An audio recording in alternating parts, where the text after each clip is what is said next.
Hi. What's up, everybody? Welcome in, welcome in, welcome in. Oh, it's like I haven't seen you all in 3 hours. Welcome back to the second/third live stream of the day. We did a SoFi earnings report live stream earlier this morning, went through the SoFi earnings report. Then we jumped over to the Open Wallets podcast, did a podcast with the boys talking about everything that's going on. Think you guys enjoyed that one. And now we got to get back to business, baby. We got some work to do. We got the FOMC decision, the Fed interest rate decision coming up in approximately 12 minutes. We then have the FOMC press conference followed soon thereafter. It's about 45 minutes from now. Around the time that ends, we're going to be getting real close to market closing, which of course is going to bring us Microsoft and Meta's earnings, which is then going to bring us Microsoft and Meta's earnings calls. Then at 4 o'clock, we have Robinhood's earnings and Robinhood's earning calls. So, man, it's going to be a busy afternoon. Absolute chaotic afternoon. Hey, y'all remember on Sunday when I said this is going to be a wild week and everyone was like, Tyler, stop saying every week's going to be a wild week. Yeah, how you feeling? How you feeling? Wild week and sure. Wild week for sure. So we got a good bit to go over today. I think this is going to be by far the longest live stream I've ever done. I would assume we're going to try to keep this stream going until maybe, Robinhood's call, maybe. You know, that's in 3 hours, 3.5 hours from now. So we're going to be in it together, folks. So I've come prepared. I got a bottle of water. I have a second bottle of water. You're not gonna like where I'm going with this. It's gonna go real downhill real fast. Got a Kit Kat. It's not bad, right? This is where it starts to get a little weird. I got a pink slush Alani. 200 what is it? Grams? Yeah, of caffeine. Milligrams, I think. I don't know. Got some caffeine going. Because your boy's been up since 5 a.m. And this is the part you guys aren't gonna like. This is the part you're not gonna like. I got a big old bag of Mike and Ike's. You see, the problem is this bag of Mike and Ike's is 900 calories. So I cannot eat this whole bag of Mike and Ike's, or I can't eat dinner tonight. All right. So keep me in check, folks. You see me munching, chewing, keep your boy in check. So we got a little water. We got a little bit of drink. We got a little kitty. A little Mike and Ike. And that's what we're doing today. All right? Now, I know. Be nice. My portfolio's not looking too great. Currently down about $10,000 this week. You know, I could have got a whole lot of these Mike and Ikes for $10,000. So we got to make the best of it, folks. Seeing the market not looking super great today. Not terrible, not great. Got a couple reasons as to why the market's down. One, the AI trade and the semi trade continues to slide as the Kospi fell last night. Down about 6% last night, last night, following SK Hynix missing earnings expectations. We have some Iran news earlier this morning that the Iranian military tried to surprise attack U.S. forces, which, of course, pissed off Donald Trump. And he said, and I quote, they're going to get a beating. That has the market a bit nervous because oil prices are shooting back up. What we can see is UK oil is currently sitting at $87 a barrel. U.S. oil sitting right around $84.50 a barrel. So we got oil prices popping back up a little bit. We also have the market nervous about what this earnings is going to do. You know, we got Meta coming up. We got Microsoft coming up. Both of them slightly positive on the day, but the market surely is nervous. We've seen very frequently these hyperscalers are, beating earnings, raising guidance, raising CapEx, stock crashes after anyway, So I think the market's a little bit nervous about that, naturally. We got the banking sector not looking super great. I think people are nervous that the Fed may be getting prepared to raise interest rates. There's about a 30-40% chance, according to many of the markets, that a surprise interest rate hike is about to drop in about 8 minutes from now. So you're seeing people selling off some of their more financial services. That is impacting some of your other things that we are invested into. We got Robinhood down on the day, currently around $15.56. Bit of a nasty day. It was down about 11%. Right around 11% earlier this morning. Reached $14.91, followed a good earnings report. They beat earnings. It was a great earnings report, actually. We listened to the whole call live. I've talked about it 2 times today in that live stream and the Open Wallets podcast, so I'm not going to get too deep into it here. It was a good earnings call. I did buy the dip. As you can see here, I bought $1,000 of SoFi at $15.20. I did not time the bottom. I was not trying to time the bottom. It did continue lower from the $15.20 mark, continued down to $14.91, and is now currently up to $15.54 as SoFi tries to recover a bit. So obviously having a bit of a negative impact on SoFi. You also have investors a bit nervous going into the Robinhood earnings report today.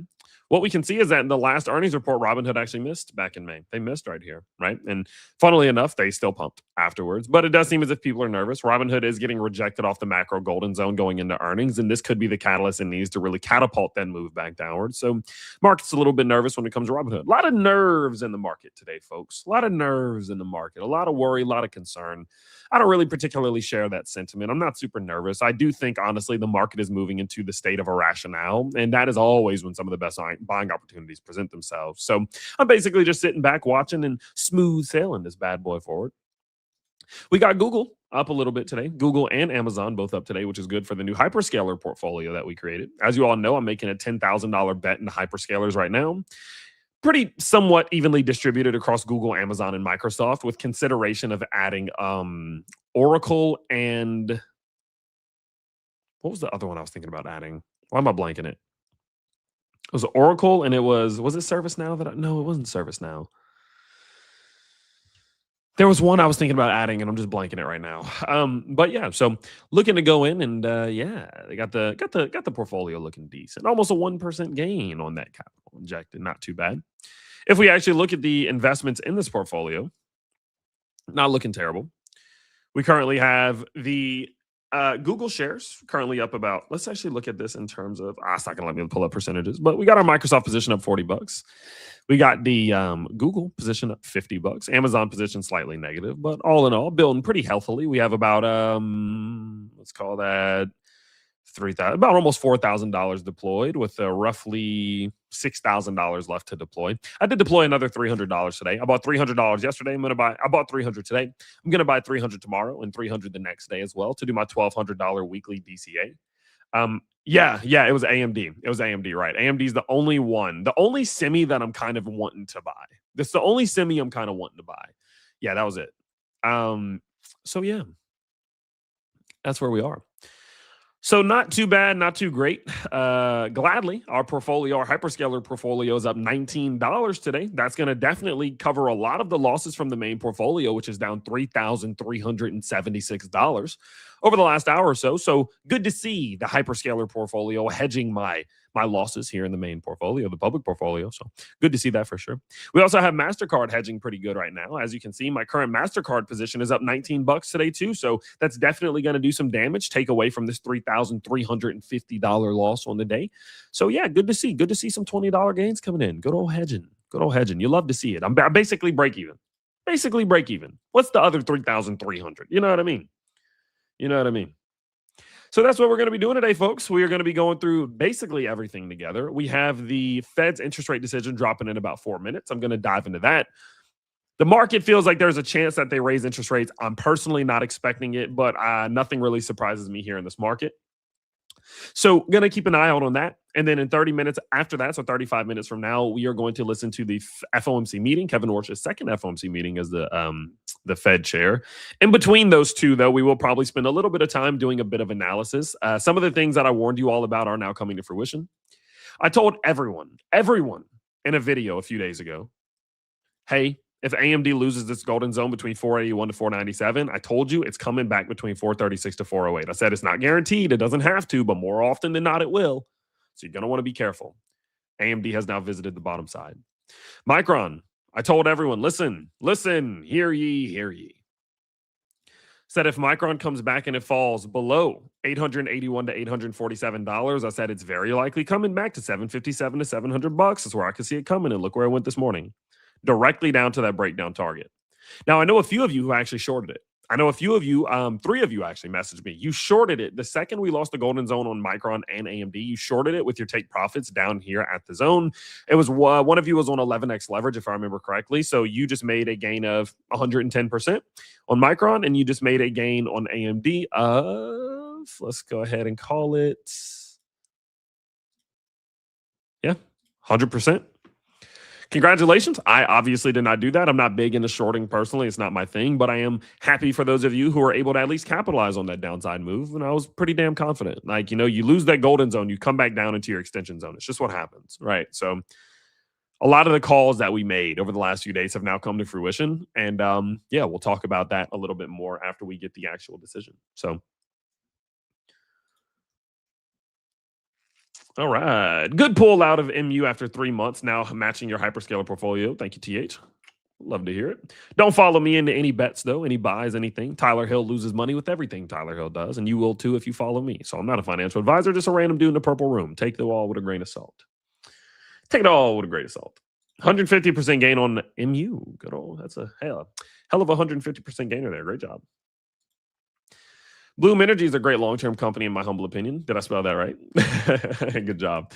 Stock operator Edward, love to see you in the chat as always.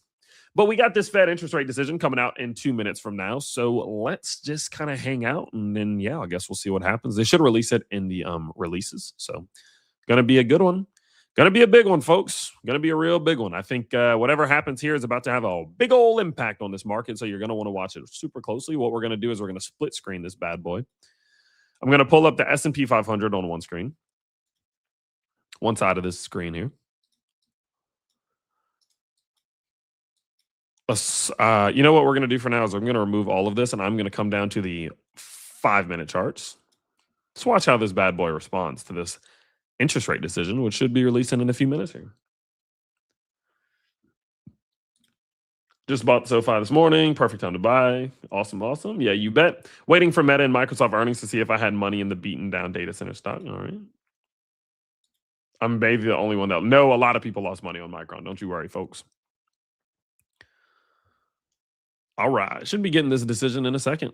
Let's see how the market responds.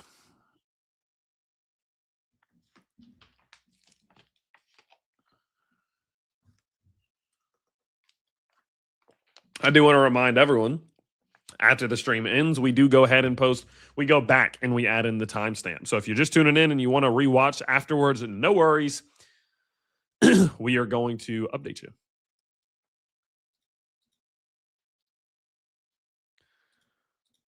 Oh, snap. Everybody's looking. Oh, there. That's why. It's because I'm refreshing the wrong one.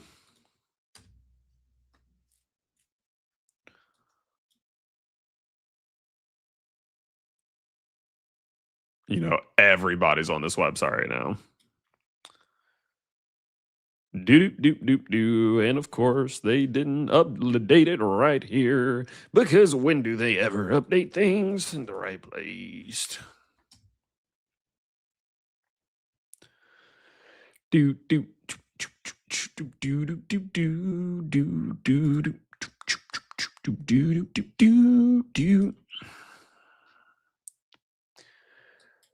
The boom boom boom boom boom boom boom boom boom boom boom boom boom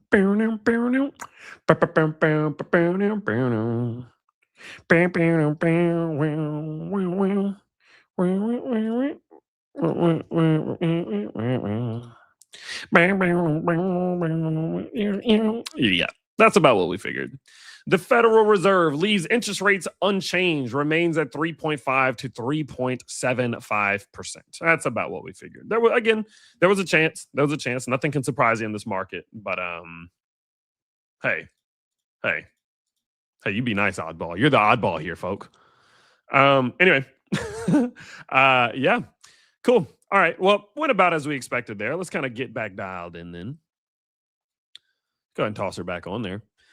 Looks like the SPY is responding somewhat positively to that news. Seems like the market really likes the idea of no rates. Yeah, look at this. Look at this. Look at this. Nice, dude. We're down $3,500 like 5 seconds ago. Let's see if it holds.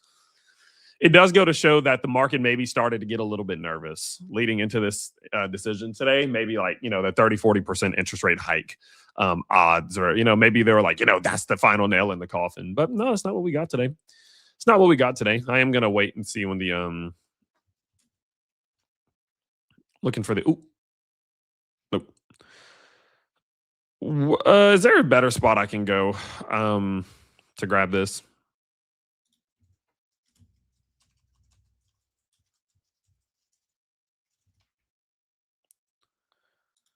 because usually I just grab it here. Oh, there we go. Okay. Let's see. The Federal Open Market Committee approved the following statement for blah, blah, blah, blah, blah. The committee decided to maintain the target range for the federal funds rate between 3.5% to 3.75% in support of the Federal Reserve's dual mandate. The committee is continuing its policy of maintaining ample reserves in the banking system. Economic activity is expanding at a solid pace, despite elevated uncertainty that owes in part to the conflict in the Middle East. Productivity growth and capital investment are strong. Job gains have kept pace with the workforce, and the unemployment rate has changed little. Inflation remains elevated relative to the committee's 2% goal, in part reflecting supply shocks that have driven price increases in certain sectors, including energy. The committee will deliver price stability. Okay. Voting against the monetary policy were 1, 2, 3, who preferred to raise the target range for the federal funds rate by 25 basis points at this meeting. So we had 3 of them looking to go in. So a little bit of a disagreement there.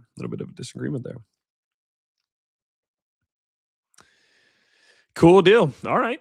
Well, the Fed's decision was to do nothing, let it kind of cook. And listen, I think that is the right thing to do. Because think about it. Think about this. In June of this year, we saw the CPI data come in way better than expected. And I mean way better than expected. Beat expectations by like 0.3, 0.4%.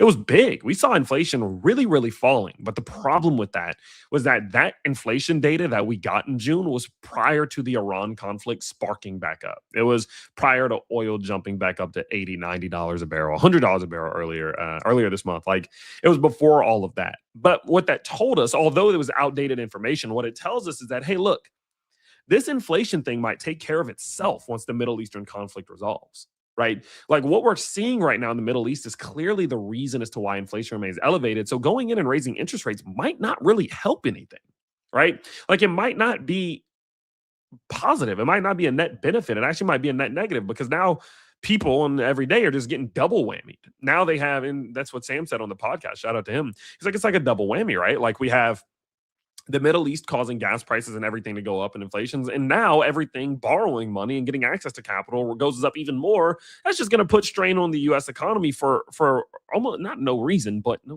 You know what I mean? And I get it. Some people believe that if you go in and you raise the interest rates now, it will combat some of the effects that are being had by the Middle East. And I do understand that, but I think realistically, it just comes down to the fact that the Middle East and oil prices are continuing to push prices higher and higher. And CPI data from June showed that once that maybe isn't the case, this thing could handle itself. Inflation could handle itself in some capacity, maybe not all the way down to the 2% goal, right? But I think 2-point-something% could easily be on the way once this Iran conflict ends. Now, that's obviously a bit problematic, because it doesn't seem as if this Iran conflict is even close to ending, because every time they try to come to a conclusion, someone blows someone else up. Okay. So you never know how long it'll take. And there's that. But at the end of the day, I think the Fed's best thing that they can do is just sit on their hands and watch and wait and see how this plays out, because I just feel like if they make a move too early, it's going to do more harm than good. And I don't think it's going to have the positive impact that they're looking for. I just personally don't. And I know the market is still pricing in 2 more rate hikes this year. I hope they don't do that, because, again, I don't particularly think it's necessary. I don't think we need to see that happen. And June CPI data showed us that. Now, did they fudge the numbers? Probably. Probably. We got a new task force to go over new numbers, and then inflation automatically somehow magically beats by crazy numbers. Yeah, right. Whatever. Nerd. So did they fudge it? Maybe. I don't care. It's all fugazi. It's all fugazi. It's all right? We all know that. So I don't care. I just care what the headlines say. That's what the market cares about. So that's what I care about. And so not raising was the right call here, in my opinion. Not raising was the right call here, because I just don't think it's going to help. Other forms of quantitative tightening, possibly. I could see that. I could see other forms of quantitative tightening kind of combating it a bit better. But specifically raising rates, I don't know about that. You know, it is very interesting that they said, you know what, one thing that is good to see? I like the fact that they said, productivity growth and capital investment are strong. Job gains have kept pace with the workforce, and the unemployment rate has changed little. You know why I like this? Because I'm a SoFi holder. You know, the best possible environment for SoFi, the best possible environment when interest rates first start pulling back in that little Goldilocks period, when they first start coming down and everyone's boom excited about refinancing their loans, and at the same time that that's happening, the employment market is very strong. And so all of these loans that people are taking on, they can pay for.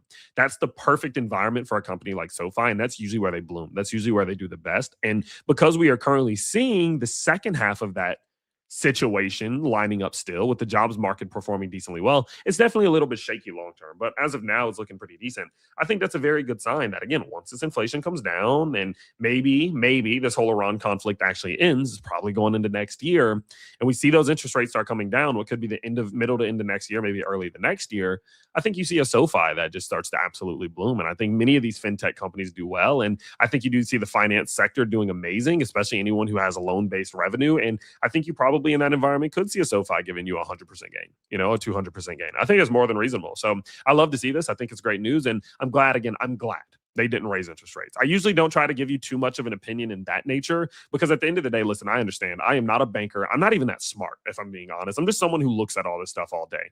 So I'm not going to sit here and pretend like I'm the most educated person on earth. But when I do look at this whole situation from an economic outlook, I go, I don't think raising interest rates is going to have the effect that they think. I don't think it's necessary. Okay. And so we'll see. So that's a step in the right direction. That'll ease some of the fears that the market has been feeling today. I think that's a great sign. The market seems to really feel that way, right? At one point, I mean, my own position was down 1.3%, $6,000 loss, and it has recovered decently as well, and we're pulling back a little bit today, but that's to be expected. Remember, there's going to be smashing on both sides, right? And in these sorts of events, when you're looking at the lower time frames, you're going to see people on both sides of the coin getting crushed. You're going to see top side and bottom side because there's margin calls and liquidations available on both sides. So seeing it go up and seeing it go down in general doesn't really matter right now. What these next few candles look like on the hourly doesn't particularly matter. I think in general, moving forward out of this week into next week, this is going to ease some of the worries that were in the market that potentially we're about to get even more economic constraint placed on the market. And, that obviously could cause prices to continue downward. So all in all, yeah, definitely a good thing in my opinion. Definitely a good thing in my opinion. I'm glad to see them. I'm glad to see them coming in and not raising those rates. And what we'll have to do, obviously, in about 20 minutes from now, is just see what Kevin Warsh says. What does he say? How does he feel? And do they give us any sort of insight? Now, remember, they're not likely going to give us too much, but there are very specific pieces that we need to look for, especially whenever it comes to the jobs market and certain things like that. That's why these FOMC meetings are still worth listening to, although we know they're not going to tell us, they're not going to give us any future guidance or anything of that nature, because that's kind of the new MO of the Fed, is to just make us guess. The Fed is basically turning into the IRS. They're like, yeah, we'll just make you a guess. And if you guess wrong, you're going to be in trouble, So yeah, we'll see. But in the meantime, let's do a little bit of analysis on the market. So S&P 500, let's start off with SPY. So when we look at SPY is still constraining, right? You can see it kind of coiling up in between these two zones.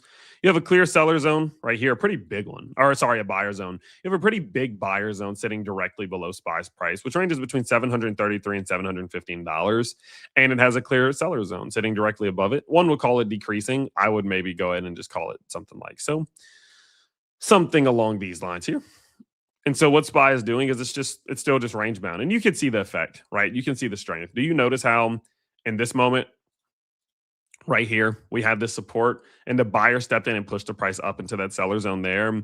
Then you also saw it kind of step in right here. You saw that support right here. Well, you're seeing the same amount of support right here. And what this means is that there are still buyers in this market who are willing to buy in this buyer zone between 733 and 715. Okay. And that's a very good sign. It's good to see that, buyers are still present, because it doesn't mean that the S&P 500 or SPY can't pull back. It can pull back. It can fall down into 695, 683. It can come down here. But the thing about it is what it means is that even if it does pull back, it's going to be more shallow than people expect. Very similar to this.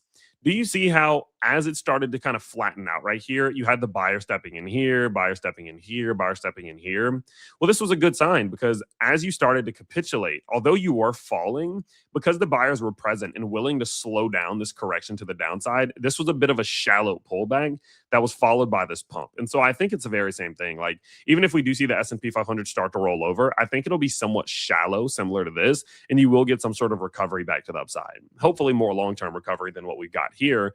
We only had 2 months of recovery here, but realistically, I think it's more than likely that if we do see the S&P 500 pull through these levels, it is somewhat shallow. Maybe even you see a higher low, right? Like let's say there's a world in which, you see it come back down to, sure, it sees a bit of a gnarlier pullback and you see it come back down to the golden zone, but maybe it sustains 675 to 655 and bounces from here, and starts to try to give you another swing back to the top side. Maybe that puts you, it depends on how long it takes, but let's say, it brings you into midterms. You go through August, you go through September, two historically not so great months in the stock market. And then you start to run into Q4, something like that. Now, I'm not convinced that it's coming down here. That's not what I'm saying at all. I'm just saying that in general, when you see buyers willing to step in like they have been today, it is a good sign. And it goes to show that although we are in a bit of a seller's moment right now, the buyers are still present, which will make the downside risk a little bit less. So that's good. Very good. Love to see it. LOL, love that arrow and everything. Yeah, I kind of did it on accident one day and I like it. Appreciate it. Let's look at the NASDAQ.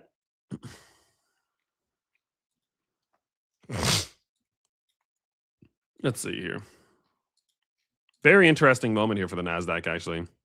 It's really interesting that it's trying to break through that golden zone. I would basically go ahead and make it very clear. The NASDAQ, while it's sitting the NDAQ, it's currently trying its hardest to break through this golden zone right here.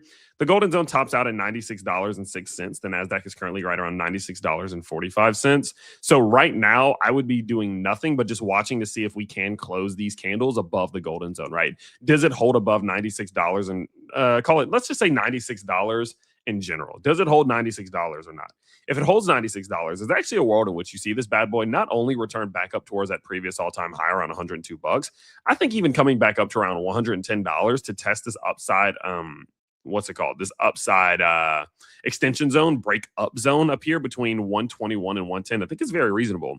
I think you could get an extension off of NASDAQ into this extension zone up here if it's capable of holding above $96. So it's going to be very important that as we go through the next 2 days with Microsoft, Meta, Apple, Amazon's earnings, Robinhood as well, that which is obviously less important, but still, that we see how the NASDAQ responds to this golden zone. Don't get too far ahead of yourself right now, and this is definitely not a buy moment, in my opinion. I know it looks good, and you're seeing it positive on the day. This is not a buy moment right now because at the end of the day, it's sitting directly below a major or at a major zone of resistance, and at any given point, the sellers can step in and start forcing it back down. So this is not a buy. This is either a hold or a sell, depending on your time frame, all right?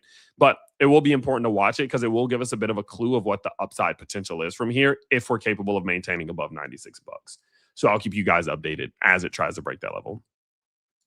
Looking at some individual stocks, NVIDIA broke through officially today the golden zone. I've made it very, very clear to you all. I told you if it breaks through the golden zone, you're going to want to be very careful. I said because if it breaks through the golden zone, you're now going to have trajectory back to around $189 first, 183 is next, 176 next. It already came down to 190. So it got, it basically hit the first breakdown target that I gave you guys at 189.90, although it missed it by about 10 cents.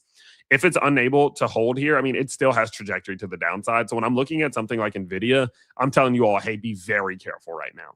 There is a world in which the buyers that stepped in right here, do step in right here, right? There is a world in which that happens, and we see it push NVIDIA's price back to the top side.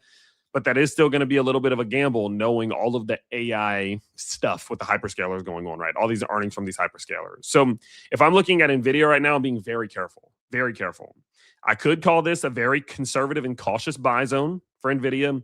I maybe wouldn't be afraid to purchase between 193 and 190, but I surely wouldn't be going all in because, again, now that it's broken through its golden zone, it's on trajectory. It has breakdown targets to 183 and 175, this little zone between those two, that's what it's on trajectory for. This is where it's going to try to come down to, and about 70% of the time it succeeds. 70% of the time you'll see NVIDIA come down into these lower levels. So you're going to want to be very, very careful right now as NVIDIA is breaking down. Sure, it can bounce, but that doesn't happen most of the time. What happens most of the time is even if it stays sideways, it comes down into the zone. So you're going to want to be very, very careful with NVIDIA while it's trying to decide if the buyers are willing to step in or not. All right. So I'll keep you guys updated. One thing that I will say that is a benefit on the daily HCI, we're currently at minus 2.46. That's decent territory. Whenever we bottomed out over here, we got about down to 3.77. So we aren't there yet, but we are getting closer and closer to the level of the HCI meter that represented the bottom over here before we saw this bounce. Okay. So it could bounce It's just a little risky, all right? NVIDIA is a very cautious buy or a hold right now. I wouldn't be selling. I'm not a financial advisor, but I wouldn't be selling because we've already started to break down and we're already in the downtrend, right? I think it's more than reasonable to assume that NVIDIA could try to, bottom out at some point, whether it does something like this or whatever. You know what I mean? I think NVIDIA could try to bottom out at some point and give you at least some sort of relief rally back up that people will capitalize on. So I wouldn't be selling here. I would be very conservatively and cautiously purchasing or probably just holding, not really doing anything and seeing how the buyers respond to this buy zone. Okay. So I'll keep you updated with NVIDIA as that plays out. We're about 10 minutes away, 11 minutes away from the FOMC conference. So we'll keep it going. The HCI update didn't seem to happen on the mobile version, FYI, Tyler. We literally sent it out like 45 minutes ago. So if you haven't checked in the last 45 minutes, maybe go give it another look. When it comes to Micron, as I mentioned before, Micron has made the exact move that I told you I thought it was going to make. I said, look, Micron's now breaking through the golden zone. It's on trajectory to first 806. If it loses 806, it's on trajectory to 757 to $700, anywhere around this little extension zone down here. And you can see it's exactly what happened. Came to the golden zone, fell down through it, and then now used it, of course, to extend towards the downside. Now, the most interesting part about Micron is that it is actually doing a very good job. Look at how it has basically... Let me make sure it's perfect. There we go. I mean, it basically came down right to this extension zone down here at 755. I mean, it was dang close, all right? And the good part about it is that once it does start coming down to these extension zones down here, it actually does have a decent chance of finding some sort of recovery. Excuse me, I have the hiccups, my word. Especially when you consider the fact that the bottom side golden zone for this macro move is right here. So from this low to this high, now that the price is swinging down right here, we have a golden zone between 748 and 836, which is the exact level that sustained the support here.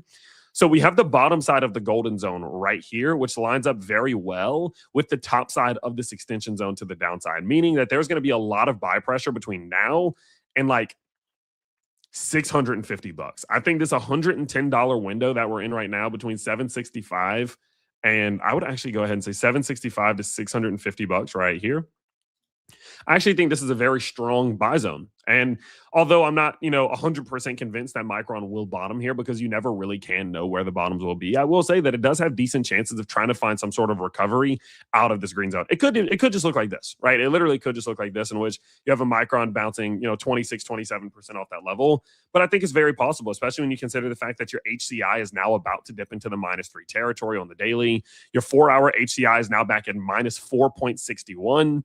The last time we were around this low would have been right back here at -4.33 before we saw this beautiful run upwards. The time before that would have been right around here at 4.31 before we saw one more capitulation and a decent little small run upwards. This was a run of 14%. So I actually do think that Micron's probably going to try to give some sort of relief sometime soon. It wouldn't shock me whatsoever. And so, yeah, we'll kind of play it by ear. One thing I am thinking about doing, and I am probably going to commit to, and I'm I'll just do it now. Why not? For the jokes, is I am going to open up just a tiny little swing trade on Micron. I just want to see. It's just the degenerate in me. It's a gamble. I know that. It's literally what I'm doing. I'm gambling. I'm aware of that. I don't expect to make any money. It's not, even if I do make money, it's not going to be a lot of money. I'm just going to do it for fun, and we're going to see what happens. But what I am going to do is I'm going to open up a bit of a long trade on Micron right here around 766. It's going to be a $100 long trade on 3x leverage, and yeah, that's just what I'm going to do. I'm just going to kind of see how it plays out. We'll just kind of go from there. Okay. Yeah, we're going to open her up on 3x leverage. Bang. No take profit or anything. I'll just let it get liquidated. It's an isolated position. So basically what I'm doing right now, now that Micron is coming back down into that buyer zone, I'm just making a leveraged bet, basically. I'm just making a leveraged bet that Micron's price is going to try to get some sort of short-term temporary relief and bounce off of this level. And we'll kind of just see how it plays out. The trade itself will get liquidated if Micron goes down to around $537 or so. That's my liquidation price. I don't care. It's not really that big a deal. I'm going to just let the puppy ride, and we'll just see what happens, okay? Very low leverage. If we do, for some reason, see Micron's price bounce, let's say Micron comes back up to its trend, Let's say Micron pulls back towards trend. That might give me some sort of relief or some sort of bounce of like 15 to 20%. That's a 45% gain. I'll make $45 and I'll spend that $45 on all these snacks that I eat on live streams. It's just a fun sort of thing. It's not a super big deal. Okay. So we're going to see what happens though. We're going to see what happens. That'll be a bit of a fun one. I'll keep you updated as that does play out. I'll let it get liquidated. I don't really care. And there is a chance I actually build into this. If Micron does continue lower, like let's say, for example, Micron pulls into the lower portion of this 690, 650, I probably will go in and add a bit more, maybe buff it up to a $250 trade. We'll kind of just see how it plays out. All right. It's just a gamble that I'm taking. I love to have fun with it. I take 1 to 5% of my monthly allocation of capital and I use it for more kind of risky individual stocks, options, leverage trades, those sorts of things. And that usually ranges between $500 to $1,000 a month or so, just depending on or 100-ish to it depends on the month, but like $100 to $800 a month that I'll throw into these sorts of things, and I just have a good time with it. I'm slightly positive doing this, maybe up an extra like 8 to 10% or so, but it's not something that I get like I do big amounts of money with, unless I have a big amount of money to invest that month. So that's what we're going to do. Micron's now back at a buy zone. I'm just going to kind of see what happens. See if it holds, see if this overextension to the downside leads us to some sort of relief rally towards the upside towards the end of the week. And if so, I'll try to lock in a 20, 30, 40% gain on a $100 trade, take that extra cash and maybe throw it into my hyperscaler portfolio or something like that. I'll keep you updated. Hey, I will let you guys know, speaking of this, before I leave this, because I personally do use Liquid for my trades, I did ask them to give me a referral code, affiliate link sort of thing. There is an affiliate link in the description down below. If you sign up to Liquid using my link, they're going to give you $20 as a bonus and you're going to get 10% lower fees. Okay. So if you want $20 basically to be able to trade with, there's a link down there to them and you can use that. And it's really damn cool. And I get affiliate bonuses for it. It's like a cool thing. I use them anyway. I've been using them for months. I was like, why not? I know a bunch of you want to trade with them. So I do have a link down below. Feel free to go check that out. You don't feel like, you don't need to, obviously, but yeah, there's a link down there. So feel free to go. Anyway, so that's what we're doing there. I was considering doing the same thing on AMD. The reason I'm just not there quite yet on AMD is because AMD just started its pullback. Like Micron's been pulling back. Micron's been in the toilet. Whereas AMD is just starting. And I think that's a lot in the credit of AMD. But I just could see a world in which AMD does come back down to like 408 or something like that towards the bottom side of this extension zone. So because that, it's like, I don't really want to overdo it right now. So I'm just going to kind of keep an eye on AMD. If I look, for example, at their daily HCI, it is at minus 3.69, which is intriguing to me. It is something that is usually around where I would personally want to do a bit of adding. That is around where we were last time that we saw a bit of a pump for AMD, but I'm just not there yet. I don't know exactly why. I'm just not there quite yet. Let's look at SK Hynix. SK Hynix missed earnings last night, currently at $128 a share. I did actually considering opening up a bit of a $100 trade on them as well. It was them and SanDisk, I believe. Yeah. SanDisk was the one I was considering opening up on as well. I think SanDisk is getting dragged through the mud like brutally, almost for, I don't want to say no reason, because obviously there is a fundamental reason as to why memory stocks are getting beat down. But when I look at a SanDisk, it's so far extended off of this trend. It makes me go, it's probably going to reverse to that trend at some point. Like I could see it popping back up to that trend. And so now that we are down here, now that SanDisk is at minus 4.31, on the daily HCI. Now that it's weekly HCI is actually back, where are we at right now? We are at 1.15. It makes me go, yeah, I'll do it. So I'll do it. I'll freaking do it. We'll see what happens. I'm going to go in on a SanDisk trade as well. See how it plays out.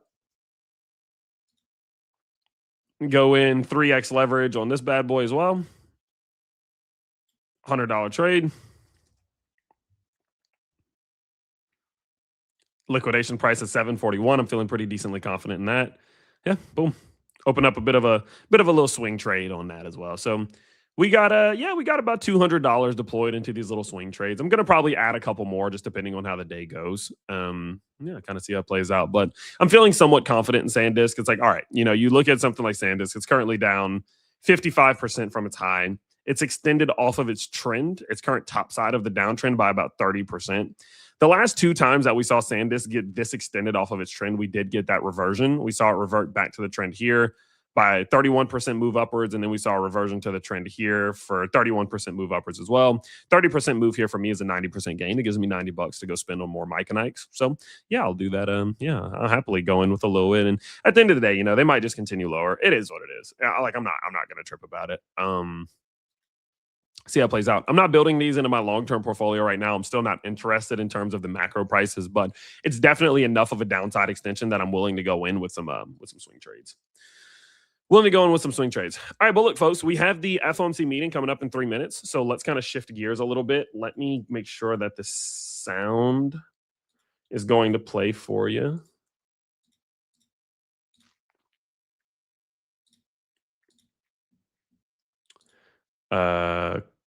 Weird one there.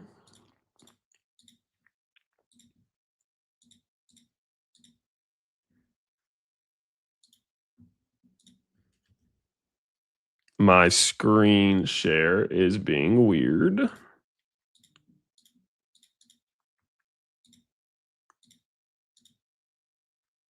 There we go. Okay, so that worked. Why is it not working the other way? There we go. Okay, cool. All right.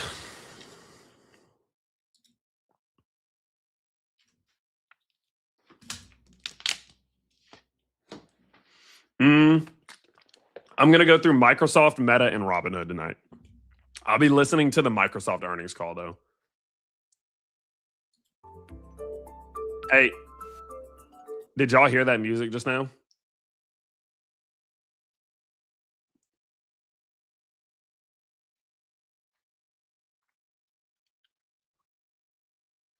There's going to be another. Well, let's see, Ozzy. Let's see, homie. All right. About 2 minutes until this goes live. We'll hang out until then. Play some little vibes.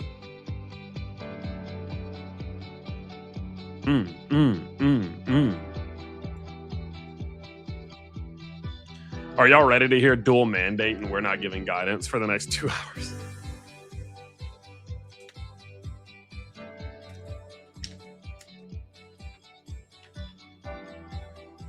All right. I'm going to go run to the restroom and then I'll be back in like a minute whenever it starts.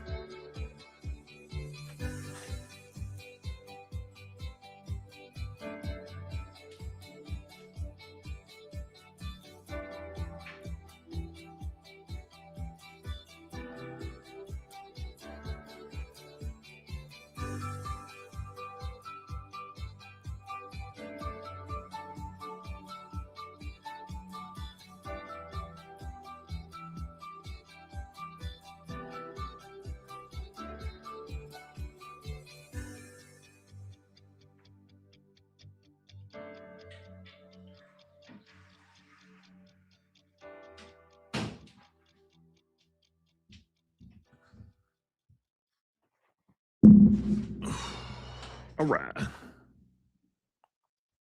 I don't know why I point the camera away. I just feel weird. All right, folks.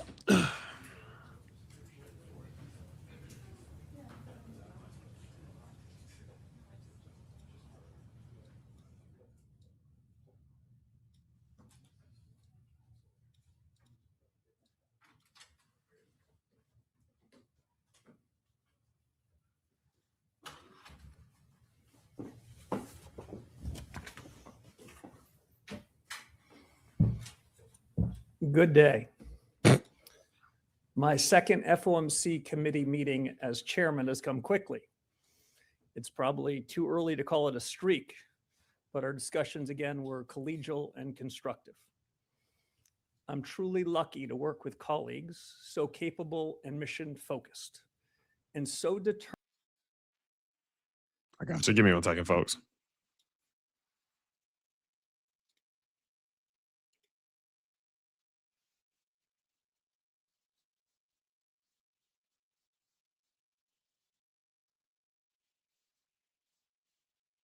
Yeah, give me 1 second. I know.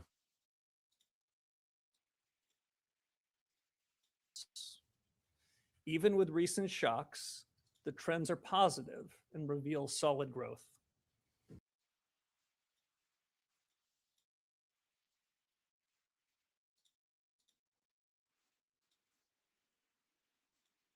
end goal.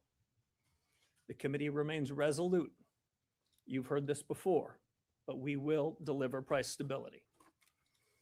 As before, the policy statement conveys just the facts.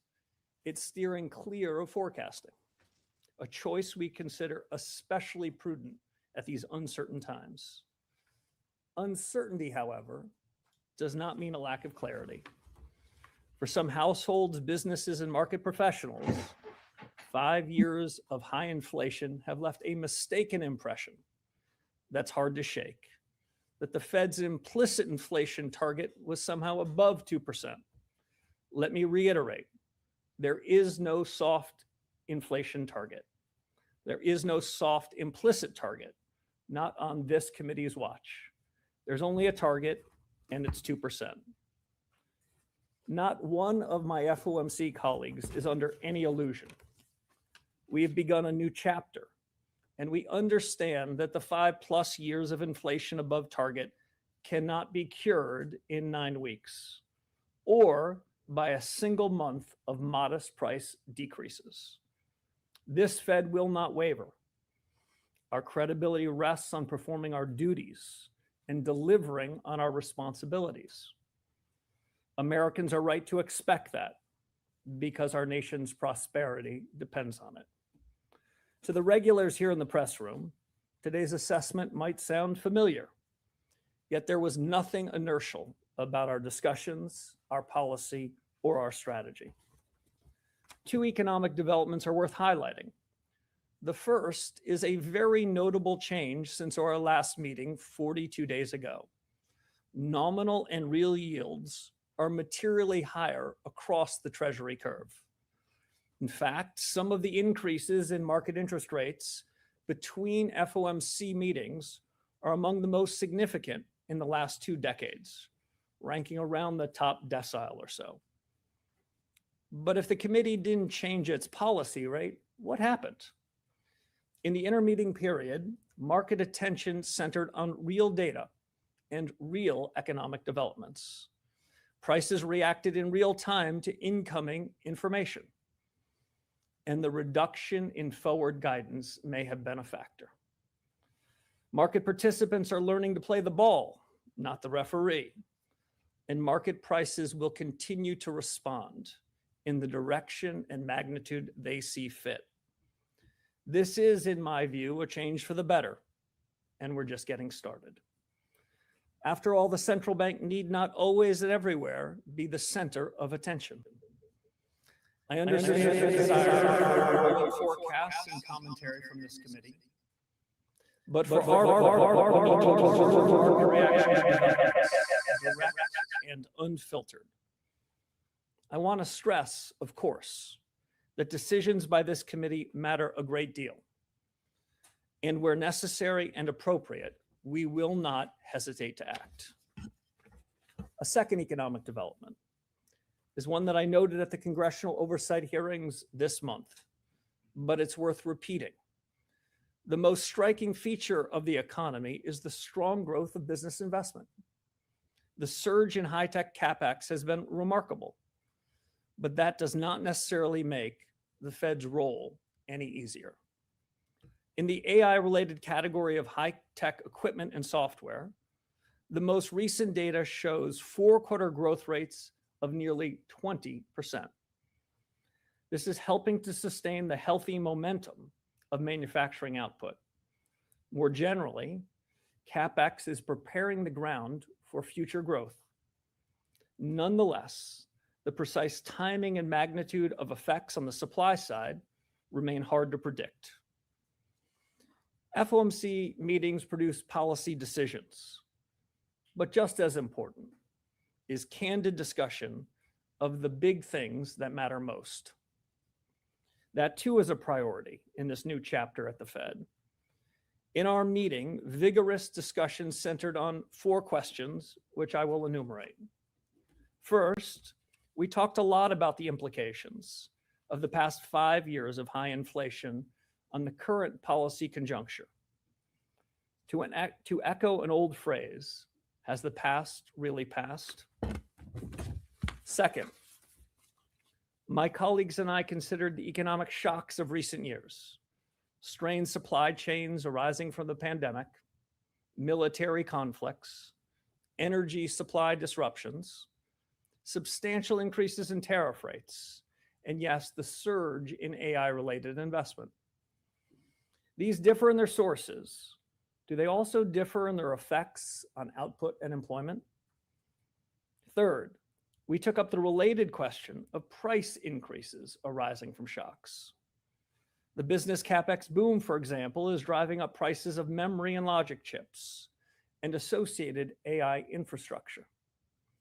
Do these changes indicate a broader inflationary dynamic, or do we just focus on them because they are under the bright streetlight? Finally, we discuss monetary policy tools and strategies for achieving stable prices. If, as the Fed has long held, interest rate policy should be its primary monetary policy instrument, how much accommodation are we getting from the balance sheet? In all of this, our work is advancing at the Fed. We're asking the right questions. And in this consequential time, we know how very much depends on getting the right answers. Of course, you've all arrived with questions of your own, so let's turn to them now. Let's start with Steve. Thank you for taking our questions, Mr. Chairman. Sure.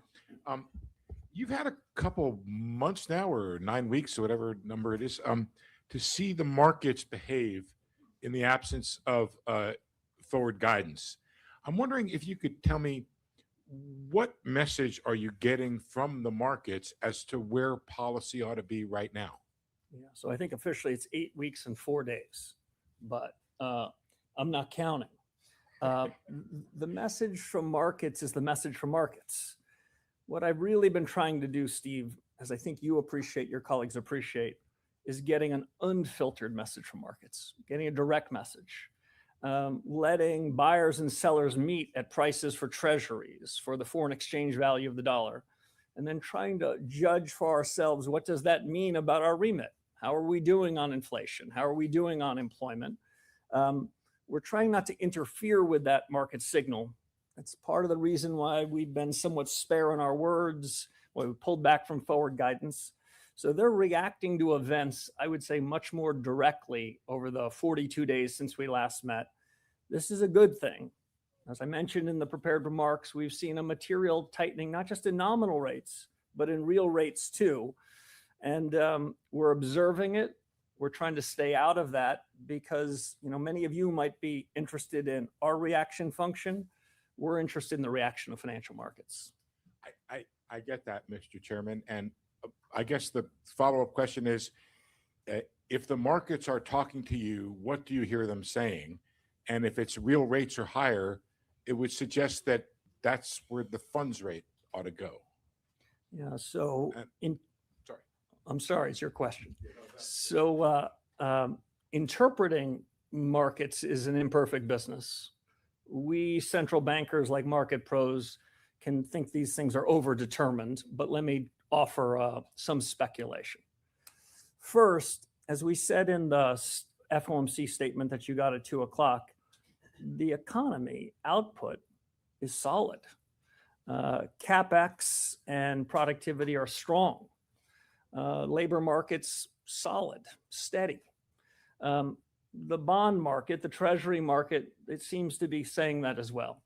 If I were to try to break down, disaggregate the treasury market signals, I wouldn't be able to do it perfectly, but the bond market's saying many of those same things. And that's why we're seeing a tightening both in nominals and in reals. Even while at some level, we haven't done much in 42 days, the markets have done quite a bit.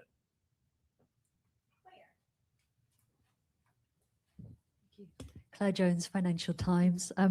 You seem to have got the family fight you were after at this meeting. We saw three dissents. Could you characterize the arguments that those dissenters put forward, please, and tell us a little bit why you weren't persuaded by them at this stage? Thank you. So I guess I shouldn't give you their best arguments. I'll give you some others. So you're right. I asked for a good family fight and I got one. That's the purpose. That's the design feature. I come into this meeting, even this press conference, heartened by what I've experienced the last 2 days. Most of our discussion were on the big questions that matter to the conduct of monetary policy. We didn't sort of hide from them. We weren't scared of them.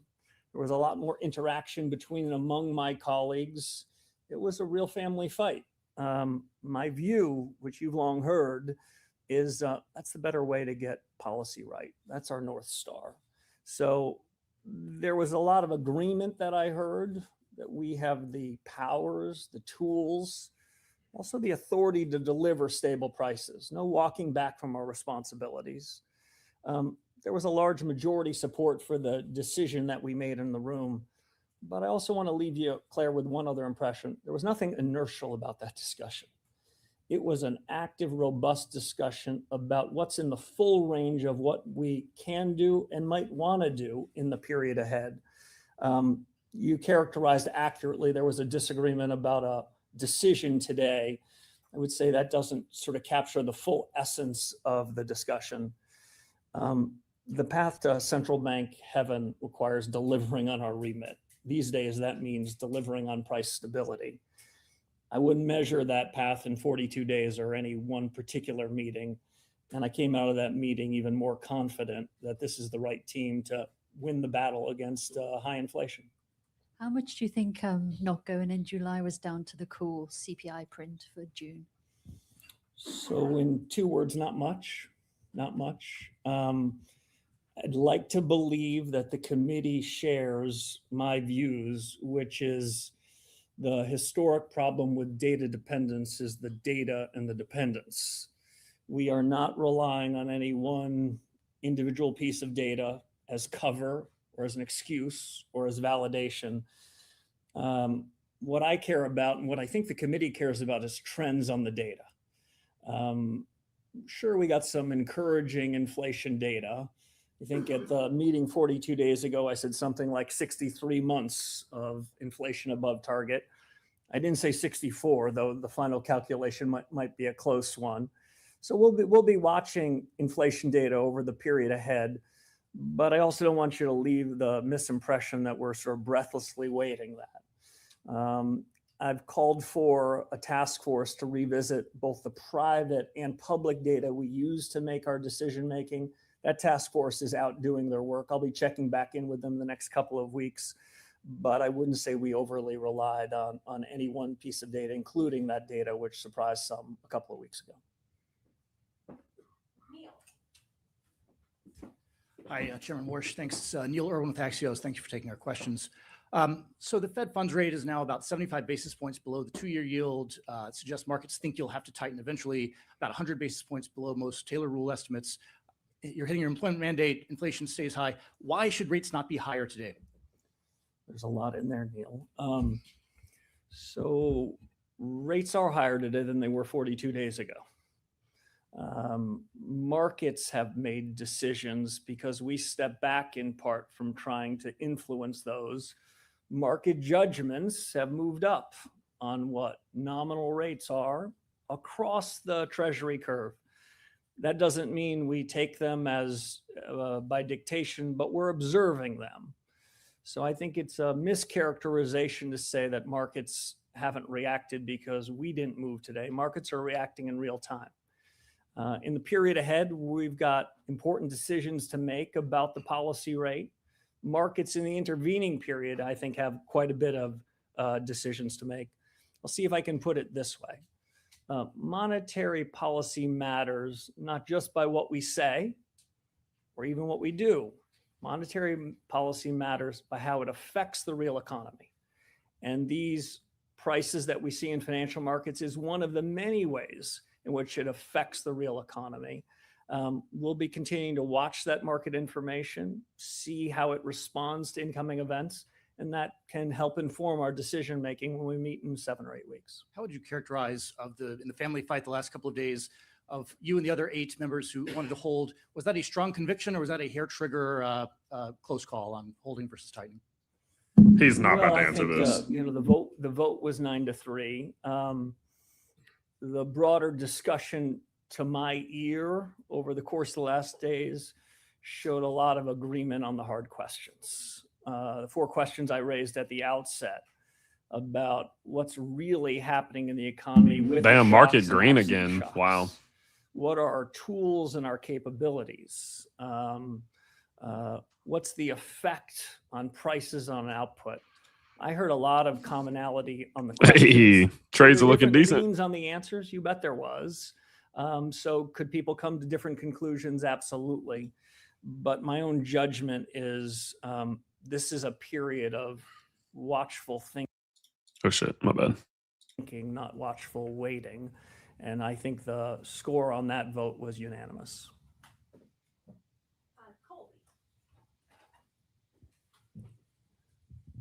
Thank you, Colby Smith with the New York Times. You've mentioned that looking at the Fed's policy tools is one element of a 3-pronged strategy to address the inflation problem. So I'm curious how you view the effectiveness of those tools. If inflation is too high and not coming down, is the best remedy to raise interest rates? So that was the discussion in the last 2 days. Is that the dominant remedy? If inflation continues to be elevated through the forecast period, interest rates could well be part of that solution. But I wouldn't say it's in isolation. I tried to describe in my remarks today the point that I made into the oversight committees a couple of weeks ago. I think there was a misimpression by some in financial markets, by some households and businesses, that central bankers like me, we set a 2% inflation target, but maybe we were more tolerable of a somewhat higher inflation target. In economics, we'd call that the revealed preference. And so might it have been rational for people to think, well, their inflation target's somewhat higher. What I heard in the last 2 days, what I've heard in 8.5 weeks is no, we will deliver the 2% inflation target. That is the committee's definition of price stability.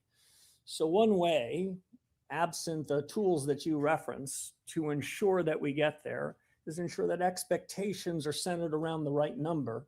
And I think we've made some progress on that. I am not suggesting we're done on that. It's worth reiterating. And ultimately, the business we're in, Colby, is performance. We are going to be judged by how we perform. And that's what we intend to do. The inflation target, making clear expectations is one part of it. Making sure we demonstrate we're responsible for it. We're not blaming as another. And our policy tools, like you referenced, is the third and equally consequential part.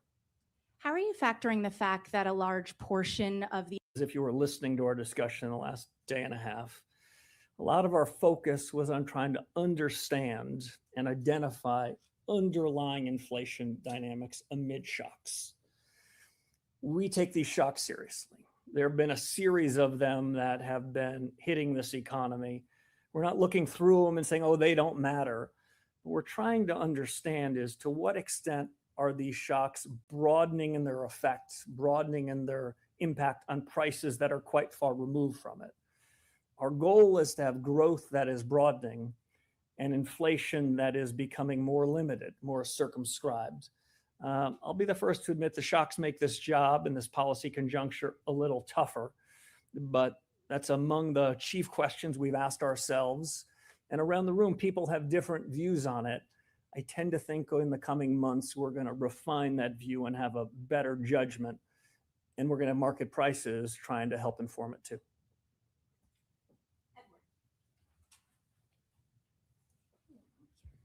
Thank you, Mr. Chairman. Edward Lawrence from Fox Business. I guess I want to drill down maybe a little bit. What specifically in your mind would be the argument then for a pause today? So I wouldn't characterize what we did as anything like a pause. I would characterize what we did as a rigorous review of the economic situation. I would characterize what we did as a review of the big hard questions. And I'd characterize it as a view of what our own homework is to try to resolve those questions in the period ahead.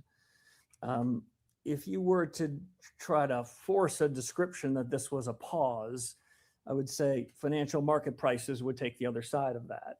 Financial market prices in this intermeeting period, they didn't pause. They reacted to the inflation data in one direction, strong economic growth in the other direction. and nominal and real rates went up. Did the Fed take an explicit change in its policy rate today? No, but I think that's the beginning of the story, not the end of the story. And if I could, I did want to ask, not forward guidance, but Oof. looking forward. Traditionally, a Federal Reserve chairman uses the Jackson Hole Summit as a sort of a reset of monetary policy. Well, how do you look at the speech that you're going to make in August? I look at it like a blank piece of paper right now. I have not begun consideration with the incredible team here what would go into that document. I think you characterized it correctly. Historically, at least from my first tour of duty at the Fed to more recent periods, it would be sort of a setting up speech more often than not of what was going to be happening in the fall. I haven't made any judgments on that, but those are judgments we'll have to come to.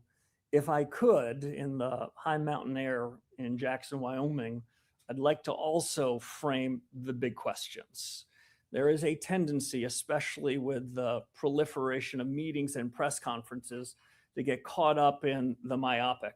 Did you do this by a quarter or do that? Ultimately, whether we deliver on price stability matters some, the decisions we make in 6 or 7 or 8 week periods. But they matter more. What are the big questions? What's really happening with productivity? What's really happening with demographics? What's really happening to the global economy amid the shocks? Haven't made a decision whether it's going to be a big picture speech or whether it's going to be a more traditional setup for all the action we're going to have between September and December. I will tell you one other thing that I am doing between now and Jackson Hole. So I'm checking with those task forces. My first principle of establishing a task force is find the best subject matter experts anywhere in the world and put them together, especially put them together with other people who might disagree with them. In the next couple of weeks, I'm going to be doing a check back in. I've given them time to sort of think hard about their agenda, their debate, their schedule, and when they might be ready for prime time. I'll be doing a little bit of that checking, and that may or may not inform anything I have to say in Jackson.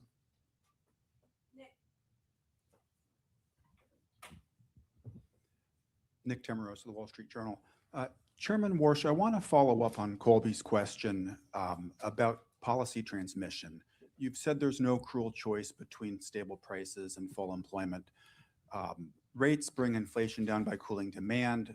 It's generally thought that can show up in the labor market. If that's not the channel you're relying on, what is? Yeah, so let me go back to first principles, Nick. I don't believe that either part of our mandate is generally at war with the other part. I do not believe that price stability and full employment is an either or proposition. There have been policymakers over the last several generations who have thought that there is a strict trade-off there. That isn't my judgment. In fact, my judgment is if and when we deliver on our remit, we're going to be satisfying both prongs. We're going to have price stability and full employment. And in fact, if you want to do the most harm to the labor markets, you would run a period of high inflation that's variable, such that employers, businesses, wouldn't really know what's going on. So I think the two parts of our mandate are equally important. We have no legislative orphans here. I've been talking mostly about price stability because we're doing pretty well collectively as a country, as policymakers on the full employment side. But we're doing considerably less well on prices. That's why we describe them as elevated, and that's what's taken most of our discussion. In terms of transmission mechanisms of monetary policy, I think different tools work through different transmission mechanisms. The interest rates work through lending channels and credit channels, maybe confidence channels and foreign exchange. The balance sheet probably works through some other channels like signaling and portfolio balance. We're keeping full abreast of all these tools in making policy. But if the suggestion is somehow we're going to be fine-tuning aggregate demand so it catches supply, that's not my mental model. I don't think we're great in the fine-tuning business. We're trying to get supply and demand in broad order. But really what we're doing as we sit here today at this press conference is I think we've got a reasonable sense of what aggregate demand looks like in this economy. We're inferring aggregate supply. We're making a judgment about what productivity is. And in some sense, there's a race between supply and demand. And the surge in business CapEx in around AI, it's making that calculation a little harder to judge. But in the period ahead, we're going to be trying to judge just that. And if I could ask, where exactly was the disagreement today? Was it about the inflation forecast, or was it something more around the risks, the tactics? Yeah, so I'm going to I'll let the dissenters speak for themselves. The way I heard it over the last 2 days was overwhelming agreement on objectives and authority and commitment. I didn't hear anybody walking away from it. The judgments as to how best to achieve the price stability, that was probably the question that we were trying to answer. What's the best move? What's the best strategy? What's the best way to achieve it? And a second question that was asked is, when do we need to make those harder calls? When do we need to make those decisions? And like I said to one of your colleagues, I was comforted that markets in the intermeeting period weren't reacting to us. They weren't reacting to dots or to speeches. They appeared more than ever to be reacting to real-time events. So they're gauging themselves how restrictive the Treasury curve should be. And that, I think, has been a useful development. We don't endorse any particular market move, but I'd also suggest we observe them with keen interest.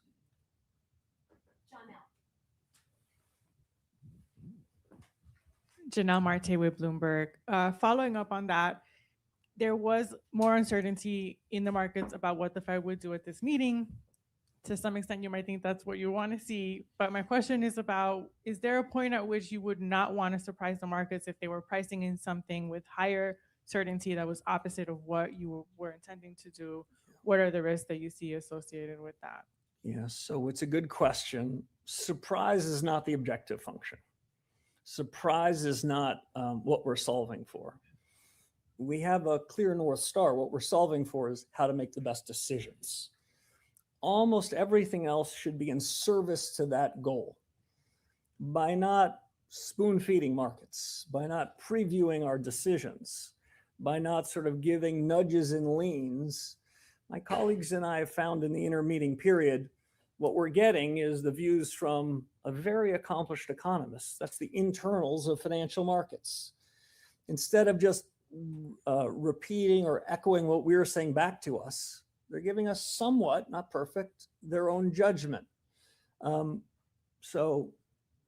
Surprises are not the objective, but at the same time, I would say we didn't come into this meeting feeling constrained by the full range of alternatives we had in front of us. So some of your peers have continued to discuss how they think about policy decisions. And if you don't offer your reaction function or your way of thinking about it, how concerned are you that you're ceding control of the narrative?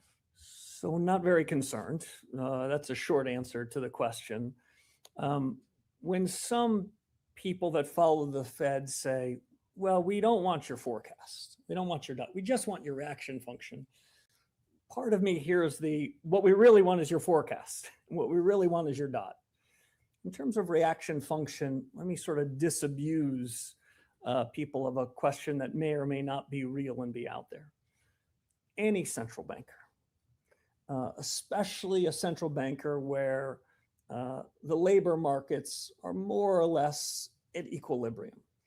Any central banker, when he or she sees underlying inflation moving higher, he or she is more inclined to tighten policy. Again, when you've achieved the other side of your mandate and you see underlying inflation falling, he's more inclined to loosen policy. That's my reaction function, and I don't suspect it will cause people to not continue to pry for more, because the truth is, for a very long time in a lot of countries, coming out of the 2008 crisis, we're in crisis mode, we were purposefully providing a lot of information, trying to provide a lot of assurance, trying to tell people exactly what we're going to do, offering forward guidance with clarity as if we're tying our own hands behind our back. Well, in crisis mode, that strikes me as a very prudent policy. But in more benign conditions, it strikes me as worth revisiting. But markets and market participants and reporters have learned to devour all that information. So I take seriously that the pullback of forward guidance requires some transition. Reform isn't easy, but our general judgment is going to help us make better decisions, and in so doing, satisfy our remit. Paul Weissman. There's a mic coming. Thank you. When you talk about the 2% inflation target, what measure are you relying on? Yeah, so I'll give two answers. First, let me give the proper standard answer. The Federal Reserve every January outlines a statement of purposes and strategy. And in that strategy document, which I believe was dated January of this year, it describes a measure of PCE inflation as the objective function there. I have enough of my own, so that's our number. We're sticking with it. Who knows, come after next January, what we might say about strategy. I suspect the task forces might have something to add.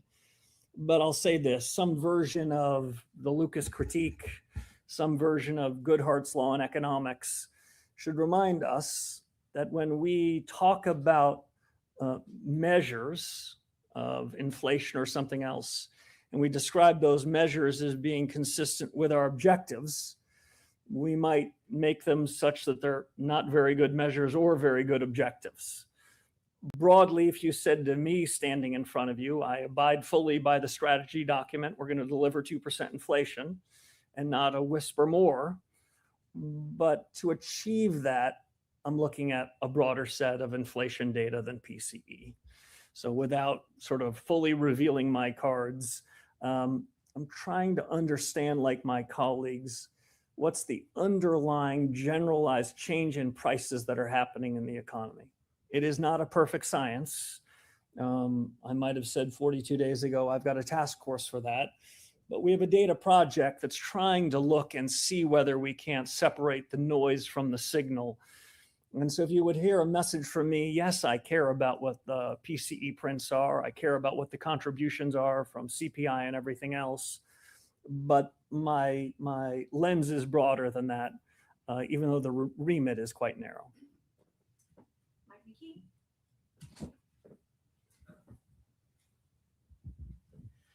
Michael McKee from Bloomberg Radio and Television. I'm struggling a little bit with some of what you've said today, and maybe you can help clarify this. Okay. You've said over and over again that your job is to bring down prices, to get prices stable, to hit your target, and that you will hit your target. The market says you're not there yet because they've raised rates, but all you've talked about today is talking about it. And it's not like members of the committee weren't there before you talking about it. So I guess what the American people might be asking is, what are you waiting for? Yeah. So, damn. believe it or not, this press conference is not all I've done today. We have spent an inordinate amount of time in the last 2 days, 2 weeks, looking at our monetary policy strategy, evaluating our tools, thinking hard about the sources of data that we have at our disposal and we wish we had. We've also thought hard about the period ahead. What among these questions will be answered with more clarity, certainly not certainty. So the decision we made today, the discussion we had in that room, was the farthest thing from inertia I can imagine. As a point estimate at this very moment, in a choice between two alternatives, you heard the results of it. But I would tell you that this discussion was far more robust, and our thinking about how best to achieve that target is advanced. And over the coming months, I expect it to be advanced much more significantly. If you were to if I were to steal a follow-up question, I won't let you, you won't be giving it up. If I were to steal a follow-up question, well, what's the world think about what you've done? I would again reiterate, what we do isn't just about what we say. It's not just about what we do. We're in the performance business. And so if I look at the Treasury curve, if I look at the dollar, if I look at a lot of things that are internals inside of financial markets, I think what they're broadly saying is that this committee does own it, has the credibility to deliver it, and they believe, like I do, that we will. But I don't want to leave you with a misimpression. We've got no magic wand. This isn't something that we're going to be able to carry out in days or weeks, but we're going to deliver on the responsibility that Congress gave us. And today's meeting and the preparation for today's meeting was an important step towards that destination. I'd like to follow up on the task forces as well and ask, what vetting did you do of the people that you appointed to the task forces? In particular, given Mark Andreessen's substantial political spending, $25 million in just the past year to back candidates who oppose stricter AI regulation, how can the public be confident that a committee he co-chairs will provide an independent assessment of AI's economic effects rather than one aligned with the interests of the AI industry? Yeah, so I selected 15 incredible subject matter experts to tackle 5 of the most important questions that if we get the answers right, we're going to do a far better job in delivering. And if we get the answers wrong, we have a problem. The comfort that I can give you and your listeners is we're the decision makers. The chairman of the board of the Federal Reserve and the members of the board and the FOMC, we will be the consumers of the outputs from 5 different committees. The judgments we're making will be informed by, but not at all determined by, these outside groups.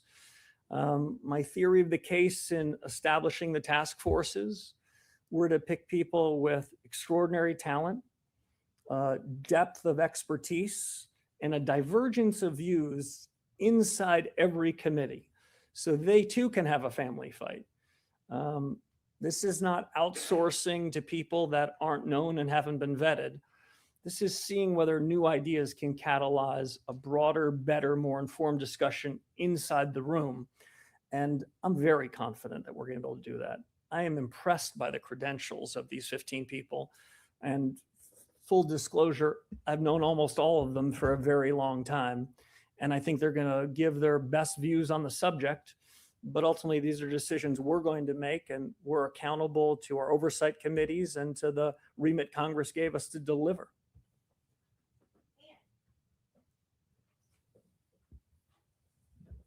Hi, Ann Saphir with Reuters. Nice to see you again. So I need a little help here too. You've said repeatedly you have no tolerance for inflation, and yet we are seeing above target inflation repeatedly for 5 years and through your term so far. And sure, you have no magic wand, but you have not taken action. You just gave us a little peek at your reaction function as well. You said that if underlying inflation is rising, that you would tend to think that you might need to tighten. And with the exception of the most recent inflation print, that is what we've been seeing. So could you explain what you mean by no tolerance for inflation and what you plan to do about it? Sure. So, Ann, I hear from you what I hear more broadly from households and businesses: impatience. Deliver it already. This is not an excuse. This is a fact. This FOMC, this board has been in business for 8.5 weeks. The patience, the impatience that households and businesses feel have been going on for 63 months. We are on the job. We will deliver. We are focused like a laser on making sure we can do it. But the suggestion that we're going to be able to do it with our magic wand is one I want to disabuse you and everyone else of. But the discussion in the last 2 days give me more confidence even than I had 8.5 weeks ago.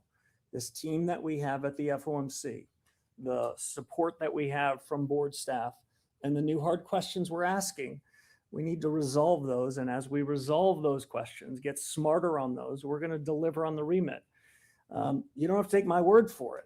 If you look broadly at market prices, They are certainly not saying all clear, but they are working in concert to keep us on our toes.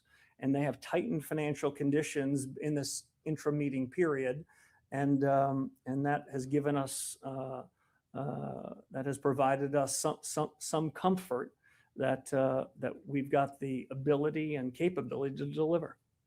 And is your read or your, I guess, faith in markets' ability to sort of make a judgment and then you to take signal from that judgment, how does that affect you when you come up on the September meeting and markets are seeing a near 100% chance of a rate hike as they see now? How does that feed into your decision making and your thinking? So we're not going to be constrained by market prices. We're not going to be constrained or take verbatim from what the market's doing. But I think it's useful and to understand that markets can be a very good source of information, not a determinative source, not a perfect source. But if we're trying to land the plane and deliver 2% inflation, and we take a very useful source of information and we get it all fogged up by giving it our own forecasts, by providing rolling commentary, I can assure you that we're going to have less information, less ability to land the plane successfully and deliver price stability. We're just trying to make sure that that source of information is as direct and unfiltered as possible. It isn't to the exclusion of data sources and opinions and other surveys. But if you're hearing from me, we wanted to make sure we were getting a better source of information. I think in a relatively short time we are. We'll go to Brian Chung for the last question. Hi, Chairman Warsh. Brian Chung with NBC News. So you said you'd be open to having press conferences when there's news to make. So today, no change to rates, no forward guidance. For the average household, I guess, what was the news today? So apparently it was news that I had a press conference. Let me just see if I can offer some clarity. Got his ass. Got his ass. Now and year end, my predecessors and the Federal Reserve committed to press conferences this year. I'm committing to press conferences this year. That might be news to the people in this room and of no particular interest to your viewers and your readers back at home. What I can offer as assurance is that the Fed's on the case, that this Fed chairman feels better about this board and this committee's ability to deliver than I did when I showed up here on the first day. And I showed up pretty confident. I've been heartened by the reception that I received. No doubt in some of your commentaries today, you'll talk about a divided Federal Reserve. Well, that's not the feeling I felt the last couple of days and the couple of days before it. What I felt was a group of professionals, all with different perspectives, different views, different judgments, but eager to roll up their sleeves and have a family fight, and eager to reform the way in which the Fed does policy, a keenness and open-mindedness and curiosity about that. So we have a far better chance to deliver on the remit that Congress gave us. And so I want to leave you with the optimism of a new central banker that we're committed as ever to deliver and to offer an assurance we will. Thank you all very much. I don't know about you guys. I like Kevin. Is it just me? I feel like I am alone in this. I know there's a few of you who agree. Not to say listen, Kevin's a politician. Yeah, I know Kevin's a banker. Kevin's a politician. Okay, all politicians answer questions like that. I like Kevin. I don't know why. Something about Kevin makes me giggle every time he talks. Kevin has me giggling 24/7 because he's so damn passive aggressive the whole time. But he actually okay. Let me give you this. Kevin avoids questions and avoids answering questions like every politician and everyone in his position always has. At least he answers them kind of, though. Jerome Powell, dude, it was like watching paint dry by the end of it. It was just like, y'all remember that? Like, I feel like we forget about, he would literally be like, we have a dual mandate. We'll see what the data says. We have a dual mandate. And he would just say it over and over and over again. It's like, bro, can you just say something? You know what I mean? And so, although Kevin also avoids questions, there's something about that mother effer that just makes me giggle. I don't know what it is, but I like the guy. And you know what I also like? Kevin, for some reason, Kevin Warsh invites, how do I explain this? People are more willing to be bold in the questions they ask him. Like, we never really had many reporters asking Jerome Powell super hard questions. You would get them here and there, but I think the reporters knew he wouldn't answer them. But it's like with Kevin, you see it. Like, they'll ask him, like, Kevin, you said this, now you're doing that. What's that all about? And he'll always give that little weird smirk he has, and that shit cracks me up when he does it. But I don't know. I like Kevin. Do I disagree with what the Fed's doing right now? No, I really don't. I really don't disagree with what they're doing. I think they're saying, what they're basically saying is, look, we're aware that this Iran situation is having an impact on the market.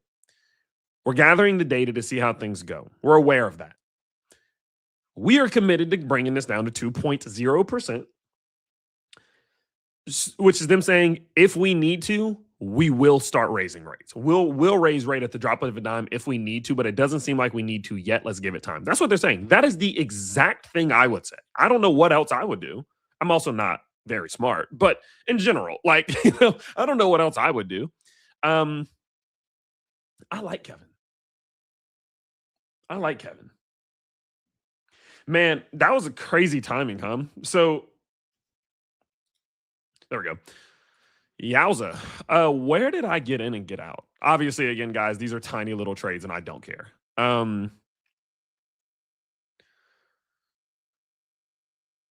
Entered. Oh,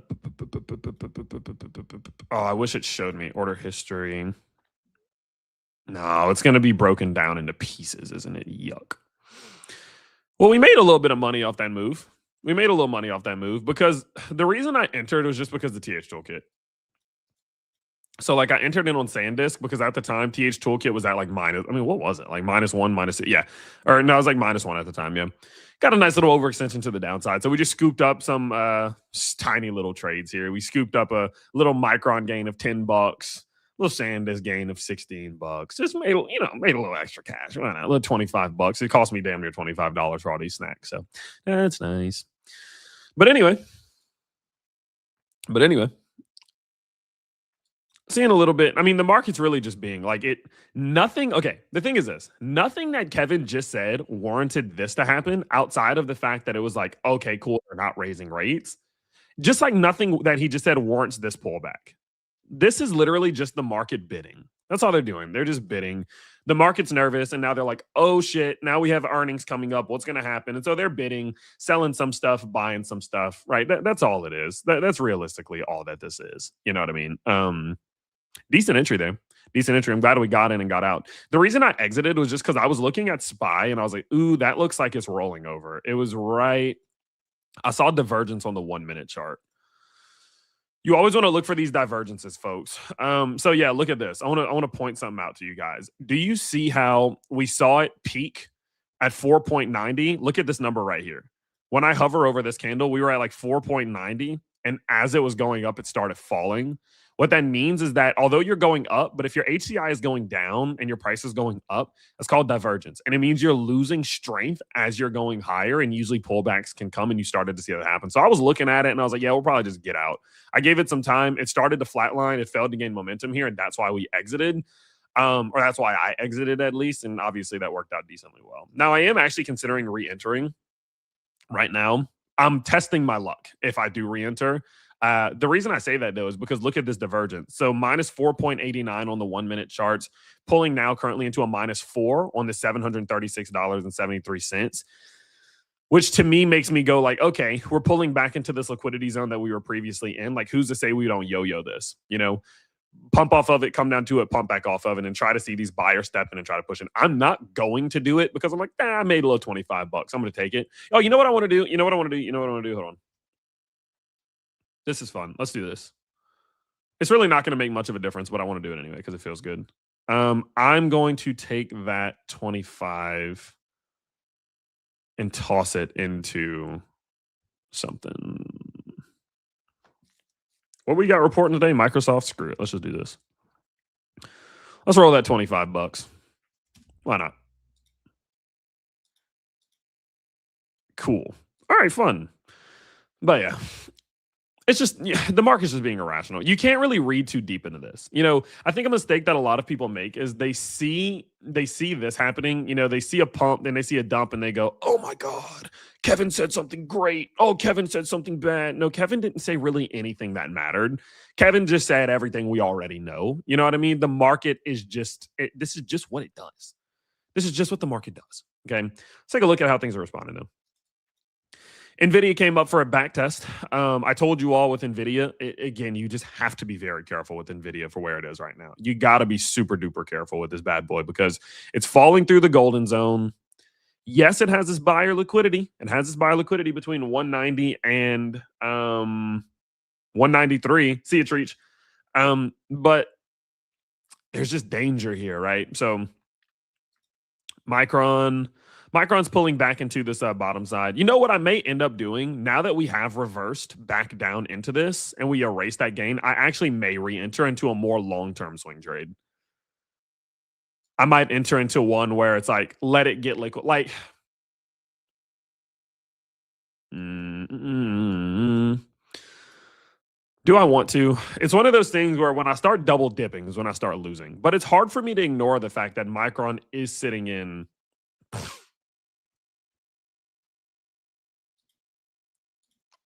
Oh my goodness, I'm so tempted.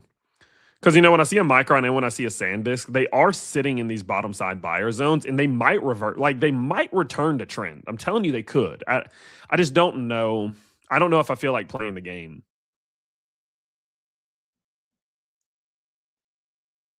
Because that was the original trade, right? Like that was supposed to be a longer, like a longer swing trade. I was supposed to hold that open until it either got liquidated or reversed to the trend. I just saw an opportunity to take quick profit. So it's like, all right, I'm going to take it. But now I'm like, all right, do I want to actually go in for that long-term trade that I just had? I say long-term. I'm talking about a long-term little swing trade, which literally could be a few days.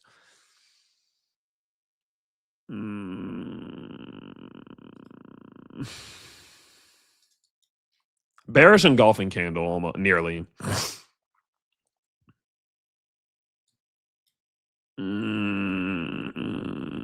I don't know, man. I'm trying to think about it from a perspective of if I saw SanDisk return to trend, would I be aggravated that I didn't take it? And I think the answer would be yes. I think the answer would be yes. I would be annoyed that I didn't take it, especially while we're sitting at a minus 4.52. You know what? I'm thinking too hard about this. Who cares? I'm literally talking about $100 trades here. Let's just do it. Whatever. Took a quick scout. Go back in. Leave this alone. My game plan is to either let it get liquidated or ride it to the trend. That's the game plan. And we're going to see. I'm going to do it on both. Whatever. Who cares? Okay. I guess we'll leave that alone until something happens. Imagine I take the 17 cents of profit. All right. Let's just see what happens. Okay. Anyway, what's next? Okay. We have earnings coming up. Who's the first one? Is there any earnings until... No, it's going to be all after the market close, right? Who's earnings calendar? Let's look at the... Let's look. Who do we have today? Microsoft, Meta, obviously. Anything else? So I know it's those. Qualcomm should actually be interesting. Is Robinhood not today? Robinhood is today. Okay.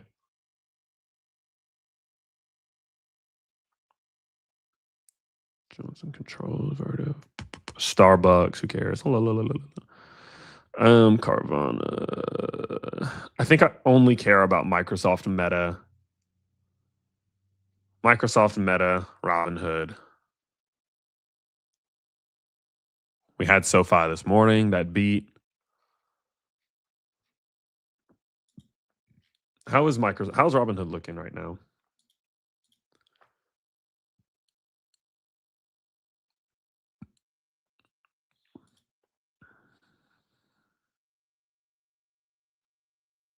That looks like a golden retracement rejection. Let's see.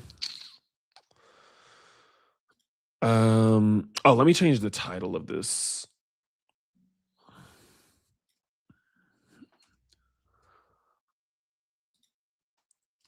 There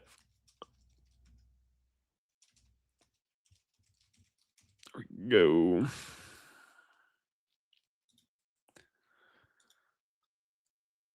Was that a, let me see.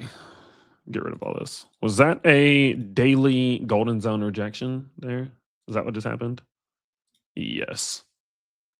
Bottom side return. Yes. Okay. I figured. So it looks like Robinhood's going into its earnings today with a bit of a spring load. It's going to be a bit of a spring load. So don't be surprised to see after hours Robinhood. Robinhood's going to send in either direction. Probably down. You know what I mean? If I had to guess. But yeah, you're gonna have Robinhood giving you a real big move towards the end of this market, I think, depending on what direction it breaks out of here. We could be looking at mid 80s or high 90s. Yeah, or low 80s, high 90s. I think we got maybe like a $5 to $10 move inbound here for Robinhood. So going to be worth paying attention to that. That drops their earnings. What time are their earnings? Is it same as the rest? I know their earnings call is at 4, if I remember correctly. I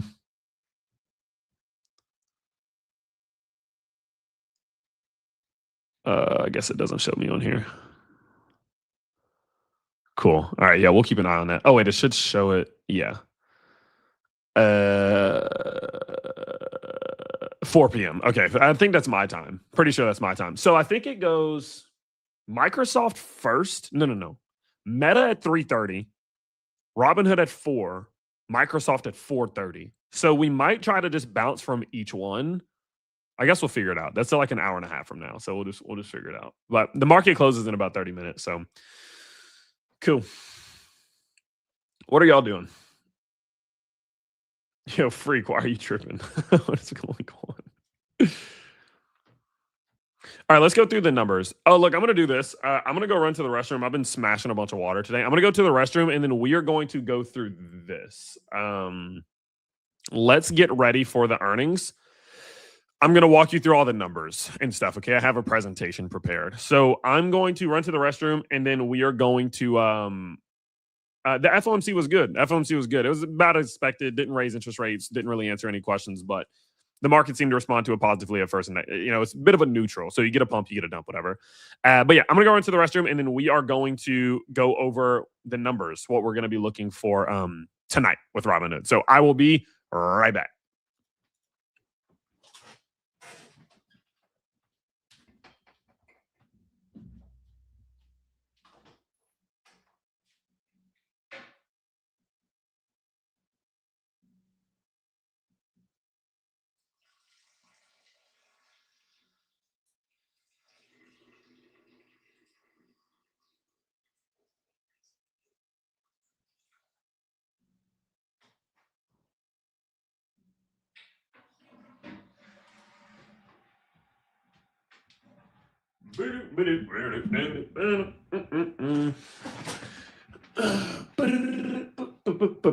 Bro left microphone. Bro said, I miss Tyler already. That had to be the second I walked away. Okay. No, it was not, Ozzy. It was not. Good thing bro didn't reverse it. Didn't. All right, here we go. So let's go to the numbers, okay? Meta and Microsoft. If you guys know me. I am currently a holder of Microsoft. I've been a holder of Microsoft for a while. I've held Microsoft since actually 2020. No, it could not have been 2021. Whenever I first started my retirement account, it was one of the ones in the basket that my financial advisor put in there. I've held Microsoft for a long time. It's not a very big position in my retirement account, but I have also recently added Microsoft to my hyperscalers position. As you can see, I went and added it in. Currently sitting at 4 0.64 shares, which is not a super big position, but I mean an $1,800 position or so. So I care a lot about the Microsoft reading. I do still care a lot about the Meta reading, although I am currently not an investor of Meta. The reason why I'm not an investor in Meta, but I am in Microsoft, is just because of the way that they're approaching it. Microsoft is using their compute to, of course, rent out to these other companies, these other models, and they're with Azure and the same thing, right? The cloud platform, Azure. They're generating revenue off of that from other companies, so it's not like fully reliant on them. Meta's kind of dipping and dabbling in the same thing, but a lot of the spend up until this point for Meta has been for their own usage, for their ads platform to, of course, increase their margins and improve their margins. And to me, it's just like, if I'm going to take a bet on a hyperscaler, I'd rather have exposure to one that's generating revenue from other companies rather than one that's taking a bet on itself. Does that make sense? Like, I feel like this one's just less risky than this one because of the fact that there's so much outward possibilities with Azure. Meta's in the same boat, but it's just like Meta's, I don't know. It just doesn't feel the same to me. And so I do hold Microsoft. I don't hold Meta. I'm not against buying Meta. I have just not found interest in Meta at current prices. Like when I look at Meta, yes, it's down a good bit. So I could see this honestly being a decent time to buy. I just don't like, I don't know. It's still elevated. It's still very elevated to me. I'm just not super interested right now. Okay. But if we did see, say, for example, like, let's say Meta did start to rotate and we saw, or roll over, and we saw it come out of this little sideways capitulation or consolidation into capitulation, it pulls back into some of these lower territories. Like if you give me a $400 Meta, $340 Meta, somewhere in this, like maybe it comes retest that previous liquidity, I might buy. There. Like that would be more exciting to me. I just don't feel like Meta, it's just not really a company that gets me excited personally. I don't really care about Instagram. I don't really care about Facebook.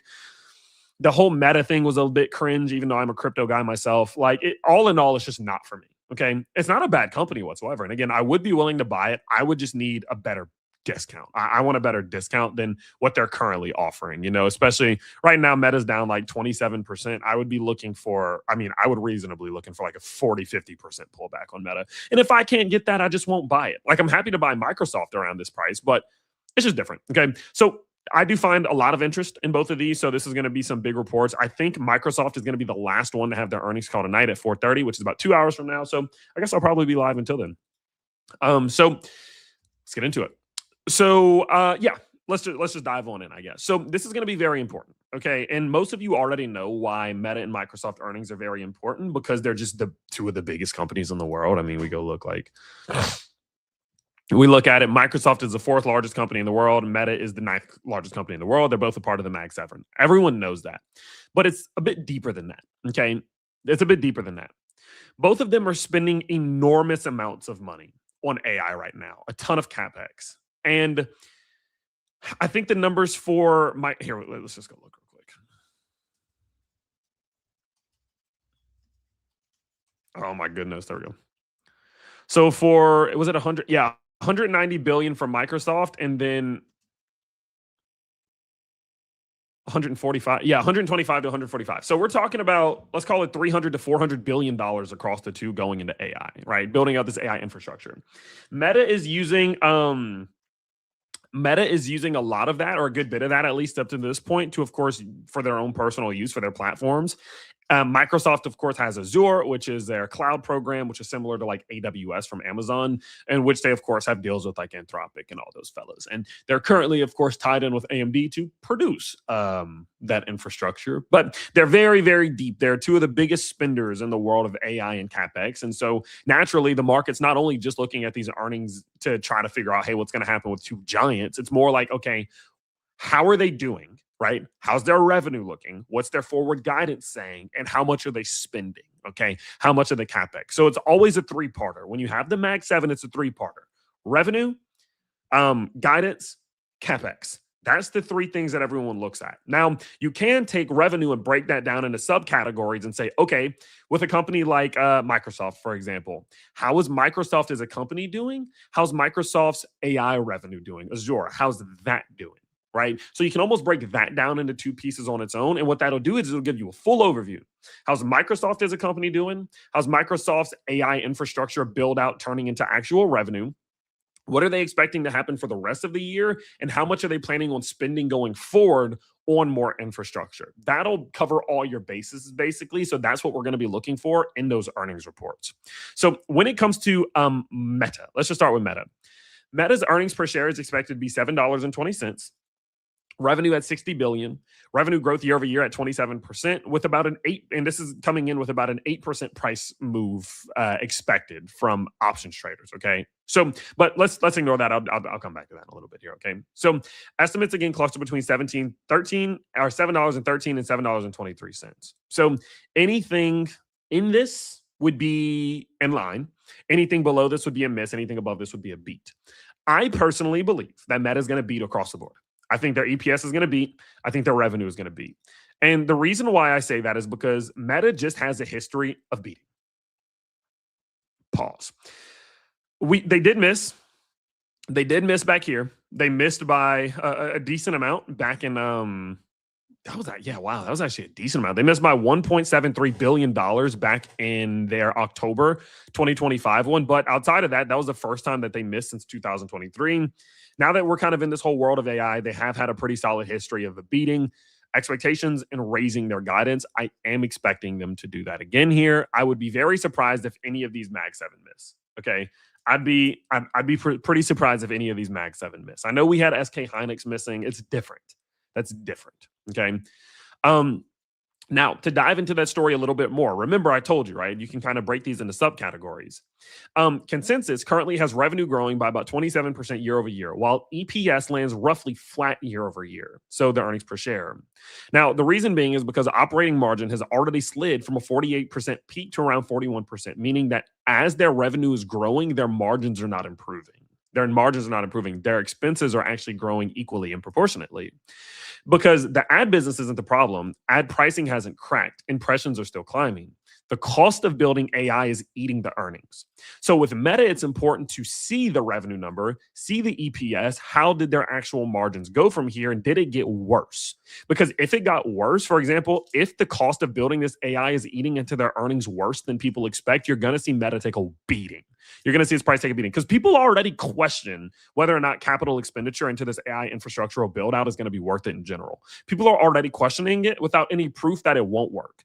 So if we see them continuing to eat into their margins and let's say hypothetically EPS misses, even if revenue is the same, it's not going to be good because people are going to say you're spending all this money and it's just cutting into your margins and we don't even know if this is going to be worth it. I don't want to own that stock. And you see Meta pull back. Okay. So it's going to be very, very important to watch how that comes in, especially EPS. So this is actually one of the few times looking at EPS and revenue will be important. It will be important. I do think it's going to beat, but it will be very important. Okay. Now, and then of course with guidance, we're just looking for them to raise. As long as they raise, that's good. Now, when it comes to CapEx, okay, what day of the week is it? Oh, they're here to cut my grass. That's so loud. I hope you guys don't hear that. So when it comes to Meta's CapEx, okay, they have already announced that they're planning on full year 2026 to spend between $125 to $145 billion, right? And if you've been following this whole Mag 7 CapEx trade thingy, that's what everyone hates. People don't like the fact that they're spending so much. What you need to be paying attention to today is whether or not they announce that they're going to be spending more, okay? Because it's going to give us a very clear insight into how the market feels about Meta spending more money, more CapEx. Because you saw what happened with Google. When Google came out and they announced that they were going to be spending more, they were going to be increasing that CapEx, we immediately, and I mean literally immediately saw its price take a beating. We saw Google fall. Was it 10% in one day? Am I remembering that false? It was 8%. Yeah, it was 8% in one day. 8% in one day because Google raised their CapEx. Google released a crushing earnings report. Look at this, dude. Look at this. The EPS is a little bit off, but look at the revenue. Up by over $3.35 billion, smashed across the board. But because they raised their capital expenditure for AI build-out, we saw their price absolutely nuke. And you start to question if Meta faces the same fate if they raise. I think they have to raise. That's kind of the rock in the hard place right now is I think Meta has to raise. I think Microsoft has to raise. I think the same thing goes for Amazon tomorrow. I think they have to raise their CapEx because you have to think about it like this, right? You have to think about it like this, right? They're all making the same bet in some way. They're betting that AI is going to, they're investing all this money into AI, expecting it to return them more than they're investing. That's the bet. And they're not making a small bet. They're basically doing a damn near all in sort of bet. We're talking, you're at the blackjack table, you got 4 black chips, you got $400, you put $400 on that thing and you're just praying. You're praying you don't get that 16 against a 10. That's the sort of bet that they're putting out there right now. They're betting big. So if you have one person, Google, raising their CapEx, that's Google saying, we believe in this bet so much that we're betting even more. We're going more in. If someone like Meta or Microsoft is a bit more of a comparable example, but if someone like Microsoft then says, oh, we're not betting more, it makes the market go, oh, you don't believe in the game then. You don't believe in this bet that you're taking right now. So if I'm going to buy anything, I'm buying Google because they believe in it. So although the market doesn't like people spending more money, it's like, well, if you're gonna spend the money, I'd rather it be someone who actually believes in it. Now, don't get me wrong, there will be some people who would say, oh, there you go, that's a Meta wisening up. Meta's being smart, or Microsoft's being smart. They're not spending more money on the AI build out because they know that it's a waste of money or a waste of time. But think about the problem that that creates. It means that all this money that they have spent would be for nothing, somewhat, kind of, right? And so it's a bit of a rock and a hard place to where it's like, you kind of have to raise, but you know, if you raise CapEx, the market's going to pull your stock down because the market goes, oh, you're taking more of a risk that makes you more of a risk that makes you more risky. It's a weird situation that we're in right now. So it's going to be very, very important to watch what happens here. I could see them coming out with raised between 135 to 155. I think a $10 billion raise on CapEx wouldn't shock me whatsoever. Wouldn't shock me whatsoever. How much did Google raise by?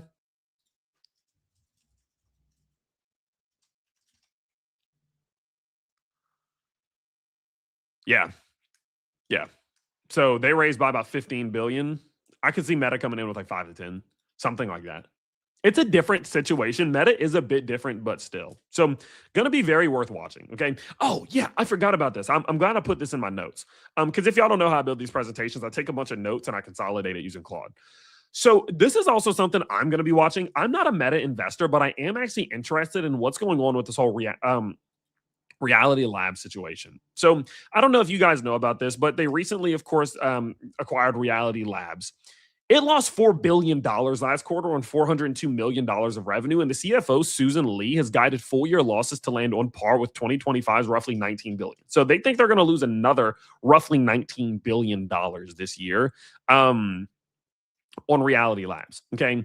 So if you're a Meta investor, not only are you going to want to watch what happens with CapEx and how their revenue comes in and if their margins maintain the same and all these sorts of things, you're also going to want to watch this because I think if they raise CapEx and you also see Reality Labs maybe losing faster than the market expected, people are going to go, oh, that's 2 cost lines moving in the wrong way at once. You're spending more money than we want you to, and you're losing money on another place. You're just burning through cash, and the market will naturally, intrinsically say, that's too risky for me to be excited about, and you will see that sell-off from Meta, in my opinion. Now, don't get me wrong. The market's very irrational, and it can do whatever it wants, but I think that would have more of a macro impact on the fundamental value of Meta. So you're going to want to watch if the numbers from Reality Labs come in around expectations. It's going to be important because you're not going to want to see this thing going in 2 opposite directions. Okay. So I'll keep an eye on it. I am going to have a presentation automatically created once they do start releasing their earnings reports. That'll go through all of this for you. Don't worry. But yeah, so when it comes to Meta, we're watching close EPS. No matter what revenue is, we're still going to watch EPS to see how this AI spending is growing or impacting their margins. We're going to look to see, of course, what their CapEx is and if they raise it. And then I'm going to do a little bit of a side quest into Reality Labs. All right. So we have a good bit to watch out for the Meta earnings report. All right. Now, when it comes to, oh, wait, somebody said it's falling like a rock. Uh-oh. Uh-oh. Do I dare open it? Oh, that's not bad. Okay, that's not bad. That's fine. So when it comes to Microsoft, second. When it comes to Microsoft, we are looking for earnings per share at $4.24, revenue at $87.7 billion, 15% revenue growth year over year. So that's all pretty reasonable. If you go look at Microsoft don't miss, bro. Like it has a while ago. It was a while back, if I remember. When was that? I don't think I was actually watching it at the time. Yeah, right. It was 2022. So in the last like 10 years, Microsoft has only missed once. That was back in 2022 when they came in and missed revenue by about 1% or so, and their earnings missed by about 0.6 cents earnings per share. So Microsoft does not really miss. They really just don't. There is a bit of a caveat on this earnings report specifically because Microsoft has a history of under guiding and overperforming. They've started really heavily guiding on Azure recently. I mean, they've been talking about this is going to be a record-breaking year. So Microsoft is starting to give the market a reason to have high expectations of them. So it's going to be very important. It's going to be very important to see how this goes. I don't think they're going to miss. I'm sure they're going to beat, but it will be important to watch. So we're looking for $4.24 earnings per share, $87 billion in revenue. The big thing here, though, is Azure. Okay. The big thing here is Azure because, as I mentioned before, they're really painting the narrative like this is going to be the year. So as I put right here, what we can see, management has already told the street to expect the fastest Azure growth in over a year and the biggest single quarter capital spend in company history in the same 3 months. So they're setting a very high bar for themselves, meaning that you need to see Azure. And if you don't know what Azure is their cloud platform. Basically what they do is they, through their own partnerships, especially with AMD as of recently, they build up this big infrastructure, this data centers, et cetera, and then they rent that compute space out to companies like Anthropic and a bunch of other ones, and that's Azure. So any of the revenue that goes to Azure is that. So Azure grew 40% last quarter, which was its fastest in over a year. So because that's what it did last quarter, the markets, Wall Street's looking for it to do that or better this quarter. So the AI business hit a guidance for this quarter is 39 to 40% in constant currency. Okay, meaning that this needs to come in at screw 40%. I think we need to see like 43, 42%. I think it has to be better than 40%, or people are going to be concerned because Microsoft did it to themselves. Microsoft put that bar there themselves. Okay, hitting 40% only matches last quarter. That's just confirmation. That's not acceleration. Okay. Now, let's talk about what happens if this comes in below 39%. Let's talk about screw 39%. Let's talk about what happens if this comes in at 40% or lower. If it comes in at 40% or lower, I think the market is going to take that as confirmation that the CapEx is not worth it, which is stupid, by the way, but it is the way that this market thinks. This market is very, very irrational right now. Okay. And what I think is that the markets are going to say, aha, told you. Microsoft guided and said that they were going to do 40 billion, or sorry, not 40 billion, 40% year over year. It came in at 37%. So all of these companies are doing this big talk about how much they're going to make from this capital expenditure, and now they're underperforming. And you are going to see Microsoft fall off a cliff. And it won't be just Microsoft. It's going to be Google. It's going to be Amazon. Might even pull down Meta as well. Okay. So if we're watching anything when it comes to the Microsoft earnings report, we want to see how did Azure grow? How did Azure grow? It's going to be very, very important. Very important. Okay. Now, when it comes to CapEx, this quarter alone, CapEx is expected to top 40 billion. Calendar 2026 lands near 190 billion. And so, of course, because this is the fiscal year end, they guide fiscal year 2027 tonight. So calendar years and fiscal years aren't the same thing, but if it's confusing, don't worry about it.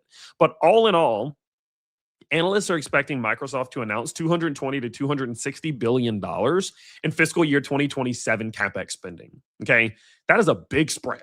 That is a very, very big spread. And however it lands will set the tone for the stock next year. It's going to be extremely important. That could in some ways put them as the highest spender right now, in terms of commitments, at least. So, yeah. Now, you know what would be interesting is if they do announce, say, the top side of that, like 260 billion. Let's say Microsoft does announce 260 billion. You know what it makes me question? Do we see AMD pump off of it? Do we see AMD pump off of Microsoft announcing, say, like 250 or 260 billion for fiscal year 2027?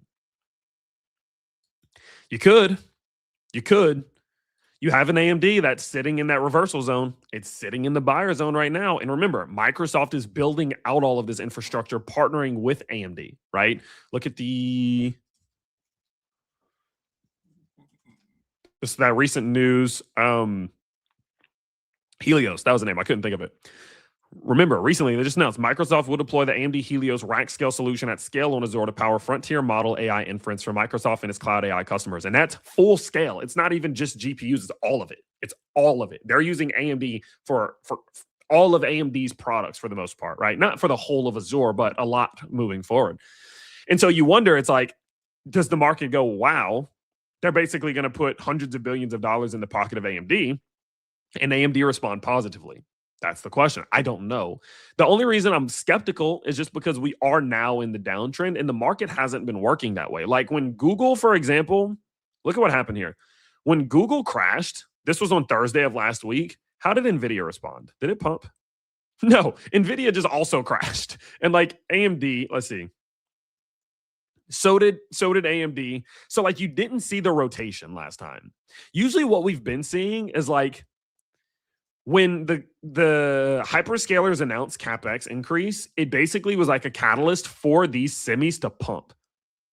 That's what usually happens. So like Microsoft would crash, AMD would pump. That's not what's been happening the last week. So it brings into question if the market still feels the same way.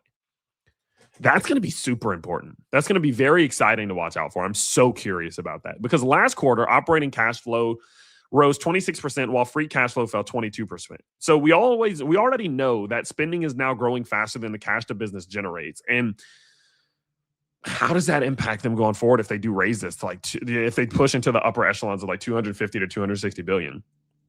It's going to be interesting. So when it comes to Microsoft, we're going to be looking at their CapEx guide, their Azure guide, 40% or higher. It gotta be. Okay. And we'll go from there. Okay. Now I want to remind you guys, like, we could get the exact numbers that we're looking for. You know, like Microsoft could come in and blow it out of expectations, blow it out of the water. Same thing for Meta. And they could just crash anyway. I mean, the same thing with Google, like just like Google did. They could crash anyway. Remember, my thesis is that the market, if that is the case, and the way the market is responding to all of this news, I just think the market's wrong. That's just the way I see it. I think the market looks at Google, for example, taking their CapEx, right? And they look at this as a bad thing. They see CapEx and they go, that's bad because you're taking too much of a risk that if you're wrong, it's going to cost you hundreds of billions of dollars, which is bad, right? And some of them are taking out debt to fund this, which can obviously put them in more of a risky leveraged position. The way that I personally look at it is like, they are very confident in the bet that they're taking. And when was the last time companies like them or them in general have taken bets even remotely similar in the size and been wrong?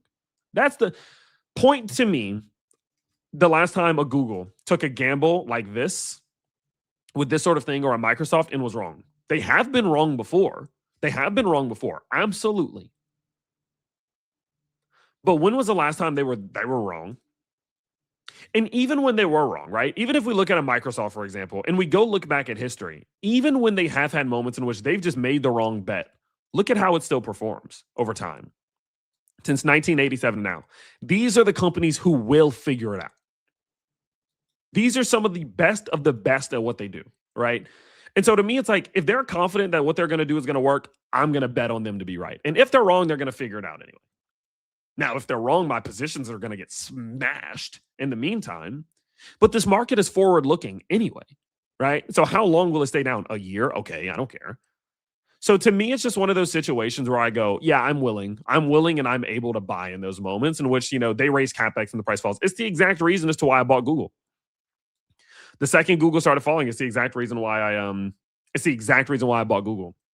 Do I know if the bottom for Google is in yet? No, I have absolutely no idea. I mean, we're down 21% from top to bottom, the bottom that we put in last week. You know, the last pullback we saw this year was 22%. The one before that was 9%, 23% there, 34% there. So that one's a bit bigger. This was the tariff crash, I believe. Yeah. 23, 15, 15, 45. in the last bear market. So let's just say hypothetically, you know, we do see Google take on a pullback the same size of the bear market, the previous bear market. It's like, okay, cool. We'll see Google pull back another. We'll see Google coming back into the 200s, the mid to low 200s. I'll just buy as much as humanly possible if that happens. Like maybe even on margin. So it's just one of those situations where I'm just like, okay, the best case scenario is that they start to try to find a bottom somewhere between, say now, like Google, between now and 272, right? And then off that bottom, we get a bit of a rally. Great. Worst case scenario is it goes into a bear market. They're wrong about this bet. Their stock gets punished for it. They put a game plan in place to recover. The market looks ahead and says, yeah, Google has a history of figuring things out. They go through some sort of recovery and I make 100% on a Google stock or 150, 200%. Cool. Also great. So it's like, I think the way that this is playing out now that it is pulling back so much is I'm either going to get a short-term win or no, not a short-term win, a mid-term win or a long-term win. The midterm win will be smaller than the long-term win. That's fine by me because I'm patient. I'm stupidly patient when it comes to these things. And that's how I feel about all of them. That's how I feel about Microsoft. That's how I feel about Amazon. That's how I feel about Google. Okay. So we'll just kind of see how it plays out. I'll obviously keep you guys updated. But just to kind of update you on the numbers real quick, the market, we are getting very, very close to these numbers coming out. When it comes to Microsoft, we are looking for 424 EPS in and around there, $87 billion in revenue. And we're going to check their guide for CapEx and Azure. Okay. When it comes to Meta, paying very close attention to CapEx between 125 and 145 billion. Revenue anticipated 27% year over year with a flat EPS. And yeah, so we'll see. Set EPS of 720, revenue of $60 billion. Okay. Let's see. Wow. What a yank in the opposite direction. Very, very end of the day. The very end of the day. Well, we just got cooked on those. I probably shouldn't have done it. I'm just kidding. I don't care. I told you guys, I think these are going to reverse the trend at some point. So it's like, all right, I'll just leave these open until they either get liquidated or reverse that trend. I don't care. Okay. Yeah. Let's see what goes on. Let's see how this goes. Where are we at right now, by the way? Is Micron now back? Yeah, Micron is dipped into the reversal zone. Okay, let's see if it reverses then. All right, folks. Coming up here. Coming up on these earnings.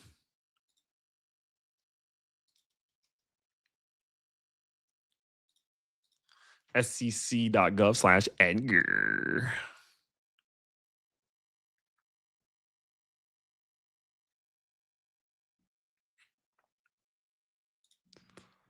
Hey, Fariva, you need to zoom out a little bit, homie. You are zoomed way in. You're zoomed in way too much. You care too much about 0.5, 1% up, 1% down, 10 minutes. It's up to it. It doesn't matter. It doesn't matter unless you're swing trading. That's different.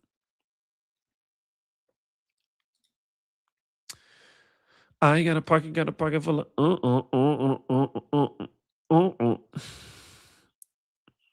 All right.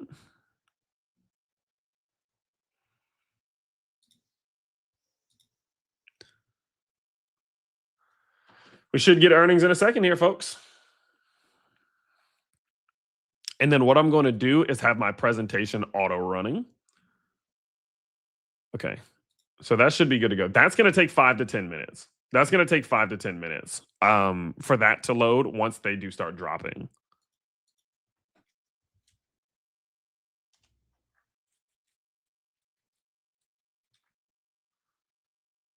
Latest filings.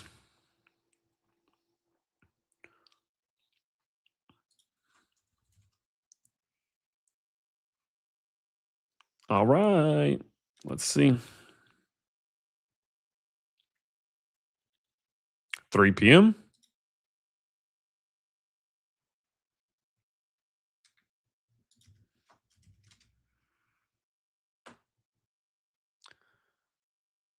But.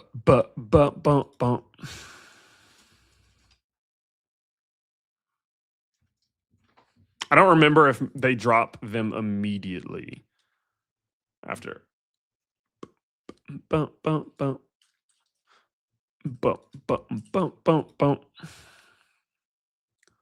I will keep y'all updated when I see these bad boys pull up here. Just, I'm scanning through the SEC browser. Do. Boom, boom, boom, boom, boom, boom.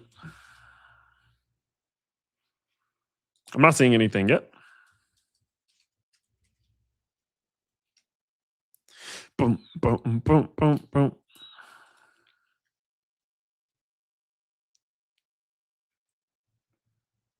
Boom, boom, boom, boom, boom, boom. Nothing yet. What about Microsoft? Boom, boom, boom, boom, boom. Boom, boom, boom, boom, boom. Latest filings, retrieve filings. Nothing yet.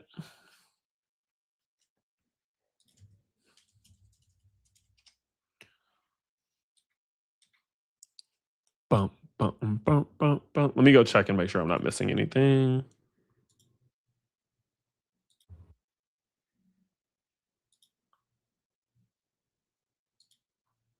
I don't think I am. Do. Nope. Nothing there. What about Microsoft? Nope. Nothing yet.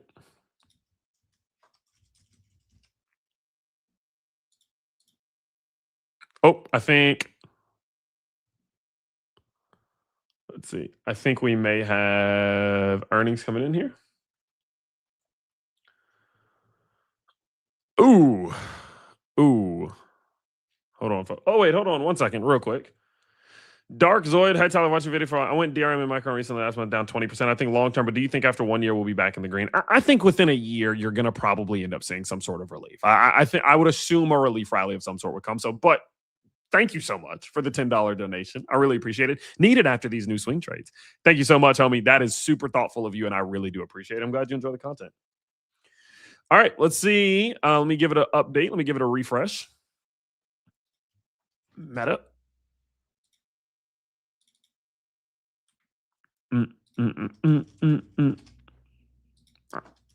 Here, let me try this.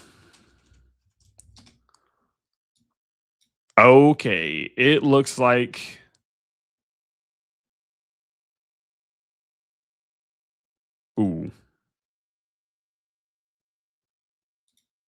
let's look at Meta first. 60.8 billion. 60 here, I'm going to download this real quick. 60.8 billion for Meta on revenue. It looks like they missed on EPS, which is exactly what I told you guys. Remember I said we're going to need to watch to see how their EPS comes in, because even if they do beat on earnings, they could miss on EPS because they're spending, folks. They're spending. All right, let's get this presentation running. So I'm going to drop that bad boy in there. That'll automatically update that. And then I'll do, okay, bang. How is it looking in the meantime? I got that downloaded. Micron down. Meta currently. Yeah.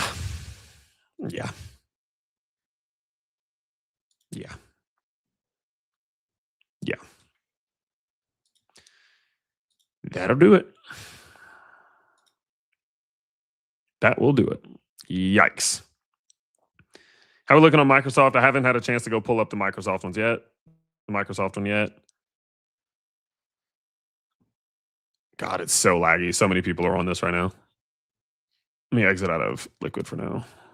Okay, Microsoft moves up decently. Yo. What is that? Let's see. Oh my God, dude. God, I'm not laughing because it's funny. I'm laughing because it's not funny. Jesus Christ. Okay. That's pulling that. Yeah. All right, let's just start off with Meta, then I'll go into Microsoft next. So yeah, it's just a damn operating margin, dude. Operating margin falls from 43% to 31%. Net income goes from 18 to 15. EPS comes in at 618. What did we have? Cool. Oh, shit. Oh my goodness, bro.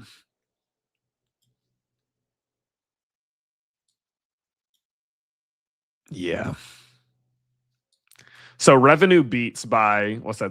Is that 600 million? Am I tripping? Am I tripping right now? The 600 million? Yeah.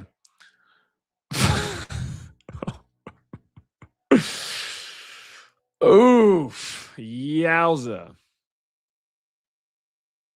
All right. I'll come back to that. I'm just curious to see what Microsoft, I'm not trying to be an asshole, but Microsoft's the one I actually care about. Fuck, I'm nervous to look at Microsoft now.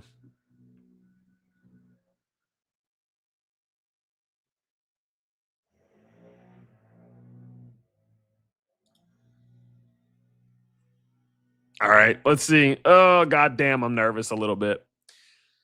Microsoft Cloud and AI strength fuels. Revenue was 90 billion and increased 18%. All right, 90 billion on revenue compared to 87 billion. Beats revenue by 2.3 billion. Okay. No, not that shit. I don't want to see that shit right now. Okay. Operating income was 40.6 billion on an 18% increase. Net income was 35 billion and increased 31% on a GAAP basis, on 22% on non-GAAP. Diluted earnings per share was 481. We were looking for 424. Huge beat on earnings per share for Microsoft. Get this shit out of here. Okay, there we go. Where are we at on give me a sec. Here we go. Microsoft Cloud revenue was 59.3 billion and increased 27% in commercial remaining performance obligation. Oh, good. 43% increase. Well, that'll fucking wake you up on it. Fuck.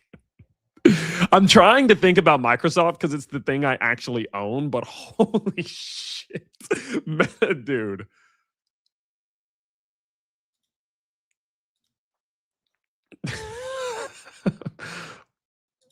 Okay. It's so weird having two of them to think about at once. I'm trying to lock in. I'm sorry. I'm just a little bit all over the place. Microsoft smashes, Meta gets smashed is what just happened, basically. Oh my God. Let me update the damn live stream. I need to take some.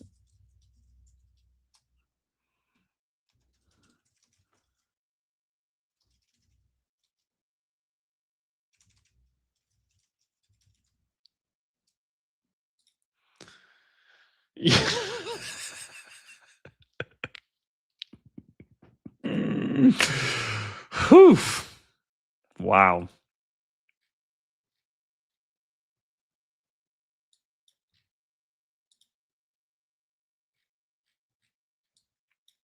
What a nuke, huh? Any meta holders out there? How we feeling? All right, I'm going to. All right, let me lock in. Okay, let me download. Which one starts first? Meta. Oh, fuck. Okay, let's see how they feel. Let's see. Meta releases at 5:30. I want to download this. How do I download this? Hold on.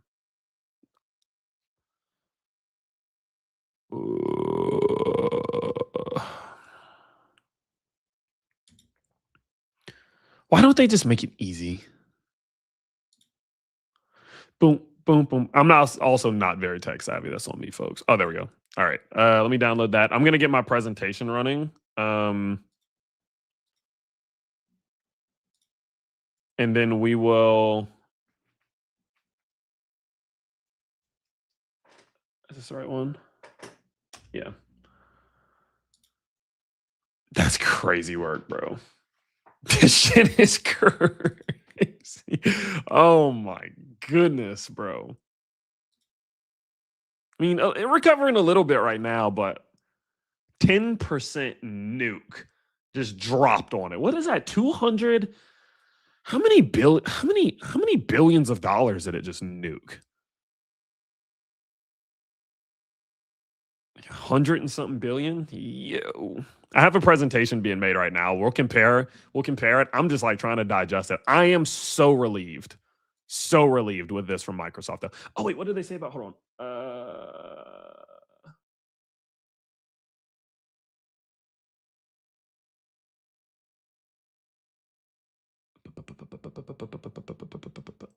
Am I being blind? I want to see. Oh, I guess the report will do it. Disco, bro. You missed a lot. Disco said, what did I miss? Meta just got decimated. They just got decimated. Missed on earnings by a good bit, as you can see. So Meta EPS was expected to come in at 720. EPS came in at 618. 13% fall year over year. Net income fell 14% year over year. Income from operations down 8% year over year. I mean, they're still generating a lot of revenue. Like revenue's up 28%, but their margins are getting crushed because they're spending so much on AI.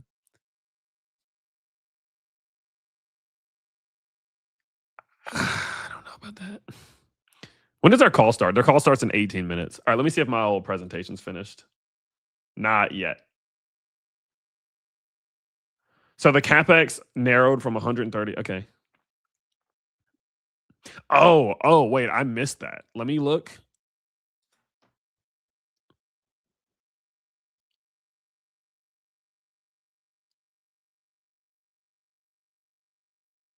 Let's see. Yeah. The market will hate that even more. Oh my God. This is like worst case scenario for Meta right now, dude. This is like worst case scenario for Meta right now. So what they did was, so not only did they miss on EPS, so they beat revenue, missed on EPS, meaning that their margins are in a much worse spot than analysts were expecting. Not only were their margins worse than expected, they narrowed CapEx from 125 to 145 billion to 130 to 145 billion. So they didn't raise CapEx. That's actually good. That's good. Now that I think about it, it's not the worst case scenario. Them coming in and saying like 150 or 160 would be worst case scenario. They did raise the floor of their guided CapEx, which means that anyone who was hoping they would only spend 125 billion, that floor just raised to 130 billion. So the bottom, in theory, they are going to be spending more on CapEx than some of the market thought they would. So basically it's like, yeah, all of this AI spending we're doing is crushing and cutting into our margins already, as shown by us missing on EPS, and we're spending more. Yuck. Yuck. Like actual yuck. I can't help but go look. You see, this is why you don't jump back into trades. I'm just kidding. My thesis on these swing trades remains the same. But oh, they're not even. Dude, stop freaking me out. Okay. Okay. So Meta is not in a great spot. Meta's not in a great spot. Okay, not in a great spot, folks. Long-term debt was 83.6 billion. Cash flow from operations was like only 31, bro. And their free cash flow was 784 million. Like, they're just spending themselves. Like, it's not. There's also, you know what I forgot? Do y'all remember that Mark Zuckerberg came out and said that agentic progress from agentic AI wasn't going as well as we did? What did he say about that? He said something along the lines of like agentic AI isn't progressing as fast as we hoped it would. And it made everybody go kind of like, ooh, like the money you're spending may not be worth it. And then you find out that all of the AI spending they're doing right now is cutting into their profit more than the market expected. Then they raise the floor for their guidance of how much CapEx they're putting out there. Yuck. That is I'm glad to see them recovering a bit here. I like to see 559. Because, I mean, off the bottom to top, it has pushed back up 4.7%. It honestly wouldn't surprise me whatsoever to see this trickle down through this wick, though. Wick low and then trickle down through it. It honestly wouldn't surprise me.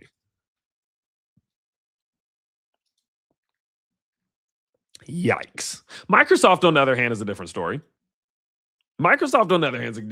That's good.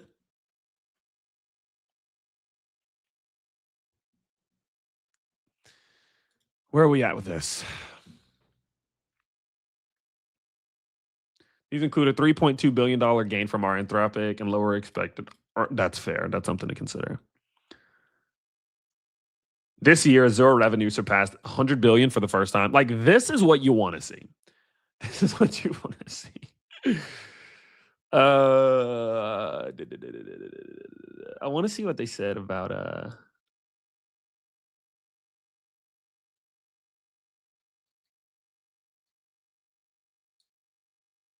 Okay. We'll get more for forward guidance on the call.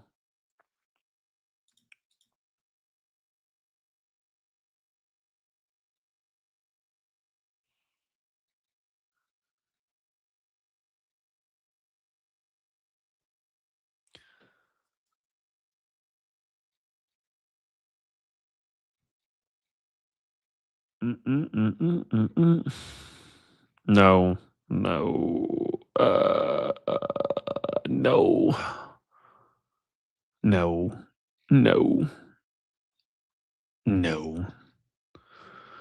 Am I blind? Oh, here we go. Jesus Christ. Am I blind, dude? Okay, here we go. Let's see. Azure and other cloud services revenue is at 43% increase year over year.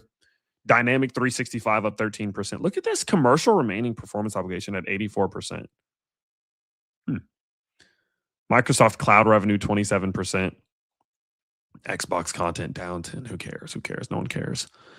43%. Dude, fuck it. You know, I was so nervous that I don't know why. I was just like, I bet Microsoft dropped some bullshit on us, like a 39% Azure release. Because you remember, I was telling you guys, I was like, we're looking for Microsoft to come in with at least 40%. At least 40%. Anything lower than that, the market was going to nuke Microsoft. And again, I say I was nervous. I was low-key looking at Microsoft like, if it gives me the chance to buy, I'm going to buy, you know? So there is a piece of me that kind of wanted Microsoft to pull back, but at the same time, I'm like, look, I'm fine with where we are right now, okay? It's good to see. It's good to see. There is an increasing demand for the services in which they're providing. And this is, again, a part of the reason as to why I'm more into like Microsoft and Amazon than I am Meta, because of their optionality with their AI spend. It's more based on their ability to sell this cloud and sell their Azure services to other people, and a little bit less about just using it themselves. Because if they miss, that doesn't still not the end of the world per se. Whereas with Meta, it's just like, yo.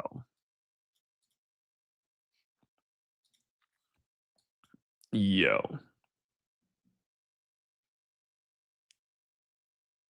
wait. What's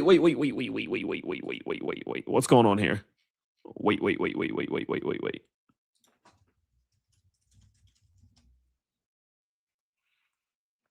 I got lost in the sauce.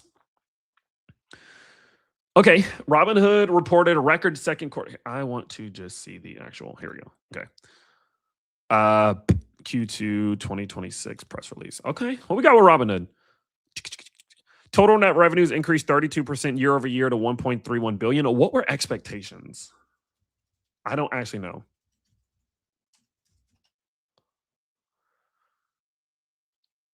$1.21 billion to, let's call it 1.29 billion top side. They came in at 1.3. Okay, 1.31 billion beating revenue. Okay, yeah, let me add that to the. No, I'm not gonna. Okay. EPS was looking at 39 to 43 cents a share. Damn, that's a beat. Wow. That's a pretty solid beat for Robinhood, actually. Net deposits, 21 billion. Total platform assets increased 32%. Where is cash and cash equivalents? Here we go. Total 5.4 billion, including net proceeds from 2026 convertible notes offering, compared with 42 billion at the end of Q2 2025. So up about 1.2 billion. Got some repurchases going. Active trader engagement reached new records in Q2 across equity options. Launch of agentic trading in May. Customers are now able to trade equities, prediction markets, wallet share, global financial ecosystem. Robinhood retirement AUC, assets under care, increased 82% year over year to 34.5. This is a record-breaking quarter for Robinhood, man. Options contracts traded increased 50% year over year. It makes sense though, because there's so much volume from SpaceX, right?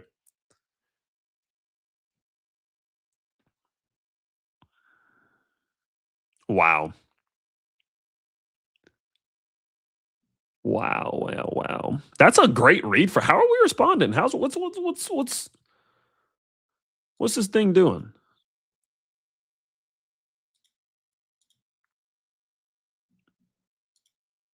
Robinhood is a little bit down. It kind of just seems like the market's selling off everything because SPY is in a downtrend. But all in all, this was a good reading for Robinhood. This is a good read for Robinhood. Not bad. Not bad at all. Did break through the bottom side golden zone, so maybe don't be surprised to see it possibly try to pull back into some of these lower levels. But yeah, I mean, a great read for Robinhood. Seems like the only one to get the short end of the stick today was Meta. God, did it get the short end of the stick, bro? Yuck. I'm so curious what this earnings call is about to be like. What is this about to sound like?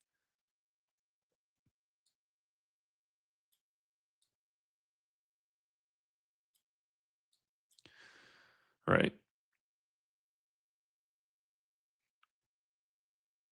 So super long story short, for those who are just joining, hey, I think my presentation is finished. Let's see. Okay, it usually takes about 5 to 10 minutes. Let me look through this real quick. Yep. Yep.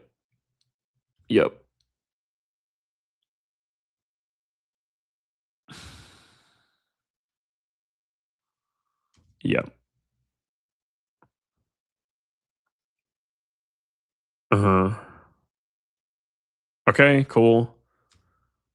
I'm just making sure that it's all accurate real quick. Yep. Yep. All right, cool. All right, let's go through this real quick. I have like 5 minutes to go through this before we tune into the Microsoft earnings call. Okay. In short, here, let me update. Where are we at? 2 hours and 38 minutes.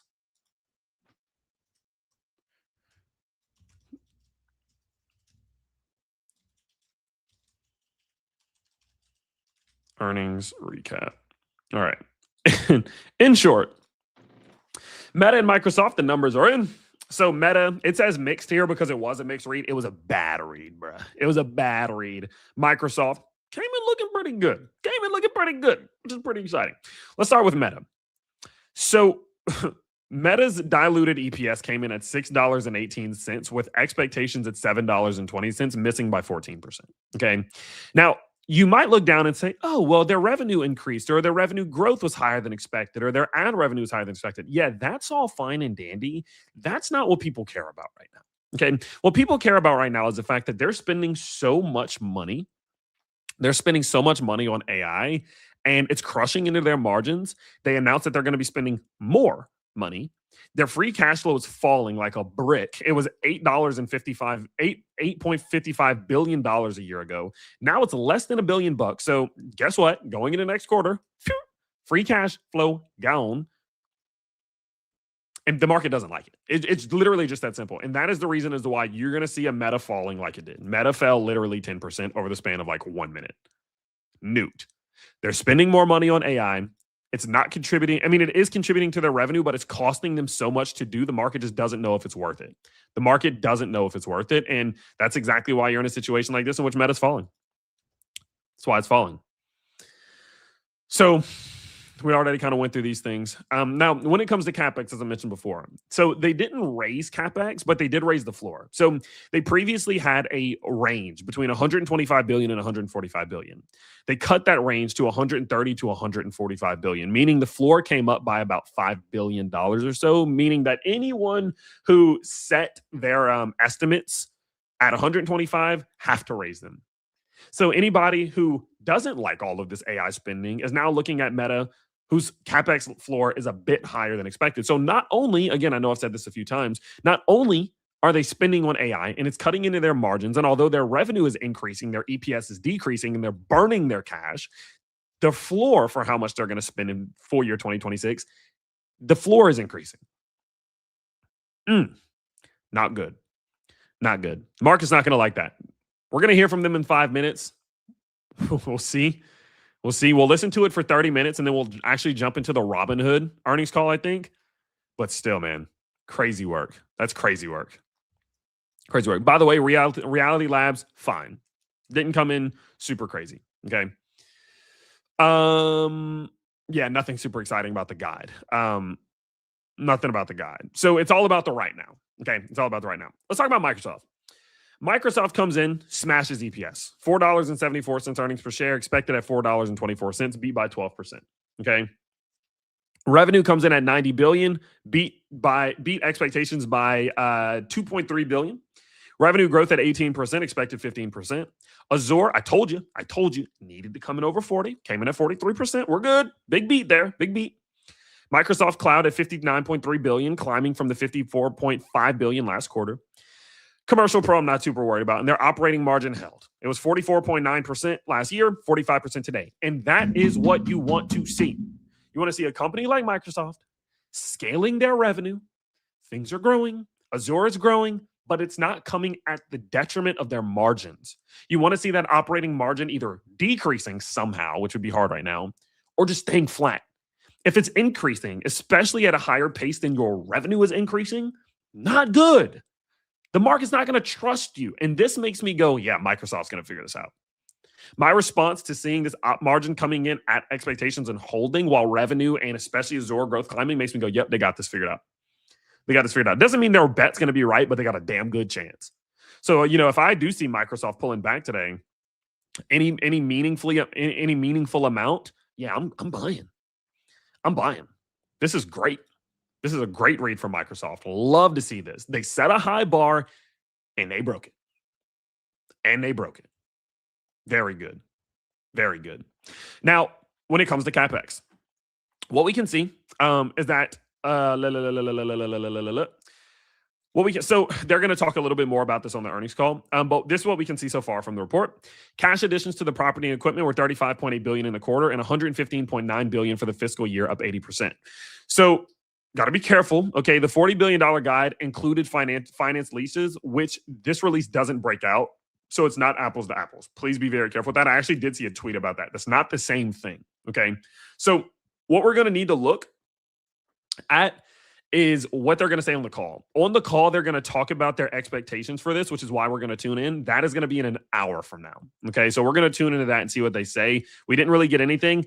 These numbers, when it comes to property and equipment, it's not the same thing. It's not the same thing. It has nothing to do with AI. Okay, just wanted to make sure that's clear. So yeah, not super concerned about all these things. I'll go into those a little bit. I had them in my notes, which is why I included it. I basically give this a bunch of notes that I'm looking for, and it gives it to me. But yeah, a smash from Microsoft. A smash from Microsoft. It's like Microsoft came in way better than I thought. That I didn't think they were going to. I didn't think 43%. I thought 42, 41, slightly. Was worried a 39er was coming. 43% is pretty damn good. 45% would make me happy. But 43% coming on Azure growth. EPS non-GAAP 474 over 424. That's great, man. Hell yeah, Microsoft. Makes me feel confident. And it makes me feel good about Amazon. It makes me feel good. Damn, you love to lose $7,000 in a day, don't you? At least we made $25 earlier. It makes me feel pretty good about Amazon going into tomorrow. It makes me want to buy Amazon heading into tomorrow, actually. Because it's pulling back. But obviously, markets goes, yeah. I feel pretty good about my bet here. Microsoft, this gave me Google. I'm feeling confident about what they talked about last week. Microsoft, I'm feeling confident about what we just got. Curious to see what they say in the call about CapEx. All right, let's try to get in on this Meta earnings because, man, this is going to be juicy stuff right here, dude. I'm probably going to have to create one of those accounts.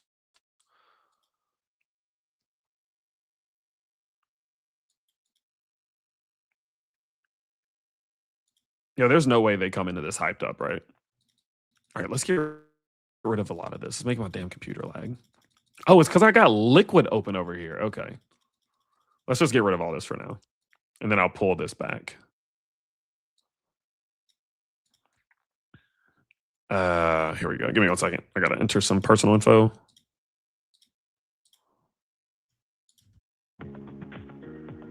Can y'all hear this?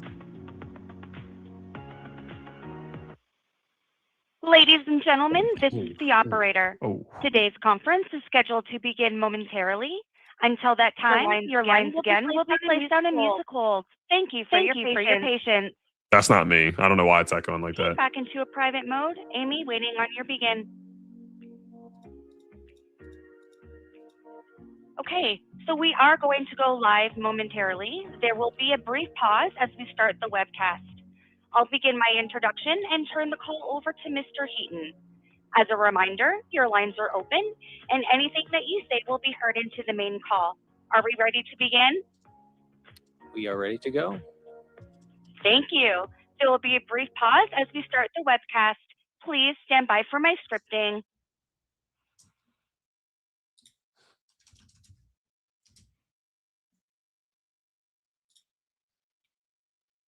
Good afternoon. My name is Krista, and I will be your conference operator today. At this time, I would like to welcome everyone to Meta's second quarter 2026 earnings conference call. All lines have been placed on mute to prevent any background noise. After the speaker's remarks, there will be a question and answer session. If you would like to ask a question, please your question again, press.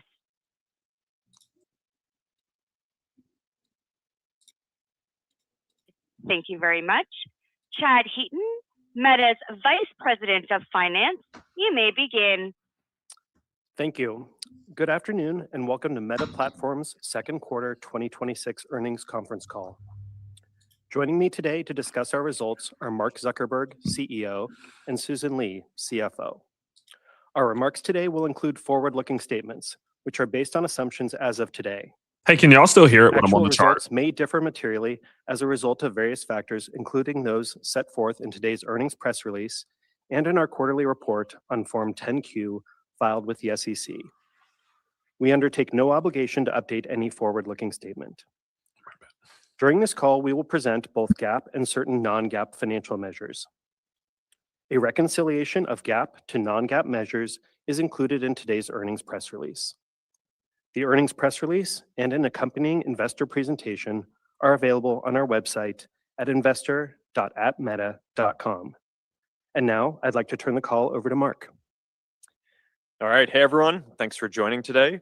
We had a strong quarter for our community and business with 3.6 billion people using at least one of our apps each day. We reached several milestones. Instagram reached 2 billion daily actives. Threads crossed 500 million monthly actives, making it the fastest growing conversation app ever. Facebook has reached more than 2 billion daily actives for a while now. WhatsApp just hit an all-time messaging record, peaking at 30 million messages sent per second during the World Cup final. And also, Kunal Shah just joined as our new head of WhatsApp. He built one of India's most important payment companies and will be a great addition to the team. We also shipped some strong new models from Meta Superintelligence Labs and released new glasses. Overall, the scale and reach of our community across our apps is pretty remarkable, and it gives us a strong platform for delivering new innovations to billions of people. The opportunity in front of us is massive. First, we are now at a point where our investments in AI are accelerating every major part of our core business. They're improving the experience for people using our apps, driving better performance for advertisers, and helping our teams build new experiences and ship faster. Second, we are developing new personal agents that will be the foundation for our next wave of products and revenue lines in the months and years ahead.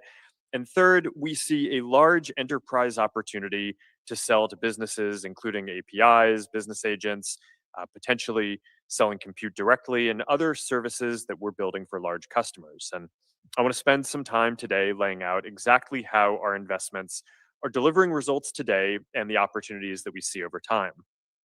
For accelerating our core business, we are seeing strong and promising results in several areas. In Instagram and Facebook, I'm very optimistic about our work to integrate large language models into our recommendation systems.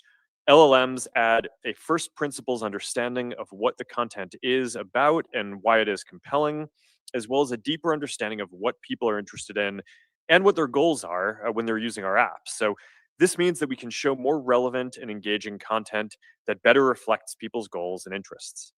Our new Muse image and Muse video models will also dramatically expand the universe of content that people can discover across our platforms. There are already 2 large sets of content to draw from, first from your friends and the people you follow, and second from creators that you don't follow.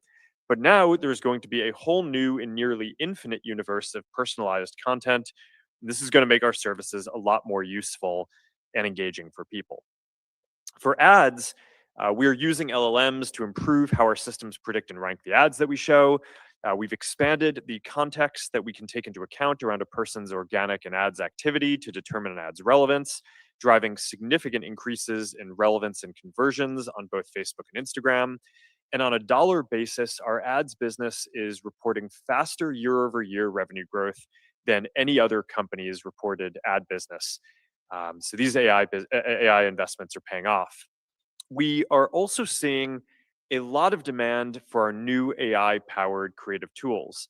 9 million small businesses on our platforms are now using at least one of our AI ad creative tools, and we're rolling out new end-to-end creative solutions that help advertisers translate performance data into their creative decisions. Muse Image is going to supercharge this. The model can analyze images, improve its own work, and produce better ad variations based on advertiser input. We're getting great feedback on this so far. We also just launched Meta One, a new subscription offering that provides more tools and AI features across our apps. As demand grows, we're going to offer a variety of different tiers and pricing options there as well. And I'm also excited about how AI is helping our teams speed up product development. Earlier this year, we shipped Instagram Instance. We also just launched Forum, a standalone groups app, and Seller, a standalone marketplace app.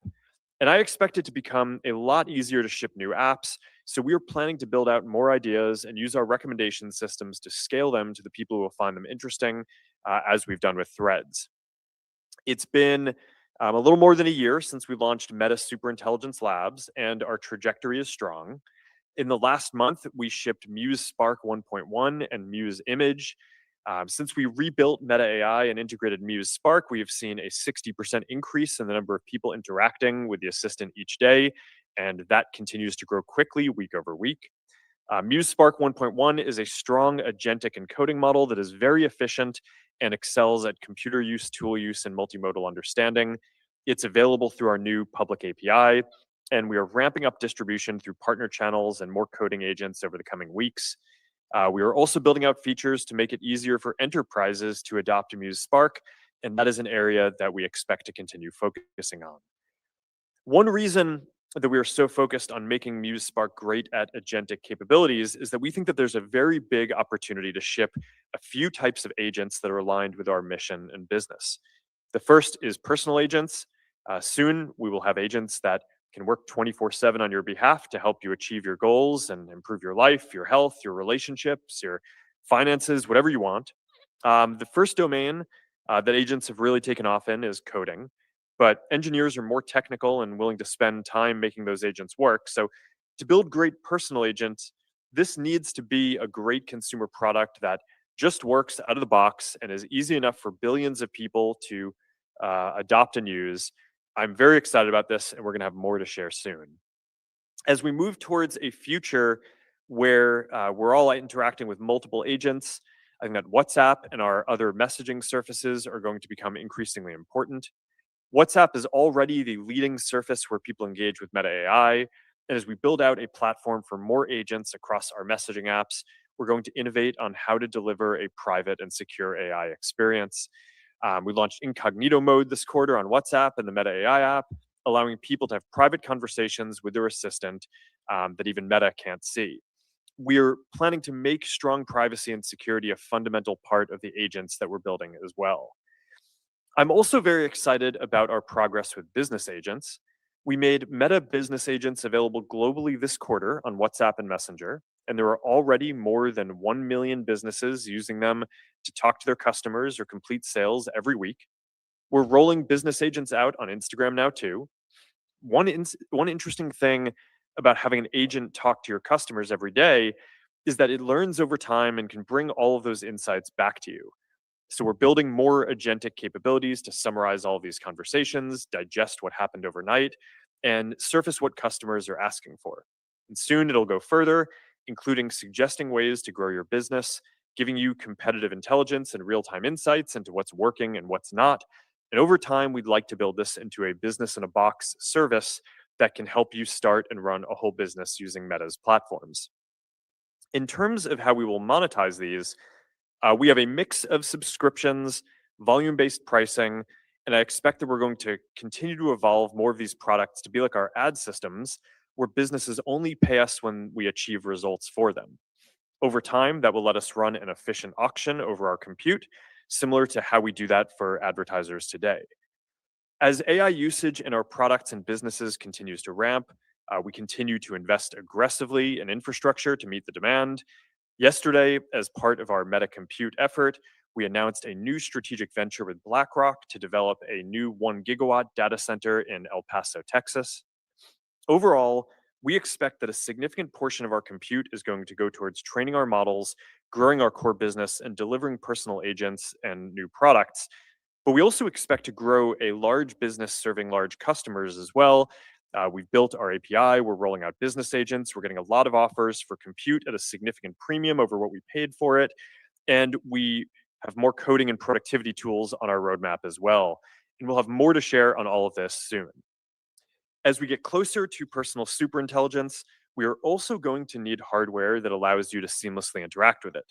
Glasses are the ideal form factor since they can be with you throughout the day and they can assist you without pulling you away from the moment. Our glasses remain one of the fastest growing consumer electronics of all time, and we continue adding to the lineup. We just released our own line of Meta glasses in collaboration with EssilorLuxottica, including a style that we designed with Kylie Jenner. They're the first glasses to ship with Muse Spark out of the box so that they can understand what you're seeing and give even more helpful answers. Early sales have been strong, exceeding our expectations, and we're going to have more to share on our glasses lineup at this year's Connect conference on September 23rd, so I encourage you to tune in then. Before I wrap, I want to mention that I just published an op-ed about why I'm so optimistic that we are building a positive future for everyone. At Meta, we have always built technology to put power in people's hands so that they can connect with the people they care about and shape the world in the ways that they want. It's why we've always focused on making our products affordable and accessible for everyone, and it's a strategy that has served both our community and our business well.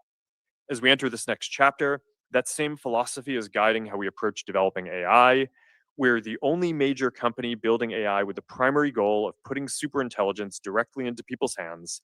Rather than centralizing superintelligence, we're focused on distributing it widely and giving everyone the ability to direct it towards what matters to them. That's the way that society has always made progress. I think that these are the right values for building a positive AI future. And if we help build this, then I think that we will continue to build a very strong business as well. So that's everything I wanted to cover up front today. AI is improving our core business. It's making our apps more relevant and delivering better results for businesses. We're starting to deliver more novel products, and we'll have a lot more there soon as well. And we are investing aggressively because the potential is huge, and we know that there are many ways to deliver value here. As always, I'm grateful to all of you for being on this journey with us. And now, here's Susan. Thanks, Mark, and good afternoon, everyone. Let's begin with our segment results. All comparisons are on a year-over-year basis, unless otherwise noted. Q2 total Family of Apps revenue was $60.4 billion, up 28% year-over-year. Q2 Family of Apps ad revenue was $59.4 billion, up 27%, or 26% on a constant currency basis. In Q2, the total number of ad impressions served across our services increased 14%. Impression growth was healthy across all regions, driven by growth in engagement and users, as well as ad load optimizations. The global average price per ad increased 12% year-over-year, driven by ad performance gains, improvements in macro conditions relative to Q2 of last year, and currency tailwinds. This was partially offset by strong impression growth, particularly from lower monetizing surfaces and regions. For the first time, quarterly Family of Apps other revenue reached $1 billion and grew 73% year over year, driven primarily by WhatsApp paid messaging and subscriptions revenue. Within our Reality Labs segment, Q2 revenue was $431 million, up 16% year over year due to strong growth in AI glasses revenue, partially offset by lower Quest headset sales. Moving now to our consolidated results. Q2 total revenue was $60.8 billion, up 28% or 27% on a constant currency basis. Q2 total expenses were $42 billion, up 55% compared to last year, and included $2.4 billion in charges related to legal proceedings and $1.2 billion in severance expenses in connection with the May 2026 headcount reduction. Year-over-year growth was primarily driven by increases in employee compensation, infrastructure costs, legal-related costs, and third-party AI token costs. Excluding the previously mentioned severance expense, growth in employee compensation was driven by technical hires we've added over the past year, particularly AI talent. The growth in infrastructure costs was driven by higher depreciation, data center operating costs, and third-party cloud spend. We ended Q2 with over 75,000 employees, down 3% from Q1. This total includes approximately 8,000 employees impacted by the May 2026 headcount reduction. We expect the majority of impacted employees will no longer be captured in our headcount by the end of Q3 2026. Second quarter GAAP operating income was $18.8 billion, representing an 8% decline year over year and a 31% operating margin. Excluding the Q2 legal charges and severance expenses, our second quarter operating income would have increased 9% year over year. Our tax rate for the quarter was 16%. Net income was $15.8 billion, or $6.18 per share. Capital expenditures, including principal payments on finance leases, were $31.1 billion, driven by investments in servers, data centers, and network infrastructure. Free cash flow was $784 million. We ended the quarter with $90.3 billion in cash and marketable securities and $83.7 billion in debt. Turning now to the business performance. There are two primary factors that drive our revenue performance: our ability to deliver engaging experiences for our community and our effectiveness at monetizing that engagement over time. On the first, we continue to see significant gains from our content recommendation initiatives. On Instagram, global time spent this quarter grew double digits year over year this quarter, largely driven by improvements to our feed and Reels recommendations. On Facebook, video time spent increased 9% globally year over year and over 10% within the US and Canada, where it was driven by ranking improvements. We are finding that LLMs are increasingly capable of delivering ranking and recommendations gains. First, they make our existing systems smarter by understanding what the content is actually about and generating better training data. Second, LLM-powered agents are also helping with engineering development by evaluating content quality, detecting trends, and testing ranking changes. Earlier this year, we reached a milestone of every public Reels and feed post on Instagram being automatically processed through an LLM and analyzed across dimensions from topics to tone, and we're working towards including more surfaces on Facebook as well. These signals can then be passed to downstream applications across ranking, recommendations, and content policy enforcement, which is a key building block toward greater personalization. This quarter, we also began using our Muse family of models to conduct content understanding across signals like video topic classification and summarization, and we've seen positive early results. Finally, our recommendations are also becoming more personalized, surfacing more fresh content while giving people more direct control over what they see. On Reels, we shipped our largest single release ranking improvement to date, combining faster inference with a new architecture that draws on deeper user history to improve predictions. This drove a 15 basis point increase in sessions on Instagram, with particular strength in reshares and time spent, which are both strong indicators of better content to user matching. We are now bringing this to feed where early results look comparable. We are also getting new content to people more quickly. Investments we've made in more real-time infrastructure and modeling improvements on new videos are allowing our largest ranking models to now identify high-quality new reels at creation. On Instagram feed, over half of all recommended content is now less than 1 day old, more than double from a year ago. We're also giving people more direct control of the content they see. Today, Instagram users can visit the Your Algo page, which lets users write natural language prompts to tune their recommendations. Similarly, on Facebook, we launched Shape Your Feed. Early results show over 80% retention among users who engage with it. Looking forward, we're executing on our longer-term efforts to develop the next generation of our recommendation systems. This includes building foundation models that are designed to power organic content and ads recommendations simultaneously, as well as developing LLM native recommender systems. We hit our first research milestone this half by continuously pre-training a large-scale model with recommendations data and observing healthy scaling laws in the process. We're encouraged by this milestone and expect continued progress in the second half of the year. Turning to the second driver of our revenue performance, increasing monetization efficiency. The first part of this work is optimizing the level of ads within organic engagement. Here, we continue to enhance our systems to show ads at the optimal time and location. In Q2, we also expanded availability of ads on our newer surfaces, including completing our global ads expansion on Threads. On WhatsApp, we have introduced support for more types of ad destinations and advertiser performance goals in status and continue on track toward our global rollout. Moving to the second part of increasing monetization efficiency, improving performance for the businesses who use our services. Within our ad systems, we're delivering performance gains as we deploy more complex and predictive models. This quarter, we introduced Meta Generative Recommender, a paradigm shift in how our ad system works. Rather than scoring every possible ad individually, we are now using LLMs to reason about ad content and user preferences together and predict the best ad for each person. This makes our ad matching more intelligent and more precise, which compounds performance gains for advertisers.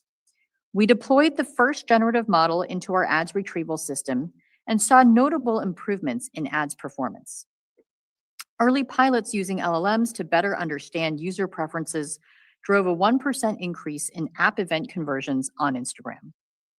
In Q2, we also advanced our user understanding models to analyze ads and organic activity and simultaneously improve both user experience and advertiser performance.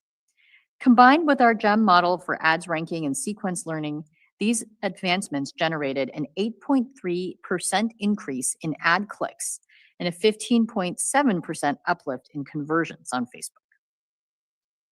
We're also leveraging AI to empower businesses to more easily manage their campaigns, develop ad creative, and engage with their customers. Our AI-powered Advantage Plus end-to-end solutions continue to grow, reaching over $75 billion in annual revenue run rate this quarter. We're working to deepen adoption as advertisers who leverage multiple tools see compounding performance gains. I'll share one example of how Advantage Plus is making performance marketing meaningfully easier and more effective for SMBs. Underneat, an online apparel brand in India, had been setting up each campaign manually across Facebook and Instagram. After adopting Advantage Plus sales campaigns layered with Advantage Plus audience placements and budget optimization, they saw a 13% incremental lift in purchases and a 16% increase in add-to-cart conversions. Adoption of our GenAI ad creative tools continues to scale, with over 9 million small businesses using at least one AI creative tool. Image generation, which now lets advertisers produce more creatives at scale from existing content, including a new ability to create images from video assets, saw adoption more than double this quarter. We also introduced a new end-to-end creative solution that gives advertisers the AI infrastructure to translate real performance signals into their next creative decision, while preserving brand identity and tone. We're building with agency integrations from day one so teams can diagnose, generate, and scale high-performing creative without leaving their existing workflows. Looking ahead with the rollout of Muse Image, we expect to further expand advertisers' ability to generate high-quality, on-brand creatives at scale. With Meta Business Agent, businesses are better able to serve their customers through our messaging apps by responding to inquiries, recommending products, and handling support around the clock. Earlier this month, we also introduced the Meta Business Agent platform, which gives enterprises the infrastructure to build, customize, and deploy their business agent at scale on WhatsApp. The platform provides larger businesses with enterprise-grade controls, guardrails, and measurement built in, so they can define rules and offer personalized experiences, starting within the messaging apps that their customers already use. Movida, one of Brazil's largest rental car companies with nearly 400 locations, deployed a business agent on WhatsApp to handle the entire booking flow, from vehicle selection and pricing to payment, in a single conversation. Returning customers could complete a reservation in as few as 3 messages. In a 1-month period, Movida reported a 44% increase in daily bookings through WhatsApp when compared to the same period in the prior year, and that 85% of conversations in the channel were resolved entirely by the AI agent without human assistance. We're also building out additional ways to monetize our ecosystem. 2 additional revenue streams are subscriptions and monetizing our competitive models through an API. Meta One is an evolution of our subscription portfolio to create more value for everyday users, businesses, and creators, so they get more features and AI tools to create, connect, and stand out. We are excited to bring this to more users and continue to build enhanced tools for our subscribers. We also recently launched a high intelligence model API at a competitive price and are encouraged by the initial results. We recently made Muse Spark available on OpenRouter for US-based developers, broadening its distribution and making it easier for developers to adopt the model. We soon expect to roll out the model API to more distribution. All right, I'm gonna switch over to Robinhood.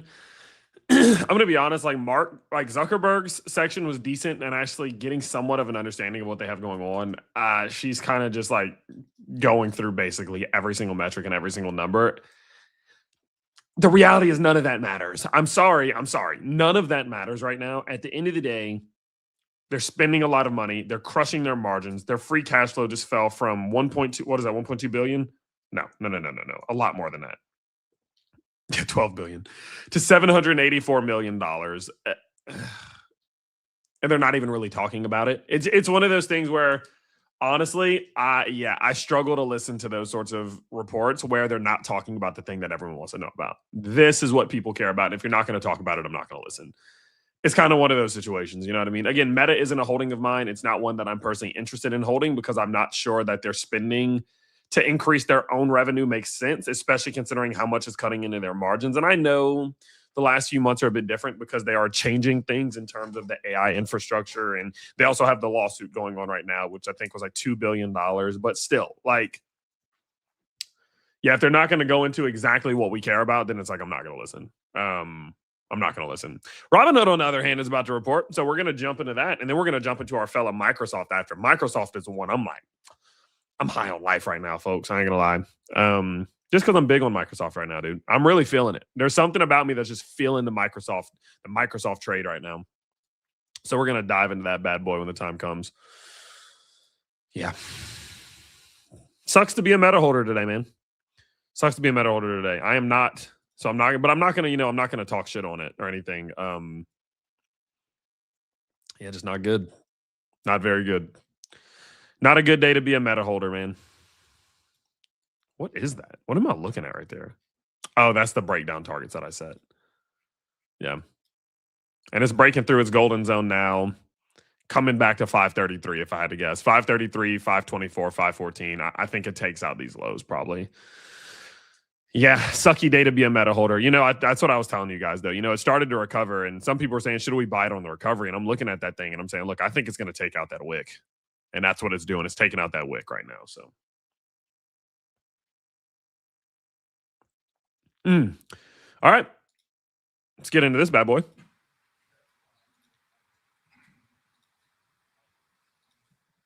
Can y'all hear this? Thank you to everyone for joining Robinhood's Q2 2026 earnings call, whether you're tuning into the live stream or here with us in person. With us today are Chairman and CEO Vlad Tenev, CFO Shiv Verma, and VP of Corporate Finance and Investor Relations Chris Cagle. Vlad and Shiv will offer opening remarks and then open the call to Q&A. During the Q&A portion of the call, we will answer questions from the audience, which includes institutional research analysts, finance content creators, Hey, can y'all who hear may this? hold an ownership position in Robinhood, and both institutional and retail shareholders. As a reminder, today's call will contain forward-looking statements. Actual results could differ materially from our current expectations, and we may not provide updates unless legally required. Potential risk factors that could cause differences, including regulatory developments that we continue to monitor, are described in the press release we issued today, the earnings presentation, and our SEC filings. Hey, is that Dylan? All of Dylan? which can be found at investors.robinhood.com. Today's discussion will also include non-GAAP financial measures. Reconciliations to the GAAP measures we consider most directly comparable can be found in the earnings presentation. With that, please welcome Vlad and Shiv.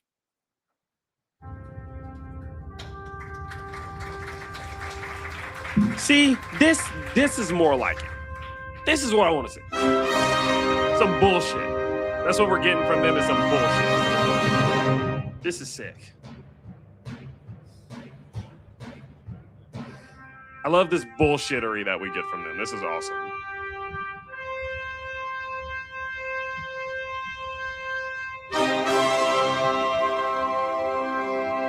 Yeah, dude. This is my shit. Wow. Thank you guys for joining. Thanks for the warm welcome. Why don't they all and do it it's like this, awesome man? to see a packed house in here. We're back again at NASDAQ in New York City, taking a big bite out of the Big Apple with Shiv here and Chris. Largest audience yet for an earnings event. I remember, Shiv, last year it was when we did the first event with analysts in person, and we were worried, would anyone come? And not too many people did, but the people that did had a lot of fun, and now I'm glad to see the word has spread. So it's really great to see shareholders, analysts, buy side and sell side, content creators in the audience here. It's been about 5 years, actually I think exactly 5 years since we rang the bell at the NASDAQ. And in that time, we've really accomplished significant growth, and we've delivered for our customers. In that time period, since IPO, total platform assets have quadrupled, and adjusted EBITDA has more than 8x'd. But one thing hasn't changed: why we exist. Robinhood exists to make everyone an owner. And I think that's a unique vision. I don't think a lot of companies are going after us. It's a powerful vision, not just for each individual customer, but I think also for society at large. I think that a society without ownership, broadly distributed, is very fragile. And we think broad ownership is essential to a free, stable, and prosperous society. Because when more people have stake in the outcome, more skin in the game, they're literally invested in the outcome. And we want more people to be invested in the companies of our great country. And I think we've just scratched the surface for what we can do there. To achieve our aspirations of making everyone an owner, we're focused on 3 things. Number one, being number one in active traders, which will allow customers to own any tradable asset. Number 2 is being the leader in wallet share for the next generation, bringing ownership to the entire family. So the whole family, and really lifelong ownership.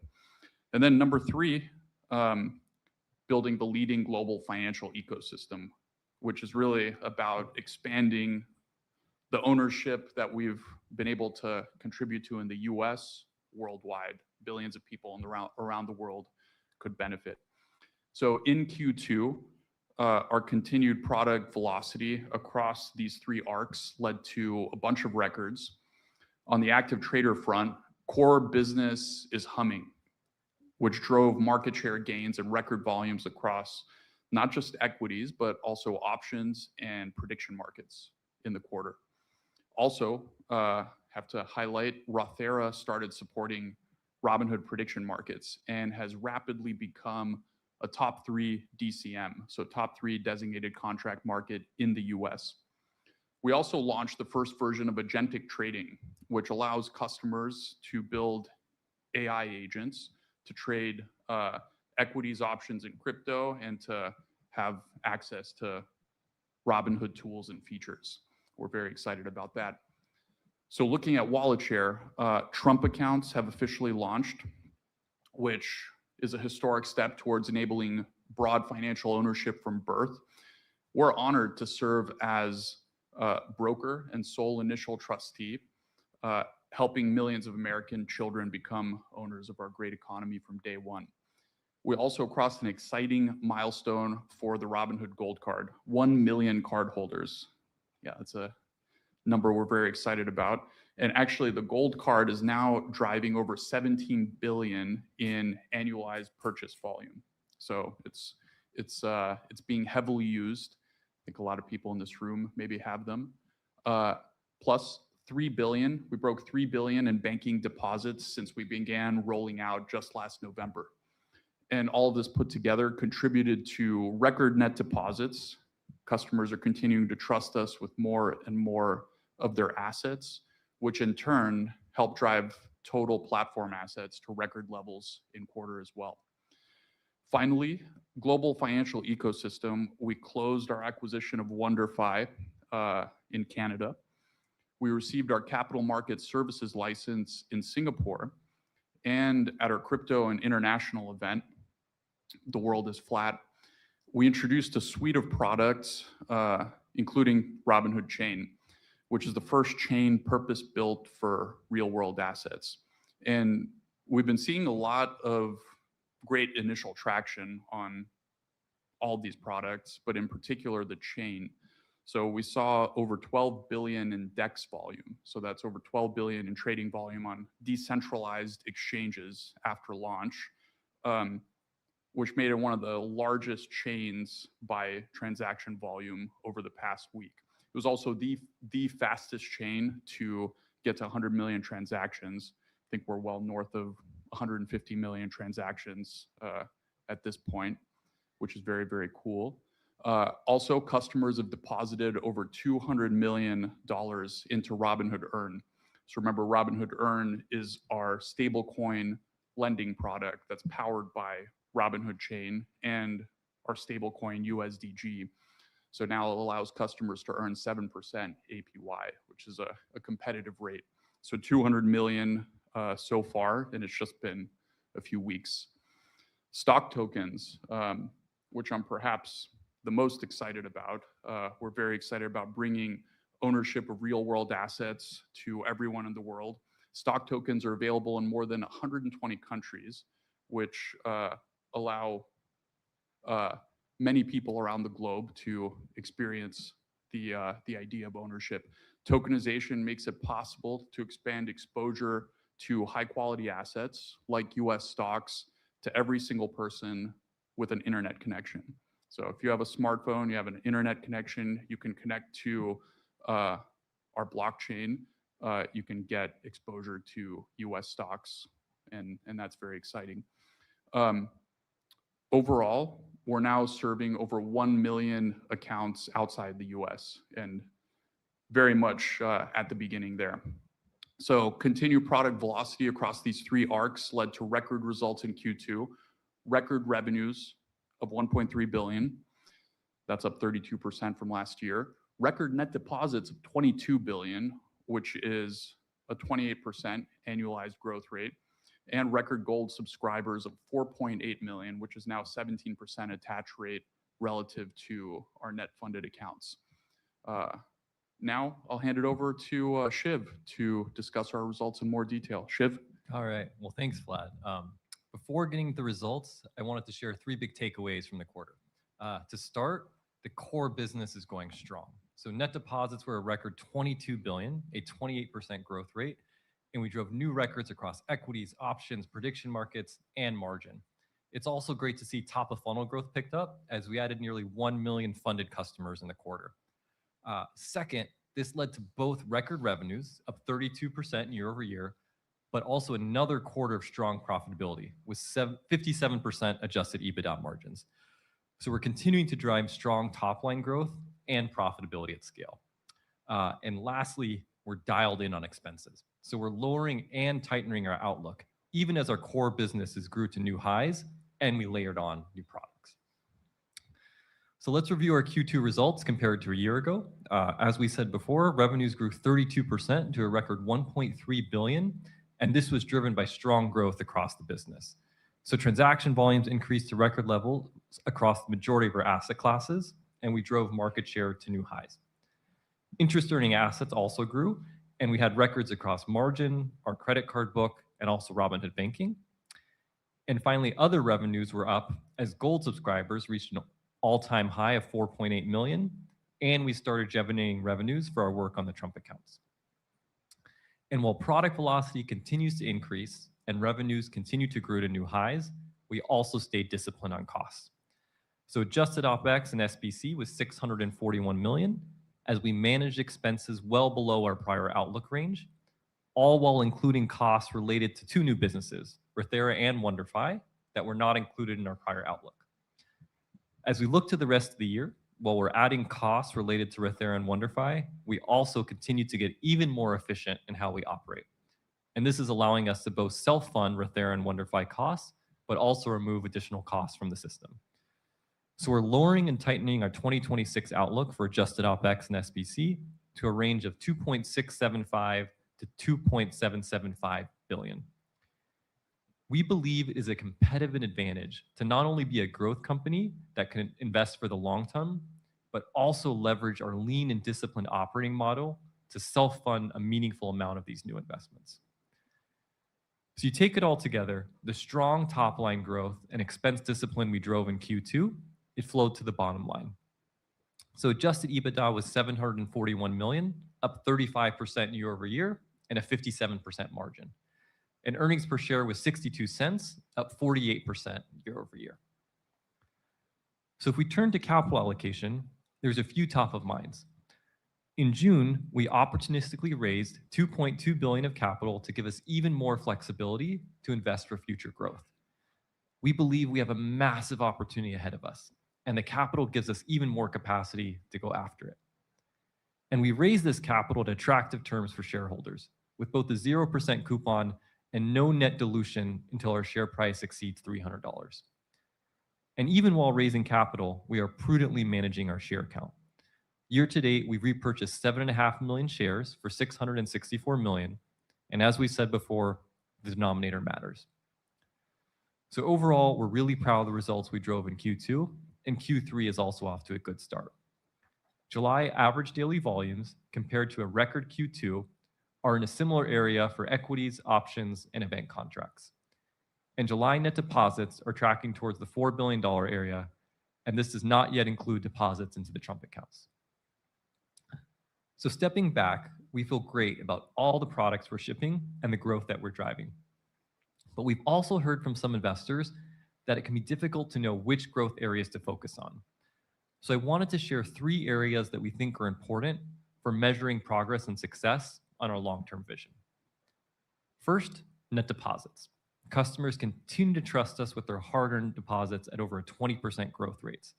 As we drive strong net deposit growth, assets compound, and this leads to strong business growth. Second, Rule of 40.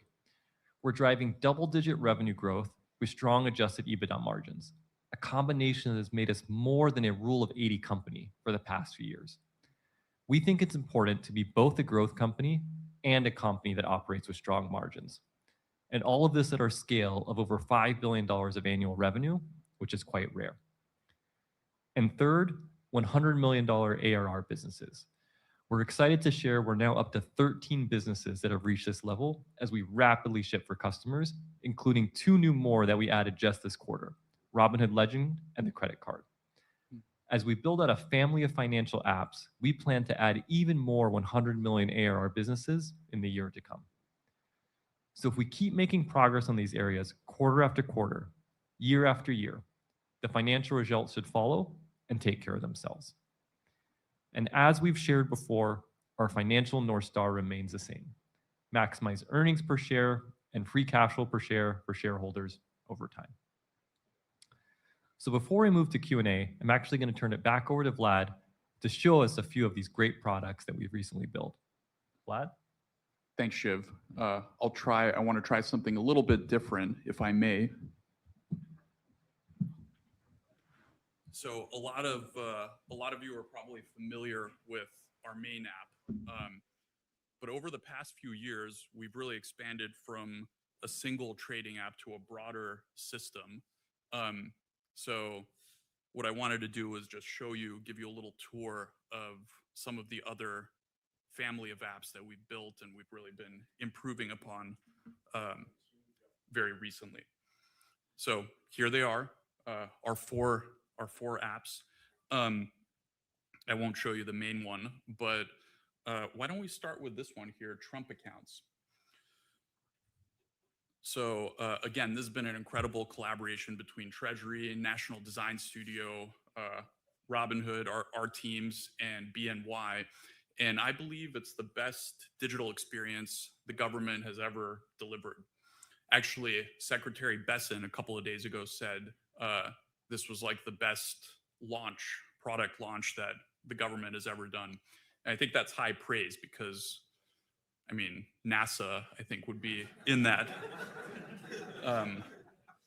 Anyway, this is my kid's Trump account. So if you notice, you can select your kid there.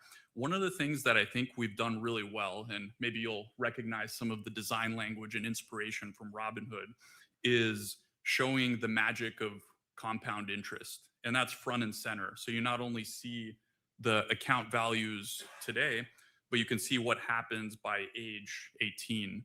And you can even simulate, okay, if I add, $50 or, $130 Bro, that's so per clean. month, what can we expect to happen with compounding to age 18? You can even see, age 60. So you extend it to retirement age. And what we really wanted to do was kind of illustrate how magical it is and get people thinking long term. You can scroll down here and you can actually get a feeling for the companies that are in the low cost ETFs. And then this is my favorite thing, contribution flow. So we have this awesome illustration and we make it super easy to contribute. So if you want to do $5, my Robinhood checking account is linked and you have this like coin animation that fills up your piggy Dude, bank. this is You can make so it a recurring clean, bro. contribution. And actually the level of the coins in the piggy bank, this is a nice little detail, corresponds exactly to how close you are to your annual giving limit of $5,000. You can also share here. So there's a QR code you can easily share with friends or put on a registry or have for birthdays. You can share this link at the bottom directly too. And folks can just contribute without even having an account through Apple Pay, which I think is cool.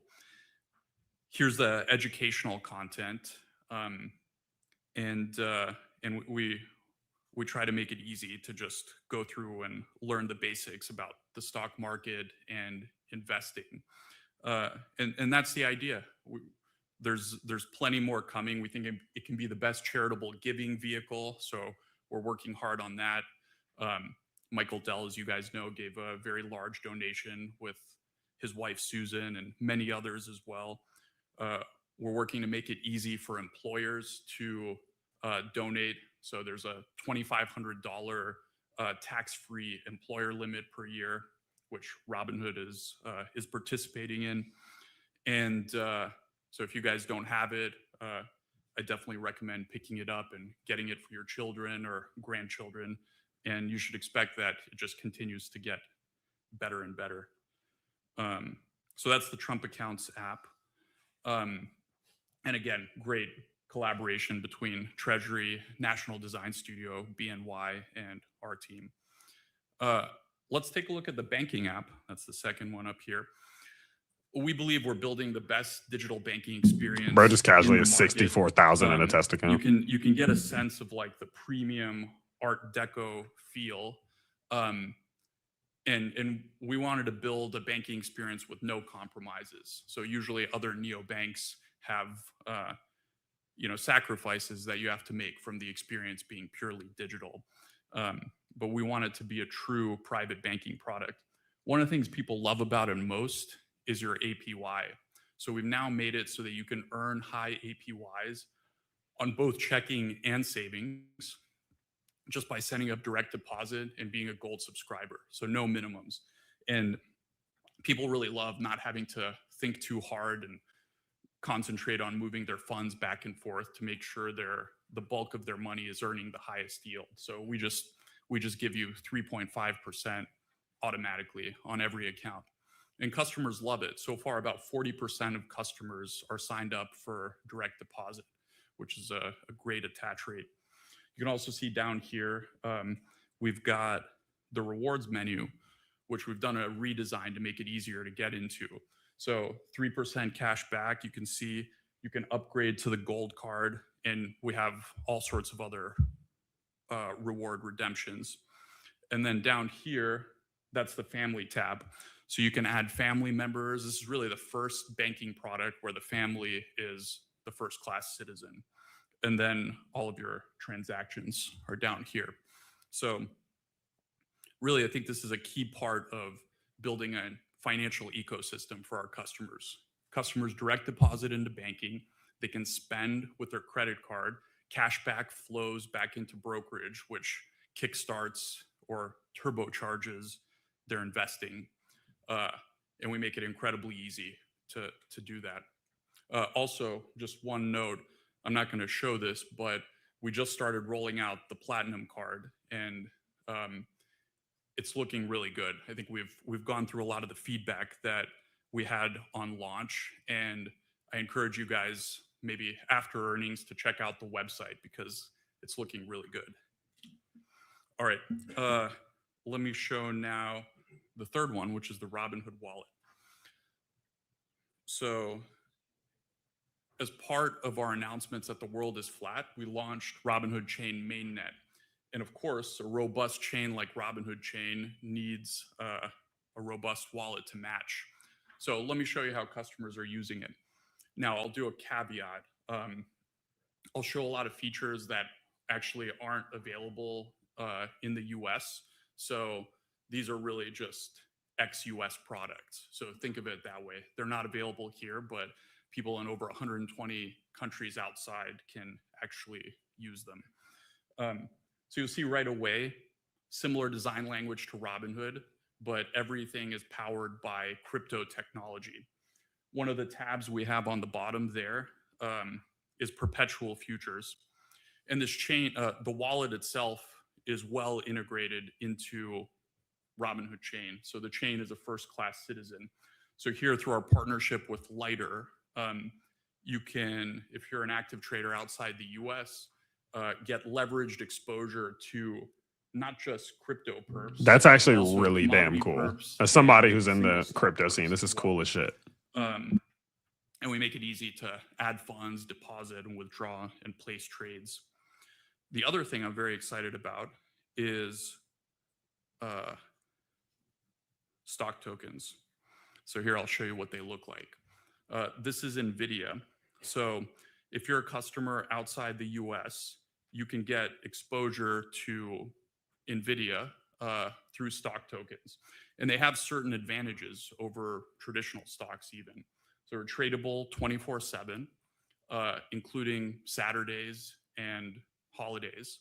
And you can even send it on chain. You can see the address. You can receive just like you would any crypto.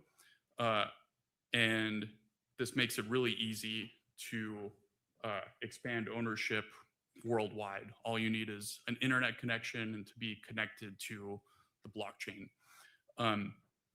And looking ahead, we're going to continue to push on this. We're working on adding lots more stocks and really pushing on tokenization of other real world assets. We have a lot of momentum here, so a lot to do.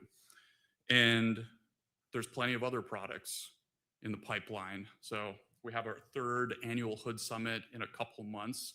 The Engines of Creation live from Houston, Texas. So stay tuned for that. I think that will be very exciting. With that, Chris, unless you want me to show more apps, we can go to Q&A. Thank you very much, Vlad and Shiv. For the Q&A session, we're going to start by answering shareholder questions from Say Technologies. And after the Say questions, we'll turn to live questions from our audience and then go to the dial-in participants. So I'm going to kick it off with our first question from Say, who should be joining us live.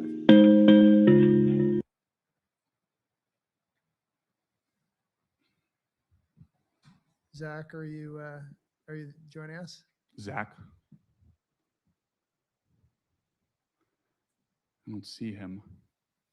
Well, I do see a blinking cursor. Hello, do you guys hear me? Oh, there you are. Hey, everyone. Happy to be here.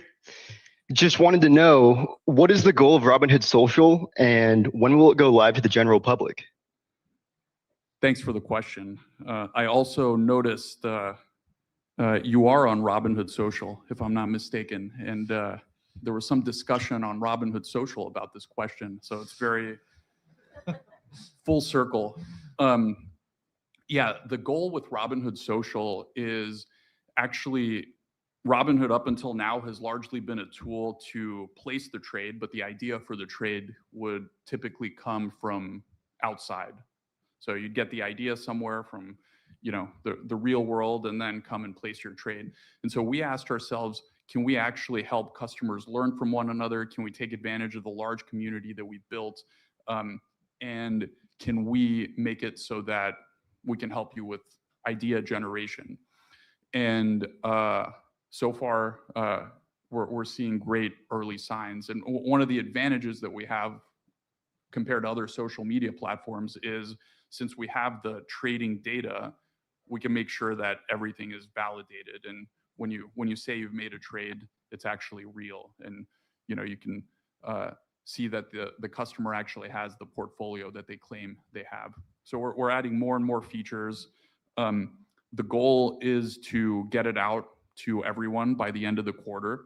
And all right, we need to listen to the Microsoft one because it is going to be so important that we hear what they say about CapEx. But I don't want to leave this earnings call. God, this is my style, bro. Like, I just struggle to listen to the robotic voices over the blank screens so much. And a part of my reason as to why I'm invested in Robinhood is because of this. Like, this is just people who are younger than me. They're listening to this. They can pay attention to this. They can watch this and hear this and understand what's going on. And Robinhood's so good. They're so good at that. Like, it's just so different than everyone else. It's why I can't stop buying. Man. All right. But we need to switch gears a little bit. I'm going to go back and rewatch this, though. I don't know. SoFi and Robinhood, I've said it multiple times, I just feel like it's free money over the long term. Like, when they start dumping, when their prices are dumping, I just feel like it's free money. They're so damn good at what they're doing. Both of them for different reasons. Like, But we got to hear what Microsoft says about CapEx. It's going to be very important. Fiscal year 2027. It's so clear even journalists could understand it. That's what I'm saying. All right, 3:45. Let me update the description. I'm putting timestamps in, by the way, if anyone wants to go back. We are at 3 hours and we're coming up on 4 hours of streaming. And mind you, I streamed for 2 hours this morning, and I did an open. I've been streaming for 7 hours today. Crazy. All right.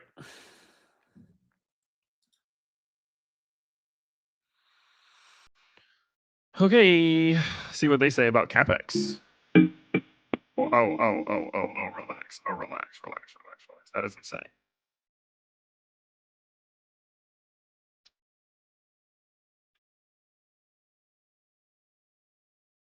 Yo, Killer Space, that's crap. Have you actually been here the whole stream? That is nuts.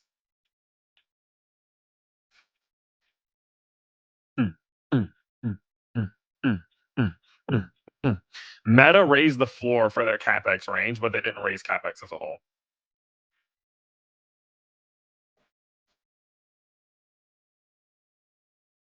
All right, before this starts, I'm going to run to the restroom.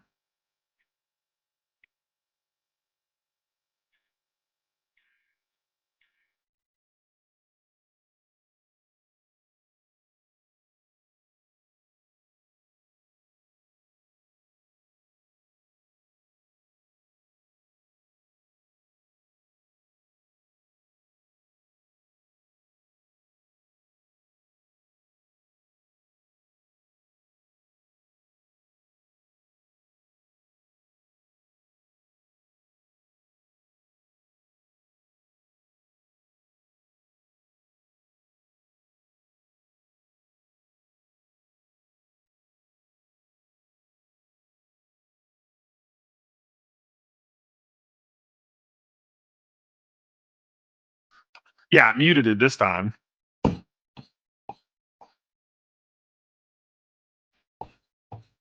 I think this is the best mood I've ever been in a day that I've lost $8,000.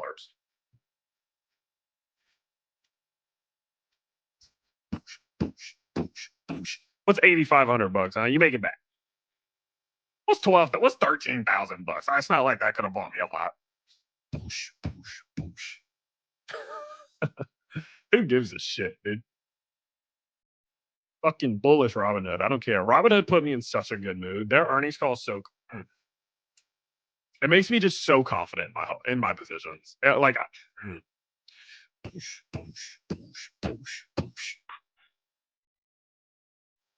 the way I'm deploying cash tomorrow. Come on, man. You don't like the music, bro? Come on, man.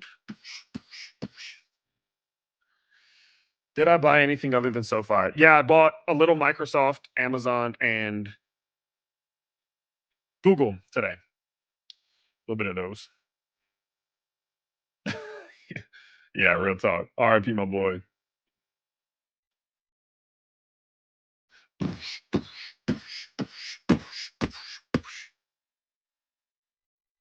How did these trades close? I'm riding these to 40% gains or death. How great. We're good. We still got room.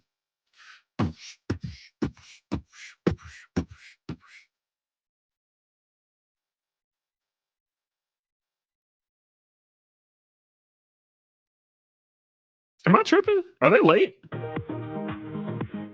Oh, wait.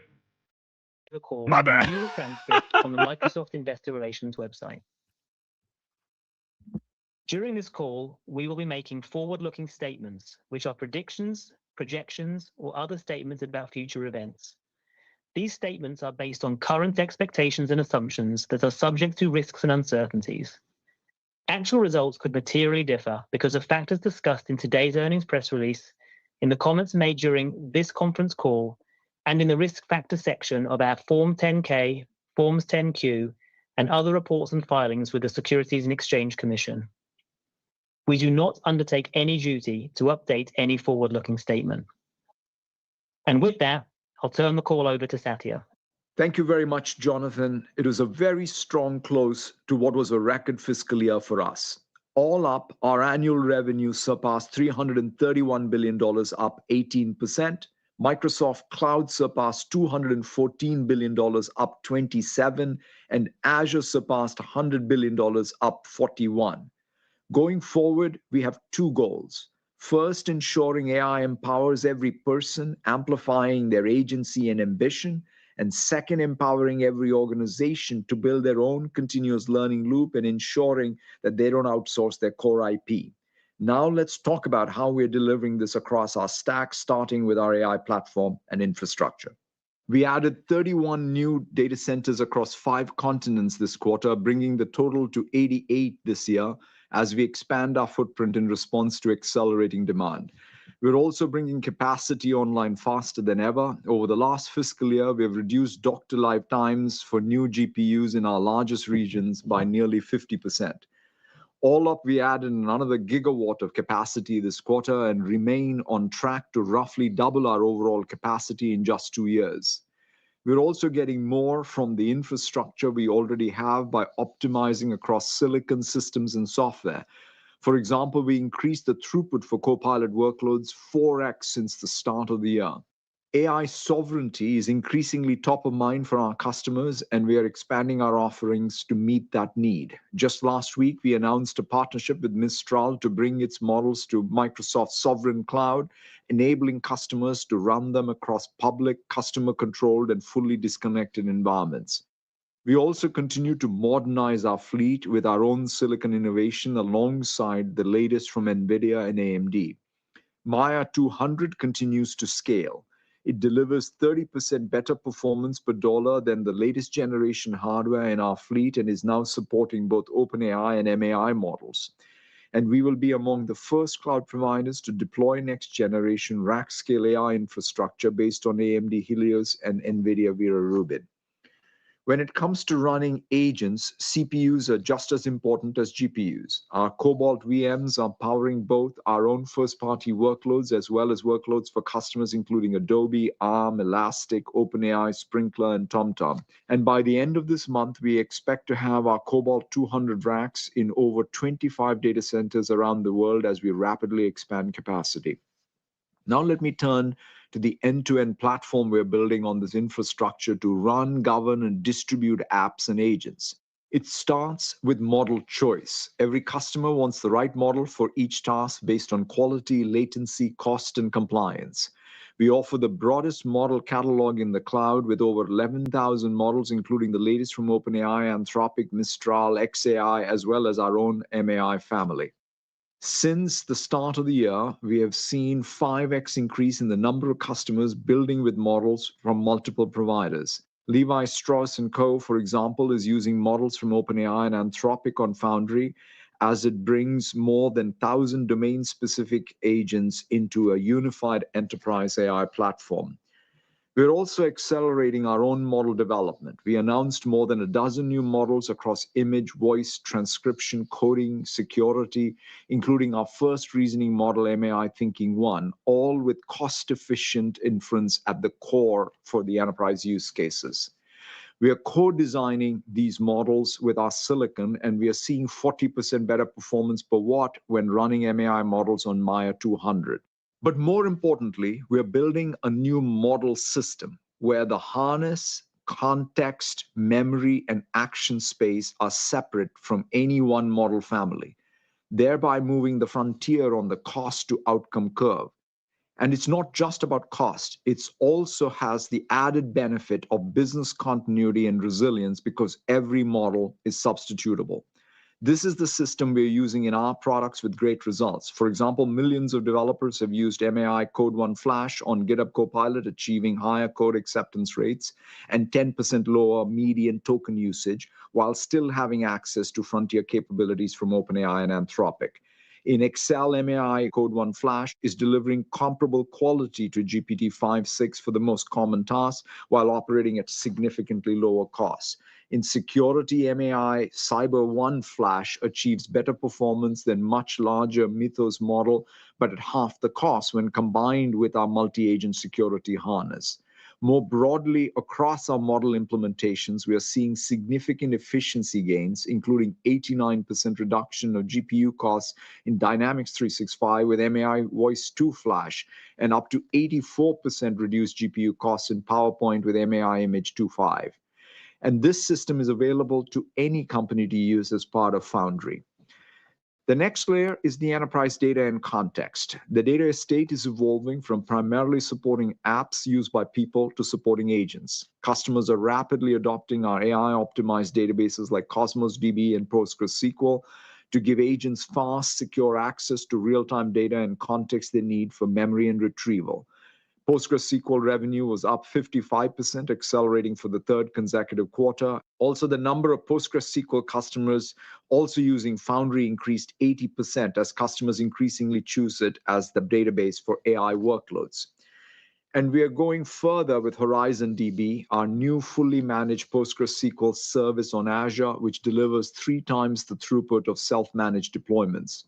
When it comes to analytics, we now have over 40,000 paid Fabric customers, up more than 60% year over year, and over 17,000 customers now use Foundry and Fabric, up 60% year over year as enterprises connect agents to real-time operational, analytical, and unstructured data in Fabric. This quarter, we also introduced Rayfin, the agent-first SDK that delivers a backend as a service for building apps in Fabric. More than 2,500 customers have already used Rayfin and is now powering the backends for apps created with Replit 2. On top of this data estate, we are building an IQ layer that combines data with model capabilities to deliver the right context at the right time. Tens of thousands of customers, including nearly 90% of the Fortune 500, are already grounding their agents in enterprise context with Foundry, Fabric, and Work IQ. And this quarter, we introduced WebIQ, which gives agents access to real-world intelligence from across the web. It is already being used by the most popular AI assistants, including ChatGPT. Beyond model choice, data, and context, we are building Foundry as the complete app and agent stack. It gives agents access to the IQ layer, the tools they use, along with durable state and memory, secure sandboxes, rubrics and evals, and even their own self-improvement loops. We now have 100,000 Foundry customers and revenue more than doubled year over year. Telefonica, for example, adopted Foundry as the foundation of its corporate agentic platform, with its first wave of agents tackling mission-critical network operations.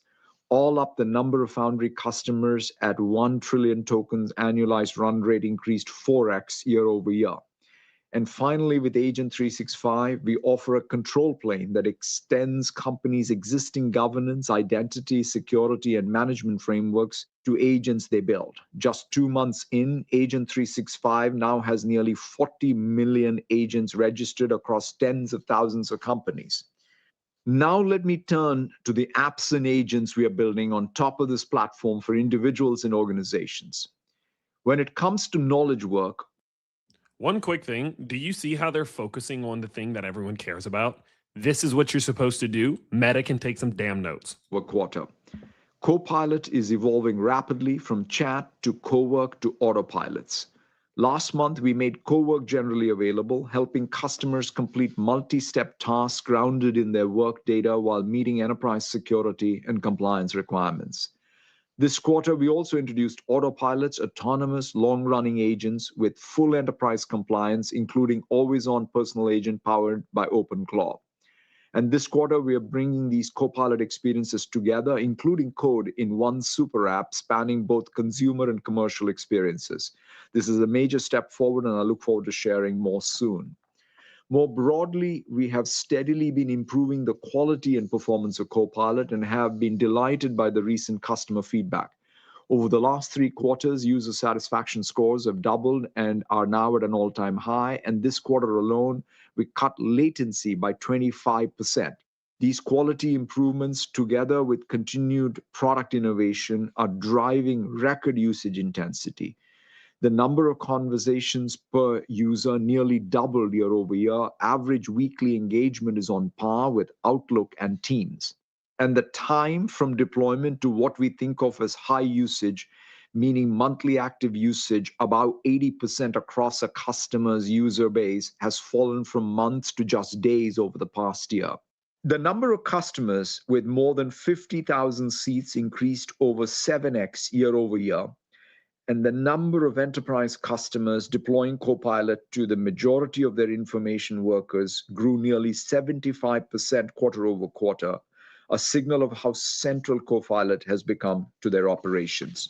NHS England, for example, is rolling out Copilot to 505,000 clinicians and staff, the largest healthcare deployment of its kind after a trial showed it saved employees an average of 43 minutes per day.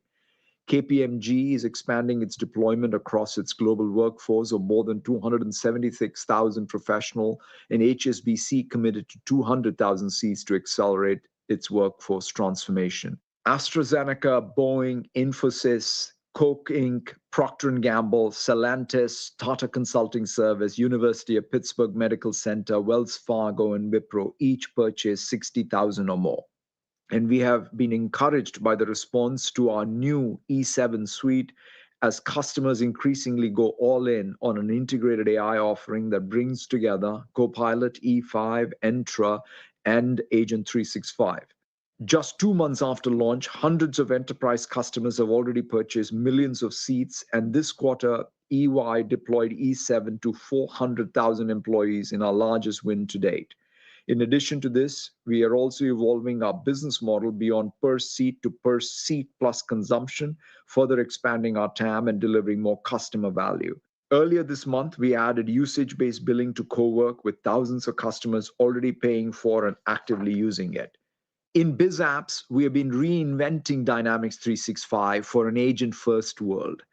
We are exposing over 650,000 MCP actions across sales, finance, supply chain, HR, and customer service so that agents can now access business context and take action using the same data models, rules, permissions, security guardrails, and audit trails as any application user. And we are also moving from seats to seats plus consumption model. Customer service is at the forefront of this transformation, with usage-based credit consumption in this category up 4x quarter over quarter, with customers like Northern Trust using our tools to drive proactive intelligence. When it comes to developers, GitHub Copilot now has 50 million users. This quarter, we introduced usage-based billing and have continued to see business and enterprise seat growth and also significant consumption revenue after the new model went into effect. Copilot revenue accelerated over 60% quarter over quarter. All up, GitHub now has 225 million users as organizations across every industry, including over 90% of the Fortune 500, choose GitHub for their AI-powered development. The agentic era is being built on GitHub. Every major coding agent runs on the platform, and 1 in 3 pull requests on GitHub now involves an agent. In security, we are helping customers both secure their AI deployments and use AI to strengthen their security posture. To date, Purview has audited over 15 billion Copilot interactions to meet compliance obligations, up nearly 360% year over year. And earlier this week, we introduced Project Perception, a complete multimodal agentic security system that brings together teams of agents to simulate attacks, investigate threats, and drive remediation. As Perception moves beyond private preview, we expect to bring it to customers through a consumption-based offering. In healthcare, we are on pace to automate over 100 million patient encounters this calendar year, including 28 million this quarter, up 2x year over year. Mass General Brigham rolled out Dragon Copilot to over 4,000 providers, and after a study found ambient AI reduced burnout by 21%. And in science, Microsoft Discovery, now broadly available, provides a comprehensive platform for building and governing agentic workflows for science and engineering. Early customers include BHP, GSK, Pacific Northwest National Lab. Across both our high-value agentic experiences and the AI platform and infrastructure, we are focused on helping customers turn AI into measurable outcomes. The most comprehensive and valuable data in the world is inside each of the customer tenants, and therefore there is a tremendous opportunity to turn customers' workflows, domain knowledge, and accumulated judgment into AI systems that learn and improve with every usage. To help customers capture that opportunity this month, we launched Microsoft Frontier Core, the largest outcome-driven engineering organization in the industry. We will embed 6,000 industry and engineering experts with customers to co-design, co-innovate, and continuously improve AI systems at scale. We've been testing this model over the past year, completing over 330 projects across 164 customers, including many of the world's leading companies across industries. For example, our FDE teams worked with Novo Nordisk to build an agent that helps analyze clinical data while meeting its strict compliance requirements. And we partnered with LSEG to embed AI into LSEG Workspace, helping finance professionals ask complex questions and quickly find answers across structured and unstructured financial content. Finally, let me talk about devices and consumer. When it comes to Xbox, we are making the necessary decisions required across our content portfolio, platform, and operations to reset the business for long-term growth. We have the best IP in the industry and talented studios around the world, and believe we can bring these strengths together and expect to return the business to growth in fiscal 2027. In Windows, we are investing to ensure that it has the best quality and fundamentals, while also ensuring it's the best place to run secure edge AI. We see significant opportunity for Windows to become the offload for unmetered intelligence, combining powerful on-device compute with enterprise-grade security. In search and advertising, Bing and Edge have both taken share for 5 straight years. And LinkedIn continues to see strong engagement across the platform with double-digit member growth for the 5th consecutive year. Recruiters at over 20,000 companies are now using our AI-powered solutions to reduce time to hire and improve candidate matching. Seats increased to 140% quarter over quarter. In closing, I'm energized by the opportunities ahead. I've never been more confident in Microsoft's opportunity to drive durable long-term growth and ensure the benefits of AI flow broadly. With that, let me turn it over to Amy to walk through our financial results and outlook. Thank you, Satya, and good afternoon, everyone.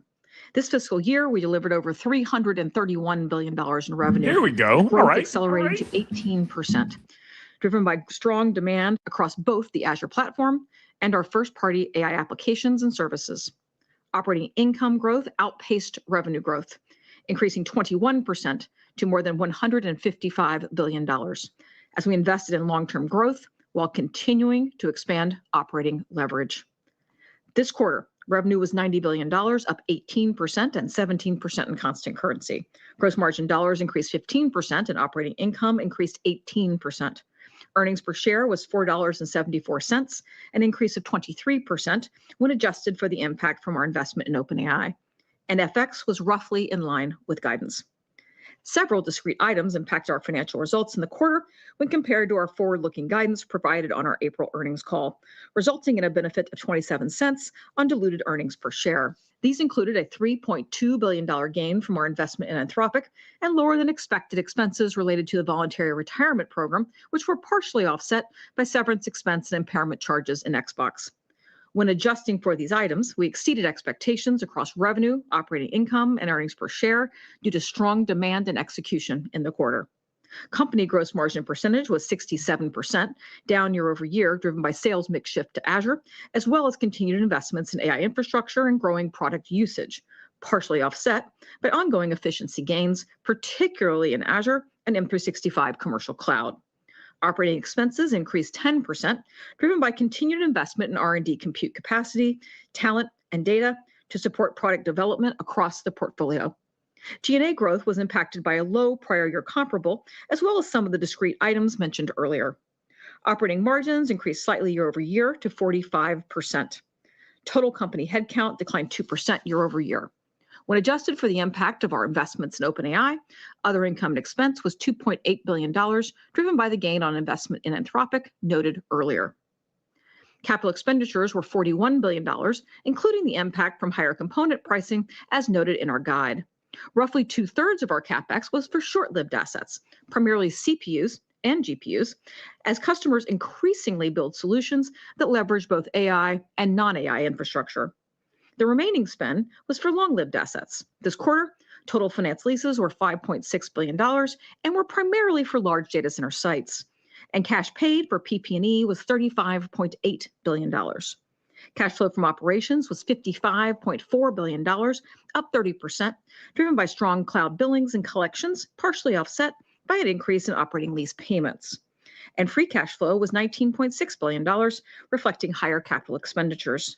And finally, we returned $10.2 billion to shareholders through dividends and share repurchases, bringing our total cash return to shareholders to over $43 billion for the full fiscal year. Now to our commercial results. Commercial bookings grew 18% when excluding the impact from OpenAI, driven by strong execution in our core annuity sales motions and reflecting broad customer demand across geographies and customer segments. Bookings increased 10% and 11% in constant currency when including Azure commitments from OpenAI. Commercial remaining performance obligation grew 84% to $678 billion. All sequential commercial RPO growth was driven by commitments from customers outside of frontier model companies, and RPO increased 25% when excluding OpenAI. RPO, including OpenAI, has a weighted average duration of 2.3 years, and roughly 30% will be recognized in revenue in the next 12 months, up 37% year over year. The remaining portion, recognized beyond the next 12 months, increased 112%. Microsoft Cloud revenue was $59.3 billion and grew 27%, reflecting strong demand across Azure and our first-party AI applications and services. And for the full year, our cloud revenue surpassed $214 billion, with nearly 90% from customers outside of frontier model companies. Microsoft Cloud gross margin percentage was better than expected at 65% and down year over year, driven by sales mix shift to Azure, as well as continued investments in AI infrastructure and increased product usage, partially offset by ongoing efficiency gains noted earlier. Now to our segment results. Revenue from productivity and business processes was $37.8 billion and grew 14%. M365 commercial cloud revenue increased 16% on adjusted basis when normalized for the prior year comparable that benefited from 2 points of in-period revenue recognition. And on a reported basis, revenue growth was 14%. Building on our Copilot momentum from Q3, net paid seat adds more than doubled sequentially, with paid seats now over 30 million. Premium offerings, including Copilot, E5, and early traction in E7, drove ARPU growth this quarter.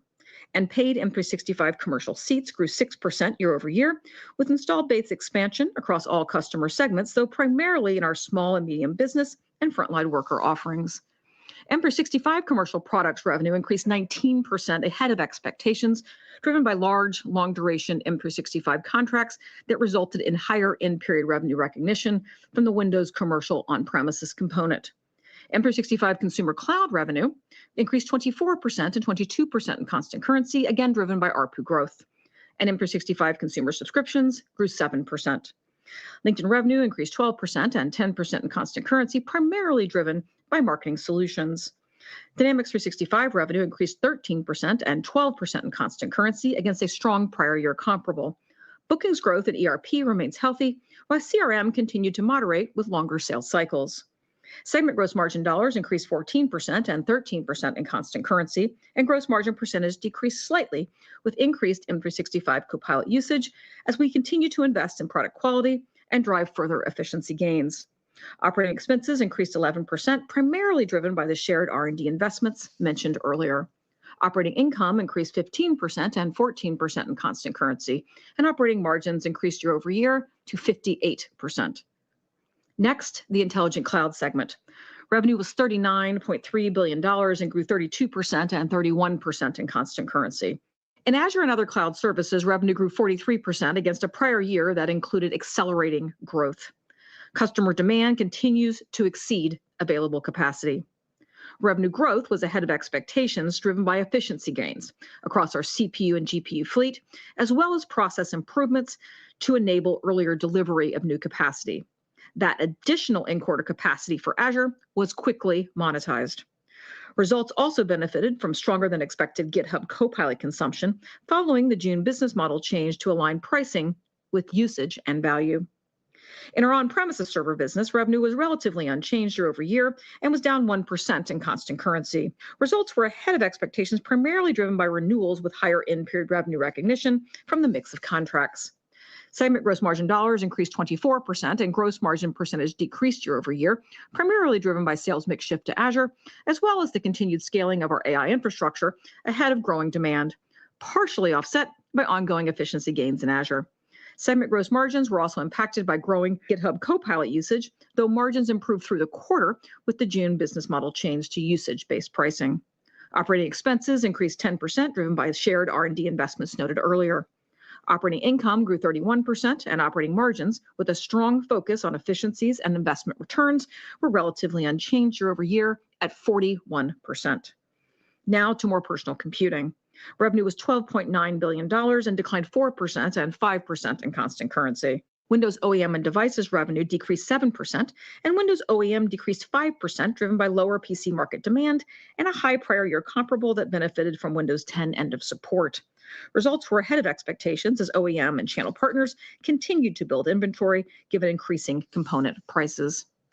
Search advertising revenue ex-TAC increased 10% and 9% in constant currency, with growth driven by higher revenue per search across Edge and Bing, as well as higher volume. The growth was impacted by third-party partnerships. And in Xbox, revenue decreased 10% and 11% in constant currency. Xbox content and services revenue decreased 10% against a prior year comparable that benefited from strong first-party content performance. Segment gross margin dollars decreased 2% and gross margin percentage increased year over year, driven by lower amortization from the Activision acquisition. Operating expenses increased 8% and 7% in constant currency, driven by the continued investments in shared R&D noted earlier, as well as impairment charges in Xbox. Operating income decreased 14% and 15% in constant currency, and operating margins decreased year over year to 21%. Now, before I move to Outlook, effective at the start of FY27, we are extending the estimated useful life of our data centers and office buildings from 15 to 25 years, reflecting our operating history and expected use of these assets. The impact of this update is reflected in today's guidance. This change affects only the timing of future depreciation and is expected to have a minimal benefit to FY27 operating income. The greater impact is on capital expenditures, as more of our future data center leases will shift from finance leases to operating leases as a result of this update. Finance leases are included in capital expenditures, while operating leases are not. Outside of this useful life impact, our calendar year 2026 CapEx investment expectations remain unchanged. However, the shift from finance to operating leases adjusts our expectation to approximately $175 billion.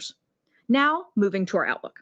Let me start with some full year commentary for FY27. First, some reminders. In both M365 commercial products and server products KPIs, we are lapping higher transactional purchasing from the timing of product launches and expect revenue from both to decline in the mid-single digits for the full fiscal year.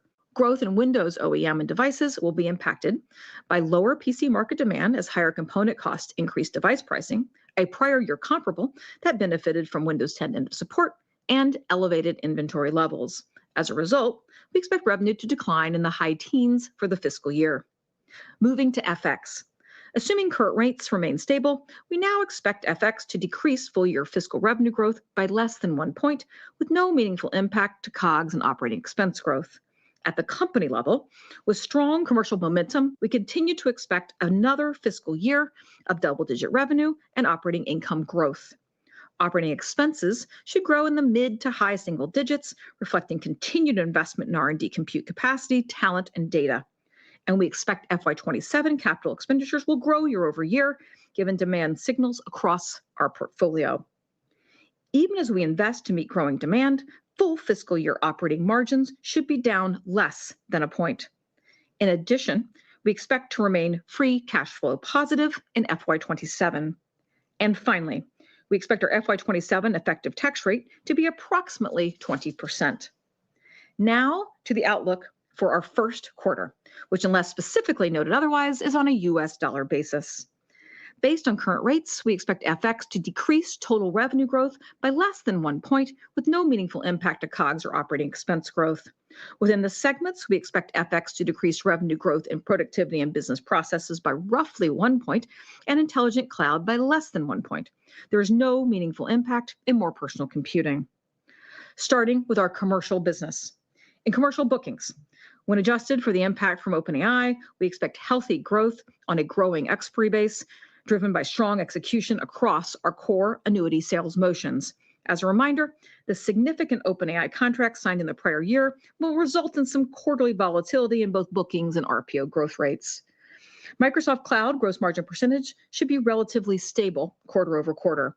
Now to segment guidance. In productivity and business processes, we expect revenue of $36.7 to $37 billion US dollars, or growth of 11 to 12%.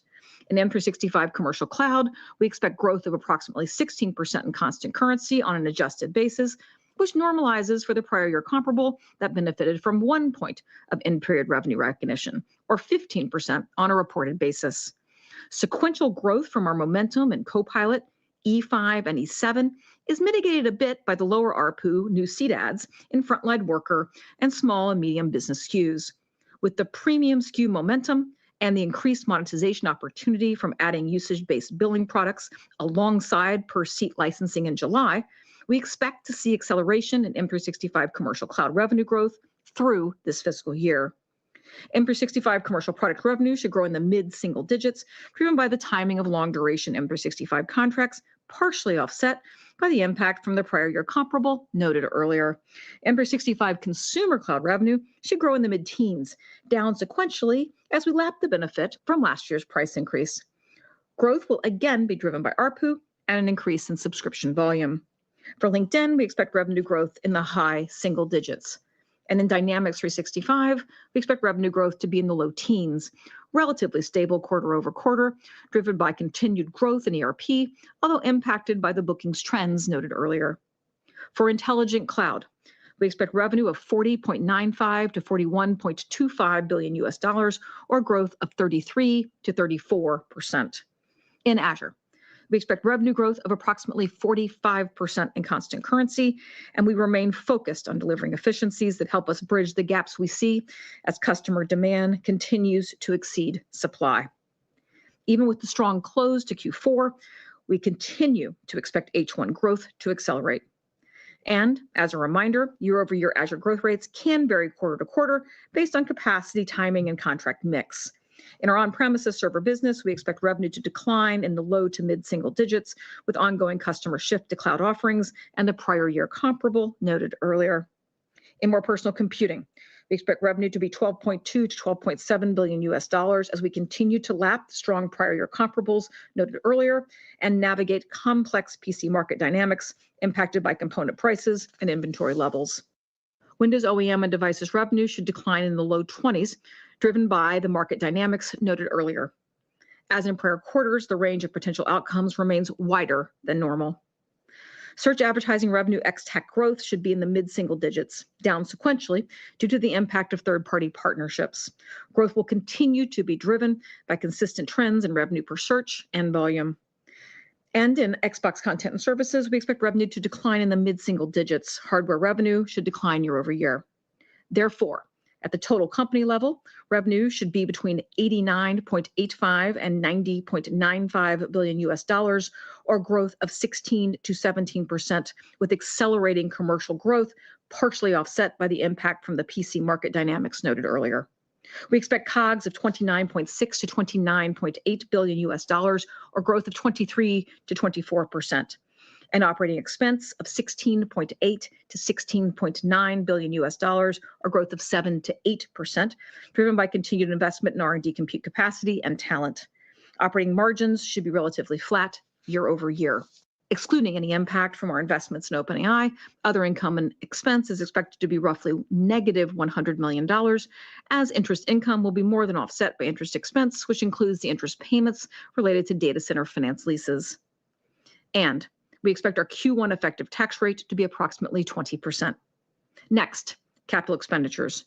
We expect CapEx spend will be over $50 billion, including the lease reclassification impact from the useful life update.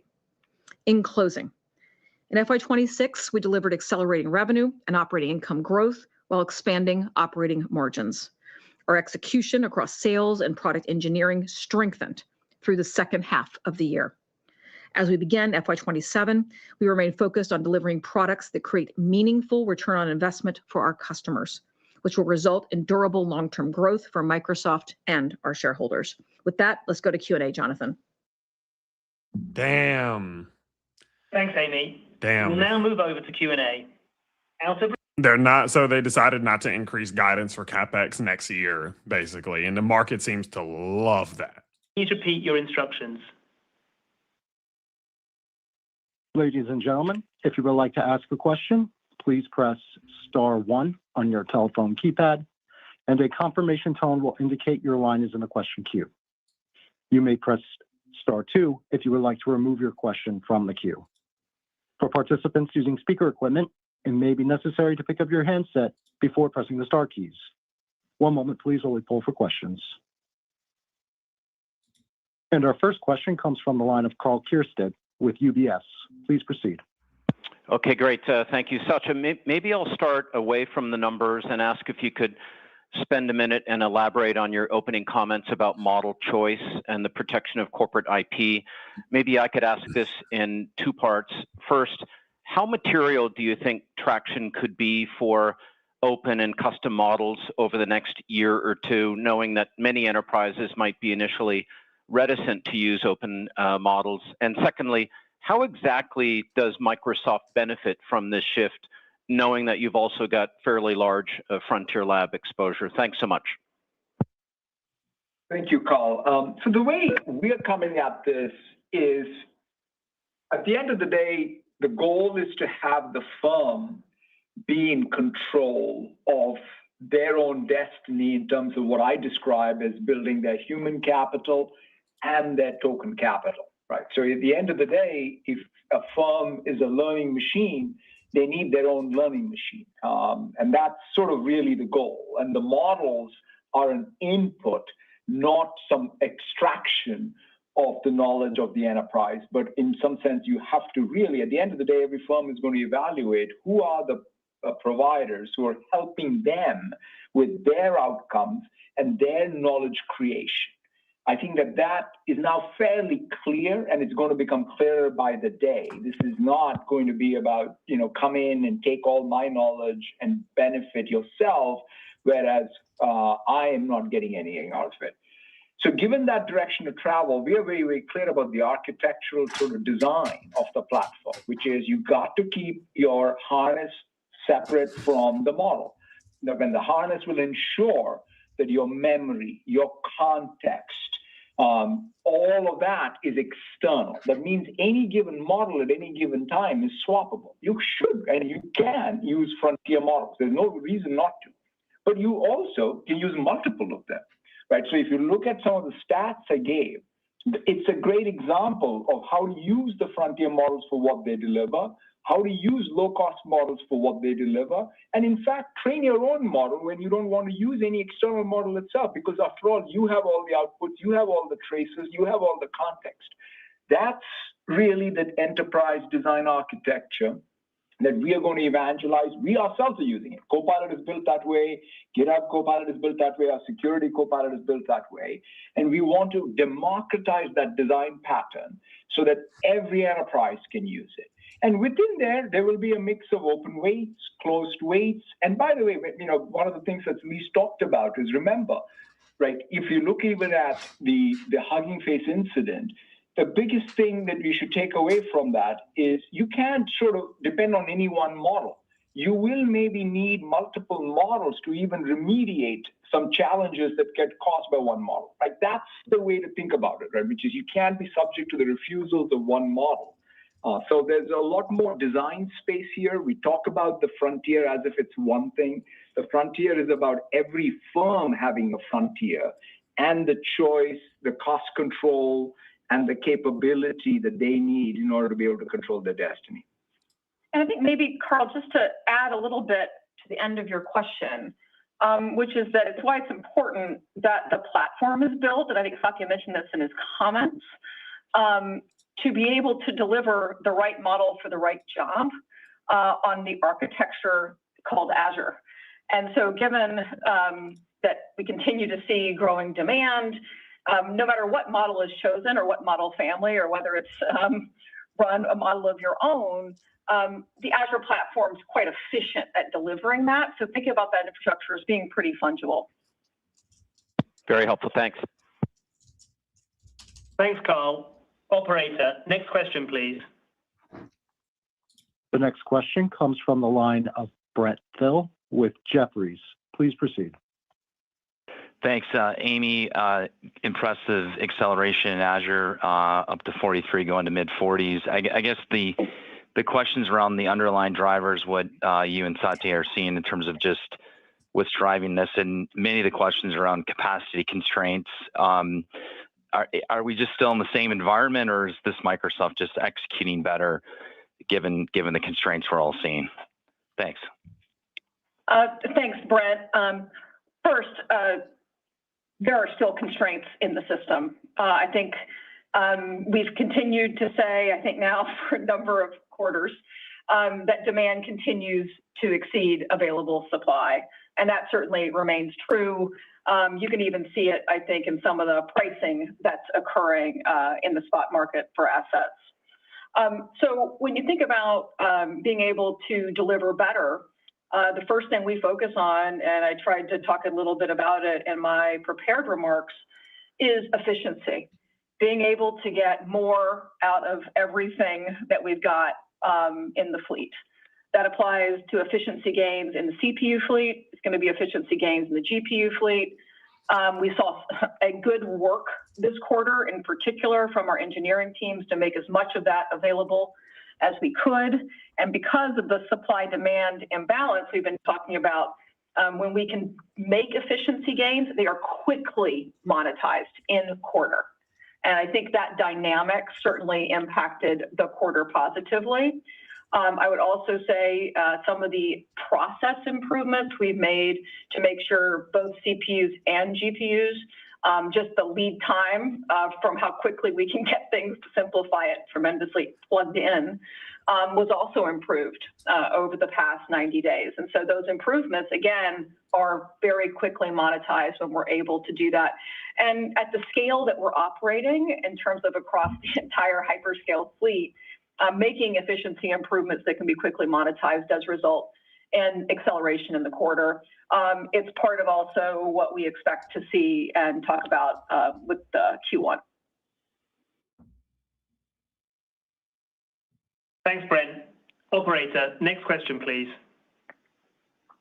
The next question comes from the line of Mark Moerdler with Bernstein Research. Please proceed. Thank you very much for taking my question, and congratulations on the solid, really great quarter. Satya, Amy, sentiment around AI remains incredibly volatile, with concerns about oversupply coming, as well as concerns about component pricing increasing, impacting margins. Amy, two related questions. How does Microsoft protect itself if there really is overcapacity and overbuilding of data centers or overbuilding of chips, et cetera? And on the flip side of that, how do you manage through the hardware price increases that we're seeing, the component prices, and that it doesn't just drive you to either massively drive up the price of your offerings or negatively impact your margins? Thank you. Thanks, Mark. The questions are a little bit related, but I'll start with maybe the first. Currently, the situation is obviously that demand exceeds available supply in a sort of relatively extreme moment. But when you start to think about over the duration, I try to remind people, a lot of the expense, especially you see it in CapEx, you've seen our CapEx really pivot toward what I would call and do call short-lived assets, which really, right, that's CPUs and GPUs that have relatively shorter lead times. And so if the demand environment changes, you just slow down what is in fact the largest component, right, and the driver of COGS.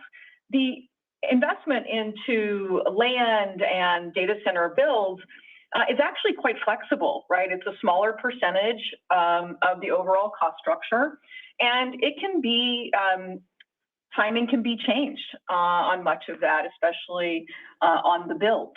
Or you can stagger the timing of the build out of, as I was saying, some of the GPUs and CPUs that you plan to put in. And so when you think about being able to manage through that, hyperscalers have been doing that for quite a long time in terms of having the flexibility and the understanding of manage those changes in demand.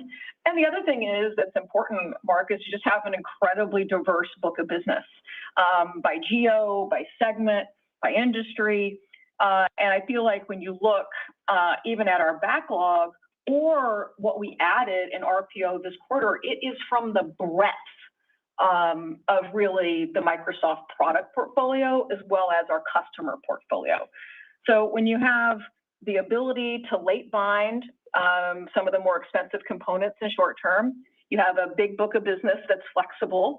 You have a big first party app business that also uses the capacity that you're building out in addition to your Azure platform. It does allow us to have a lot more flexibility to manage through those.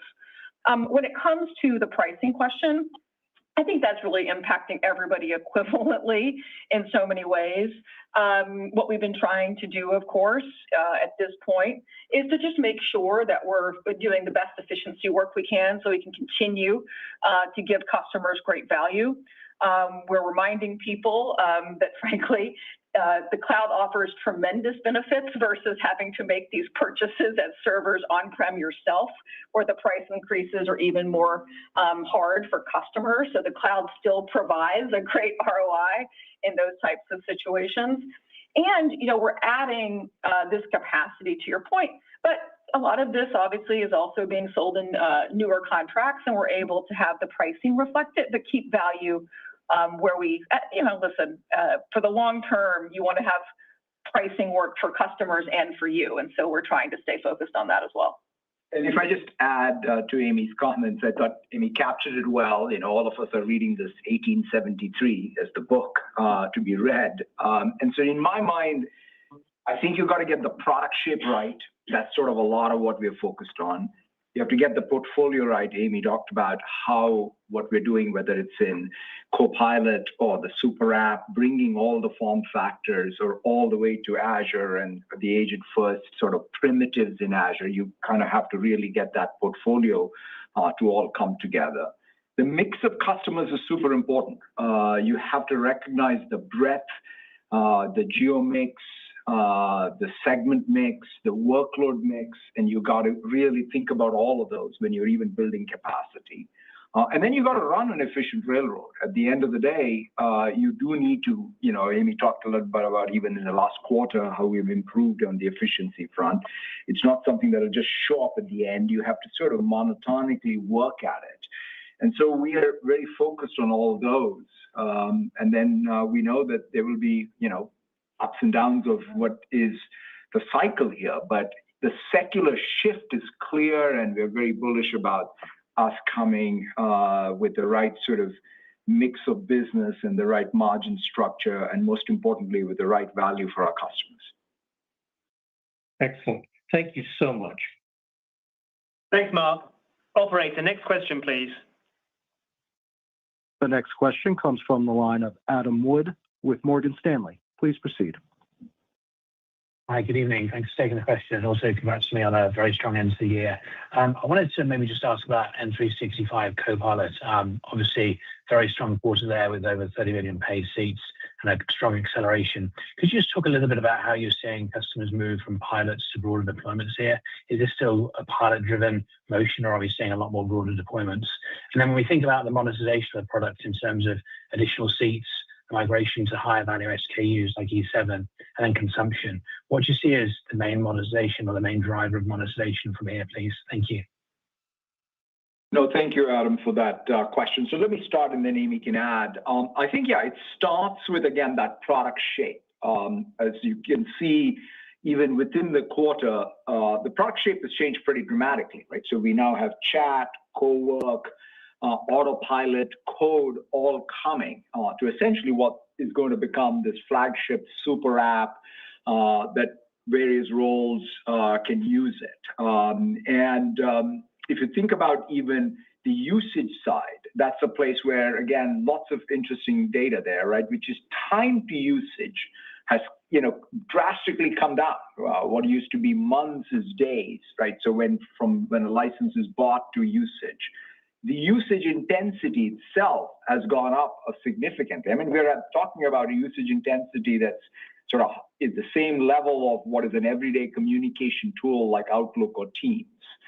The second thing I'd say is the overall enterprise wiring of this, right? So it's not like a tool that's isolated somewhere, but it's wired in, whether it is, you brought up E7, right? So it's wired into the governance pieces with Agent 365 so that you have your IT ops, SecOps, FinOps, all wired in, as well as it's all the business processes. So for example, your CRM system, your ERP system, all of them are just skills and plugins that go into co-work. So you're able to take that enterprise-wide workflow and wire it into the super app, right? That increases usage, so it all compounds. And then the other one is the business model. So we now have this per seat business model, and so we also now have the usage business model. So it's seat plus usage. So we're already seeing the ARPU growth that comes from things like E7. But really, as we deliver more value to customer and customer outcomes at the enterprise level, in fact, if I think about historically, Office compared to what Copilot is much more narrow. This is the first time where you really have an enterprise-wide tool which has a both per seat and usage-based pricing. So the TAM is much more expansive. We're going to be very, very focused on driving customer value and then expanding with it. Yeah, Adam, and I think I talked a little about it in my prepared remarks, but I do think what we've been seeing is over the course of this year, some of the growth at ARPU was from E5 plus the Copilot license that Satya is talking about. We'll see a little bit more from E7. Really has a lot of interesting value in the Agent 365 component in particular, where Satya is talking about, having SecOps and FinOps. Think about, in general, everyone is going to need both observability of token spend and the manageability of token spend for all business processes. And that is what E7 brings. And so I think it was only in market for a part of the quarter. And I think we were quite encouraged by the value customers saw in that SKU. I think we'll continue to focus on that through the year. And then finally, what Satya is talking about is this building TAM that grows through the year. And as I think about that expanding TAM, that's really where we're talking about this usage and consumption growth. And so as more of those experiences get wired in, and as IT gets more involved in that process, it'll be quite, I think, changing in terms of what people think of the M365 capabilities. It'll be fun for you, Adam. I think one of your colleagues put out an ROIC document. So I took that document to Copilot, which is a PDF, and I said, build me a new sort of a Power BI dashboard, essentially. But here is the thing. It built a rich semantic model that went into my Fabric with one lake that brought all the data in from the external sources. In fact, was current with all the SEC filings of all the Mag 7. And then on top of that, the repo itself is in GitHub. But the artifact is sitting in my Copilot as a site. That, to me, is a classic example of an enterprise-wide workflow. I, as a knowledge worker, could go create a dashboard. The data engineer can go to Fabric and find the artifact. The professional developer can go to the repo and find it in GitHub. And by the way, it's all registered with Agent 365, right? That's a little bit of what Amy is describing as the coming together of a new way to work even, while at the same time bringing IT, security, and manageability of it. Very helpful. Thank you. Thanks, Adam. Operator, next question, please. The next question comes from the line of Brad Zelnick with Deutsche Bank. Please proceed. Great. Thank you so much for taking my question. Satya, appreciating cybersecurity is so core to everything Microsoft does. The playing field shifted recently with the latest frontier model releases, and this week you introduced Project Perception. Can you expand on what this moment means for your cyber business explicitly, and also what it means for trust in Microsoft more broadly? Thanks. Yeah, thank you for that question. I think you're right about saying that the entire, I would say the overall physics of how both what is needed in terms of the cyber product and even the cyber operations. Because at the end of the day, you kind of have to sort of transform yourself on both the products, but also how you operate as a company to protect yourself have changed pretty dramatically.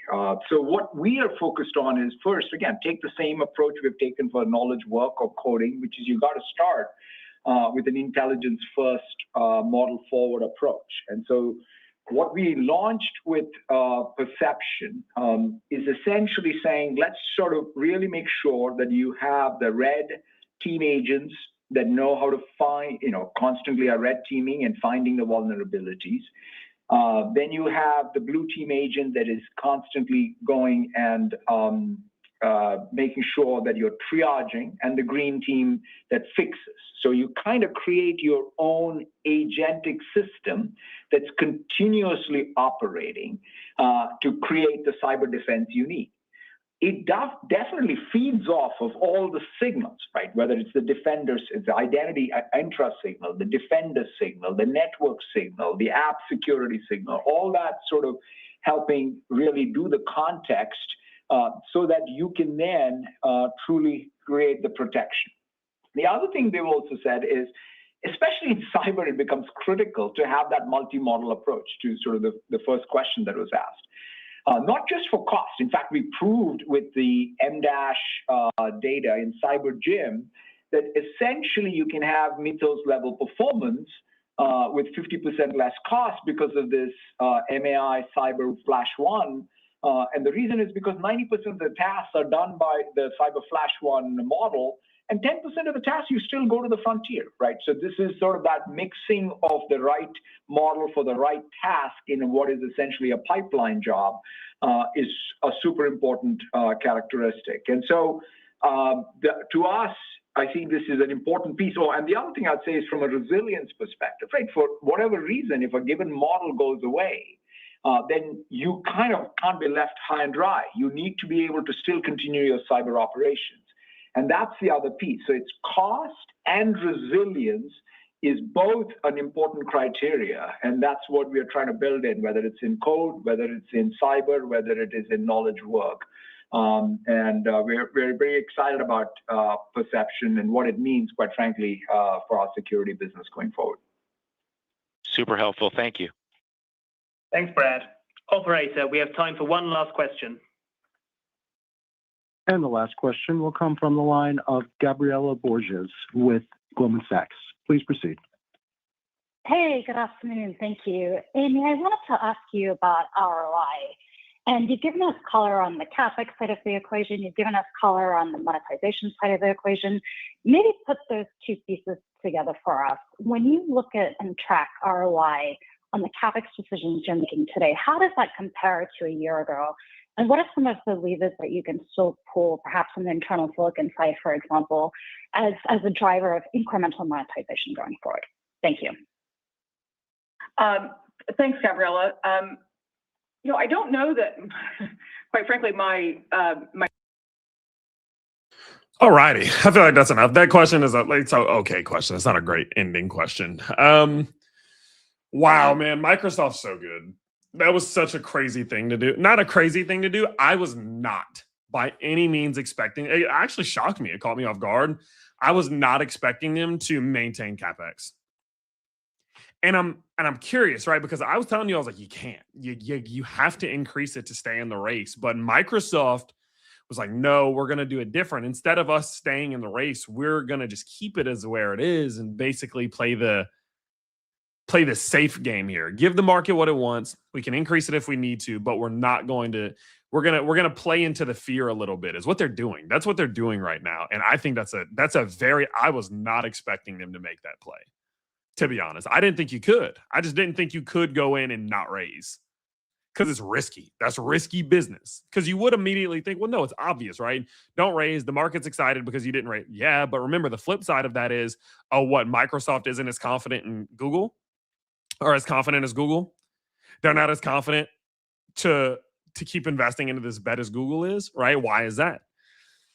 That's the other side of this. And that's the risky side of them not raising. And they said, screw it. This is what we're going to do. We're not going to let other people dictate what we do. And wow, it worked for them. That was a punt. That was literally a punt. And it worked for now, obviously. No telling. But look at the difference between this and what Google did. Microsoft announced this. Microsoft went vertical. Google announced a raise CapEx. Google went vertical the opposite way. Wow. You know what's interesting, though, is like you can also see how that impacted Google.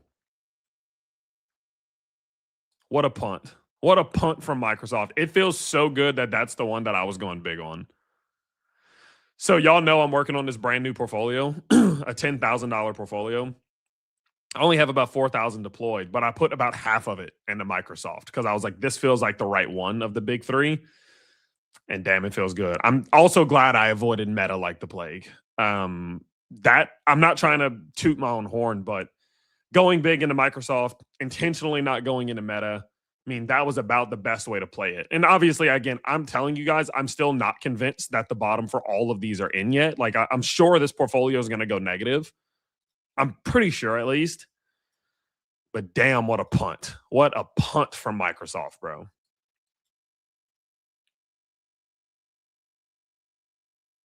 Yeah.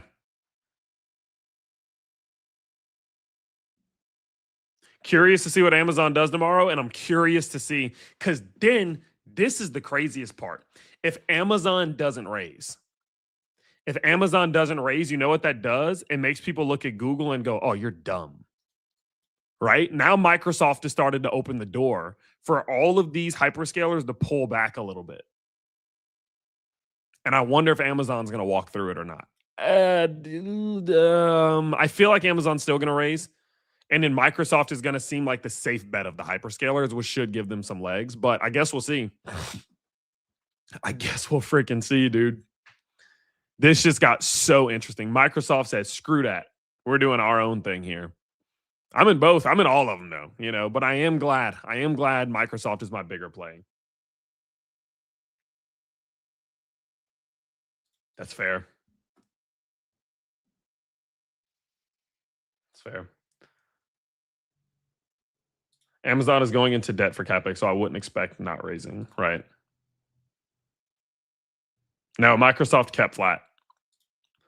Wow. They opened the door. They said, fuck that. We're not going into this death spiral of us all. It literally just changes the whole landscape of it, because previous to this, basically everyone had to raise. But now Microsoft is like, screw you guys. We're going to do our own thing. And they're doing it so well. Yo, shout out Amy, by the way. Amy Hood, WCFO.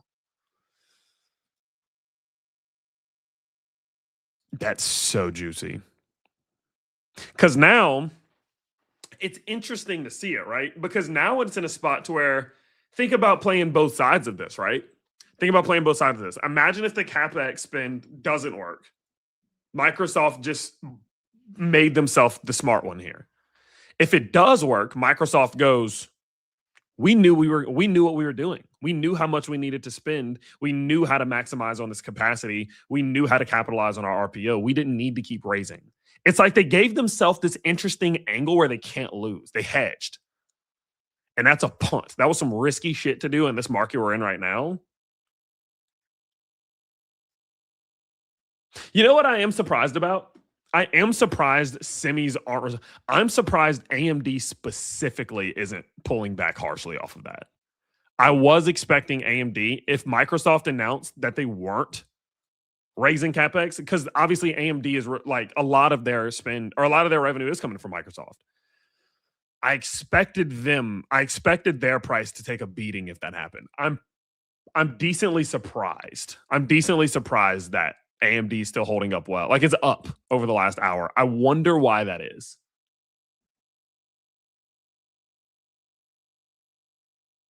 I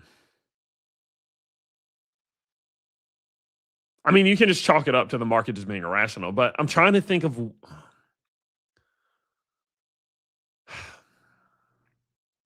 Because all of the whole AI trade, a lot of these semis have been propped up so much based on this idea that these hyperscalers were going to just spend. But you know what's interesting? Is that when Google announced that they were raising CapEx, semis didn't pump. Semis dumped.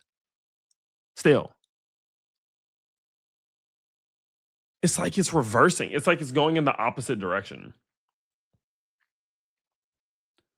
Because that's not great news for semis. I'm not going to sit here and pretend, right? Like Microsoft opening the door for these scalers to not keep increasing literally says, hey, there's a world in which what is forecasted in terms of revenue for these semis is what we're going to get.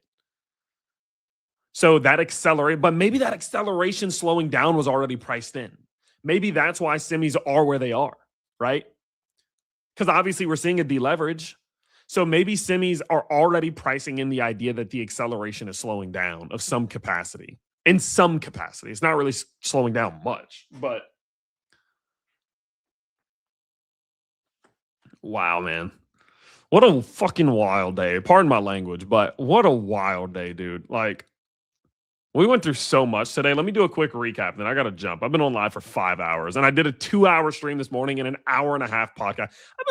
I've been live for 9 hours today. Wild.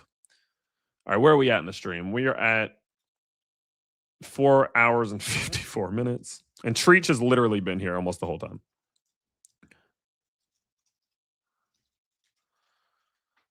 Crazy stuff, dude. All right, let's go through all of this. Let's go through everything that's happened today because there's so much to talk about. Whew, okay. SoFi, crushed earnings. Crushed earnings, gave us exactly what we were looking for. Nothing in there concerned me. Very happy about it. Bullish as shit about SoFi. Feeling good. Stock price fell today. Is what it is. I bought $1,000 worth of SoFi at $15.20, and I will buy a lot more if it goes back into the 14s. Mark my words. I'm just going to skip straight to Robinhood because they're connected. Robinhood, I'm so bullish. I feel so good about Robinhood. Their earnings report was fantastic. Some numbers obviously not amazing, but all in all, they beat across the board, especially when it comes to these new apps and new products. They have 13 businesses over 100 million. Ridiculous. That's so wild. So wild. Robinhood chain's crushing it, breaking records. Robinhood just knows. They just get it, bro. They just get it. They know what we want. They get it. Yeah, did they scam us in 2021? Yeah. Yeah. But bygones be bygones.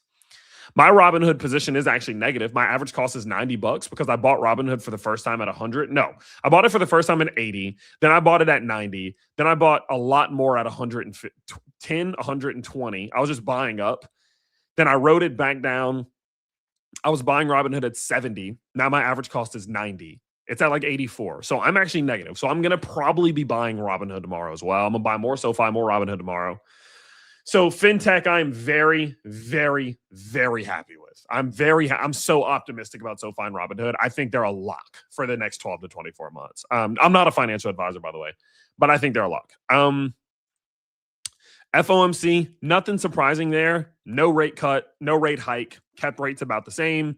Beefed out with a couple of reporters, but it is kind of what you expect there. But it did ease the market's nerves a little bit about the whole situation. Market seems to be very nervous today about the whole Iran conflict. Obviously, that seems to be what's fueling things a bit.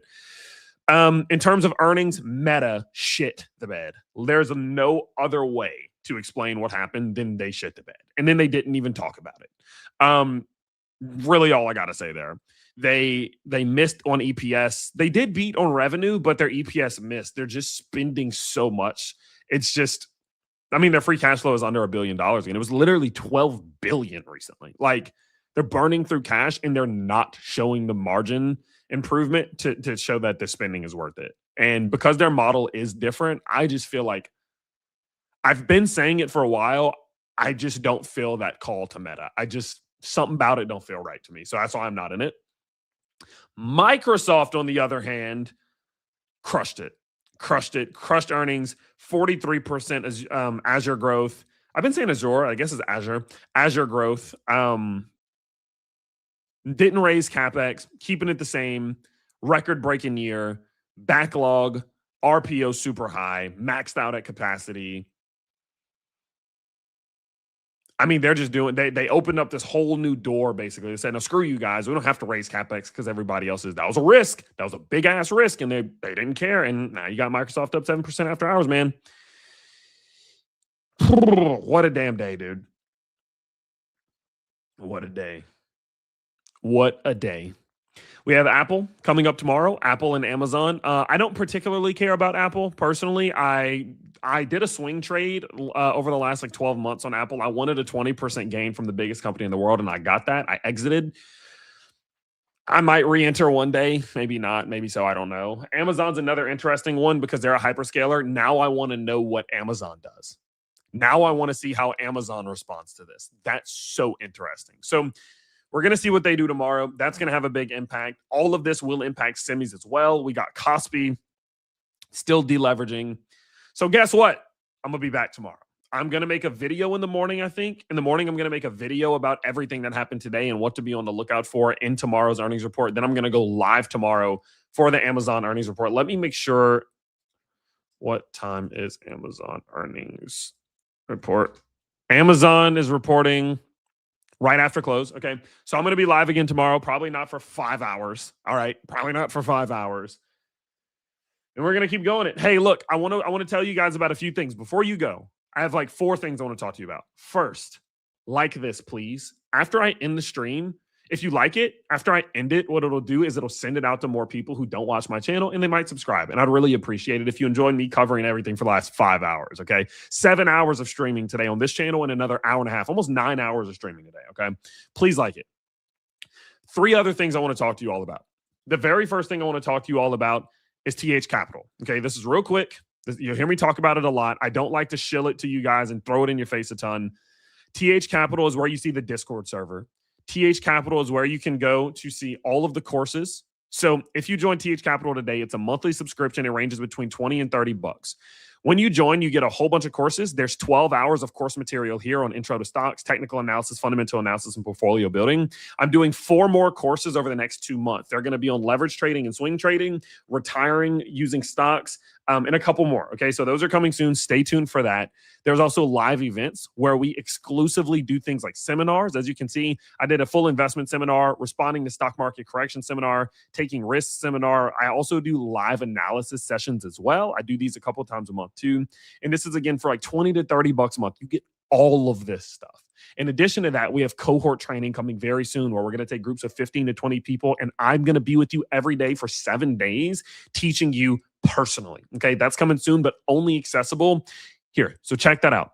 If you also want to check something else out, there's the TH Toolkit. If you ever watch me doing analysis, you see me use it all the time. Have you ever seen me looking at the chart and then there's this meter that pops up when the, the price goes up, the price dumps, it falls down into the green. This is when I buy. When the price goes up, this goes into the red. This is when I sell. This meter and the TH or the Hill zones are also included in the toolkit. The cool part is this is a one-time payment. You pay one time, you get access to the toolkit forever. Every improvement, every upgrade that I make, you get access to that forever. It does my technical analysis for me. Okay, for me. It took me 7 months to develop this and cost thousands of dollars to develop, and you get it for one-time payment. This is something, there's over 100 of you using it now. We're getting great feedback. I'm making upgrades and improvements literally every single day. So go check that out. Let me know what you think. Okay, let me know what you think. I literally rely on this when I'm building my portfolio. So those are the 2 things. The very last thing that I want to remind you all of is that if you are someone who is trading in stocks, say you're swing trading, you're leverage trading, whatever it may be, don't forget, I have a link down below to Liquid. I am a referral affiliate partner of theirs now because this is the platform I personally trade on. I'm buying, I'm longing, I'm shorting here and there, boom, making money, losing money, whatever. I do it through Liquid. You can leverage trade, long trades and short trades, meaning you can bet on leverage going up and down. This is risky, so only do this if you know how to do it on their platform. Okay, and if you use my link, you are going to get bonuses and rewards. So what I want you to do, if you are a trader, go to liquid.trade. It's a link down below. Use my code, sign up. You're going to get affiliate bonuses. I'm going to get affiliate bonuses. All right. So I do benefit from you doing it. I was trading with them before I became a partner. I reached out to them because I wanted to, of course, have an affiliate link like this. It helps the channel out. Okay. So feel free to go sign up to this down below. So there's 3 things I want you to do. Check out Liquid Trade if you're a trader. If you want more technical analysis tools, something to help you do your TA, check out the toolkit. And if you want to get access to me, my courses, cohort training, private chats, my portfolio, much more, check out TH Capital, linked down below. Okay. So listen, this is the longest live stream I've ever done in my life. Some of you have been here for many hours of it. We've been live for almost 9 hours today. So if you enjoyed it, and if you're not subscribed, subscribe to the channel. Like the video if you did enjoy it. And I cannot wait to see you all in the morning. Peace out, everybody.